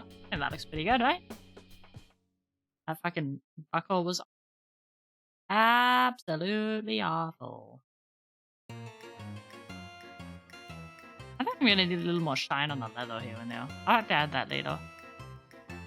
Doesn't look quite leathery yet to me.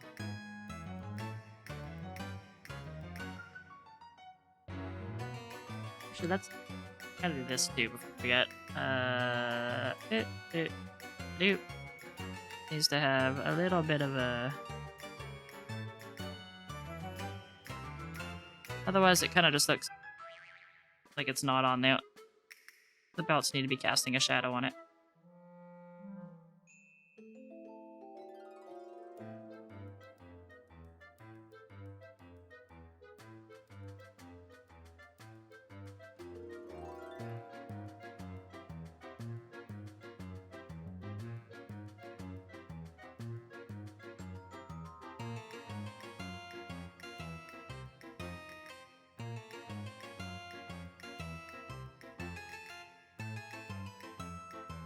There we go. So it's just kind of floating there. Let's do...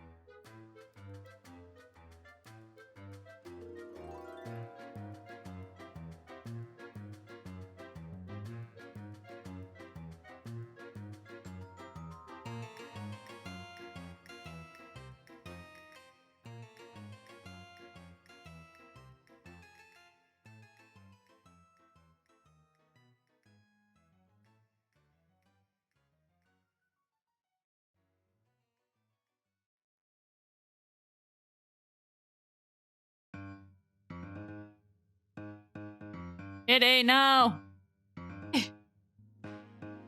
My lap. Now she's in front of the tablet. Get down.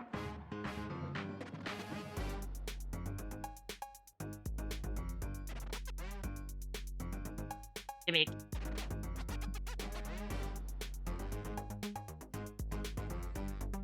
Very sweet kitty, but please, I'm trying to draw.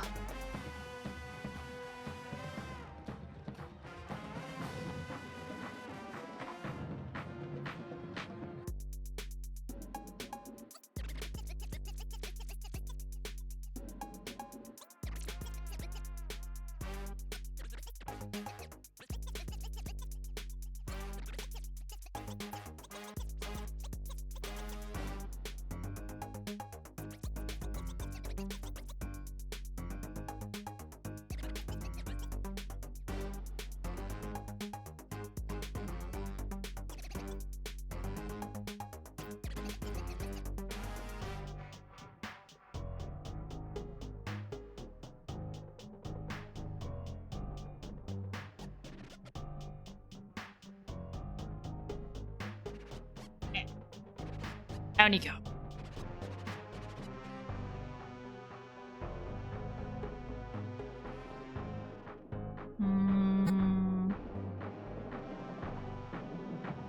Fun. Nope.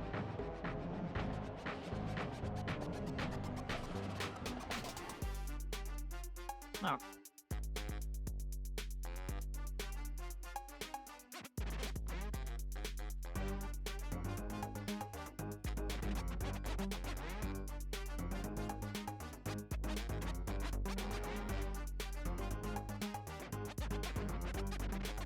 I think having these shiny spots might make it look more leathery. This.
Hmm.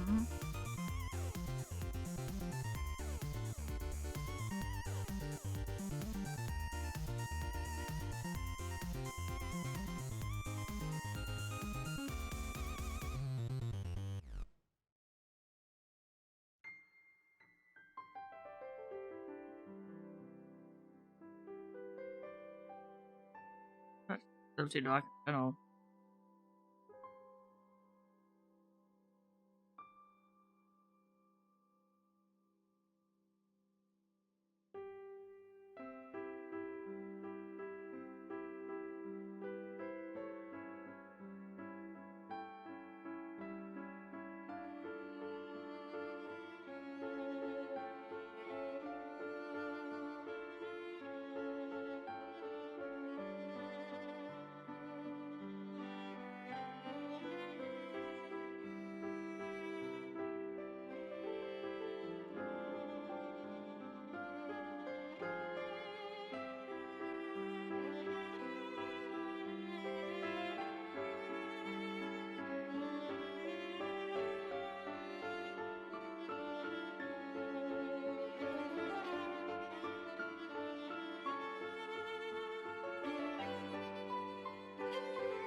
So, what do you guys think?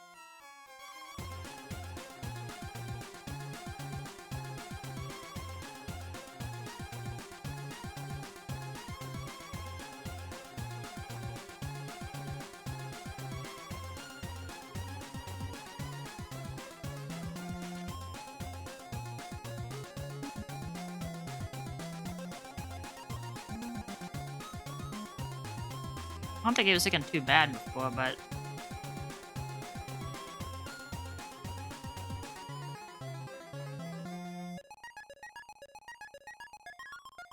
just didn't quite feel leathery. Like it didn't have that shine to it.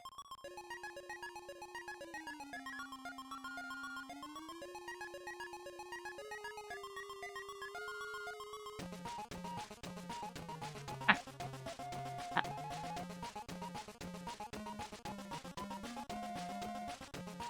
You just sit here and be happy. Why do you need to nuzzle my playlist?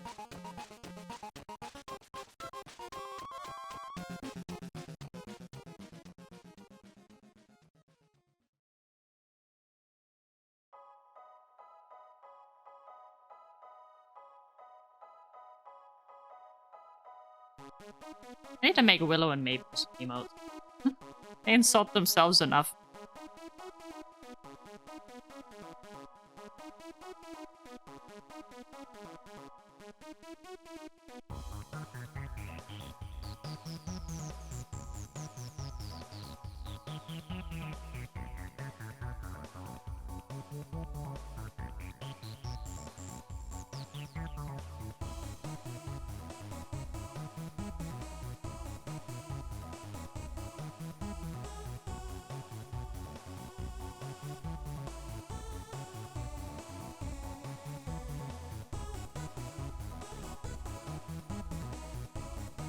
Oh, it's gonna be looking good. I might just like put the legs like so like the baggy pants are kind of just folding into each other because it feels weird having the little gap.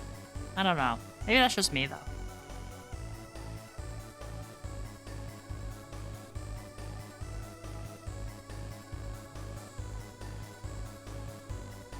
I can do that real.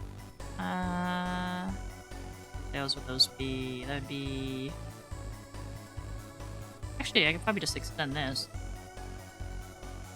To hide this one. That's good.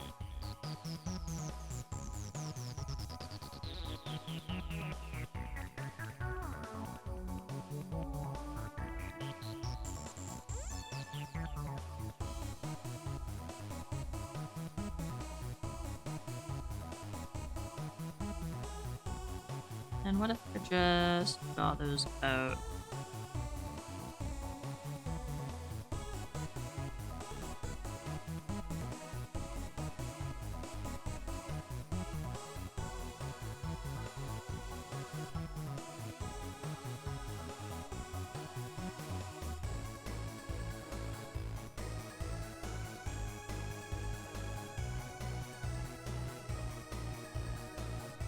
Alright, and then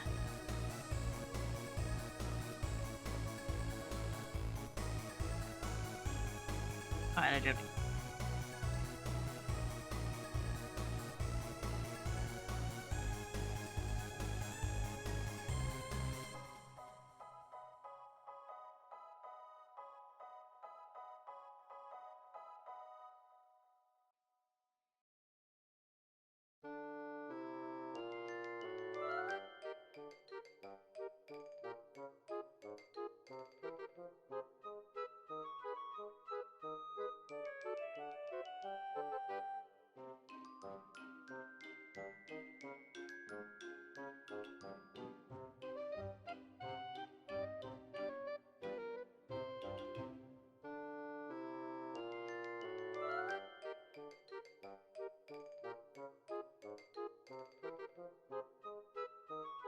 Yeah, let's see, that feels better to me. That feels like his legs are like he still has baggy pants, but his legs are like more close together. He's like walking kind of towards you almost.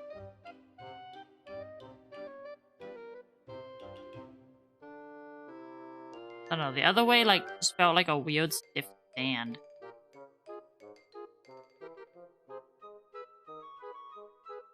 And not that it matters too much being all the way down here and half blinded out by the light. It bothers me. I think that improved a lot. I think it really helped add in a little more shine. I think this looks pretty good. These look pretty good. We gotta do the sword still. And we gotta do this little belt, so we gotta do the zip. So didn't get through all the little details today, unfortunately. Spent a lot of time on that buckle. But progress was made, and I think he's looking pretty freaking snazzy. I'm actually quite happy with it. I'm gonna call it here because it's getting late. So thank you guys for watching and hanging out. See you next stream on for WoW. Bye.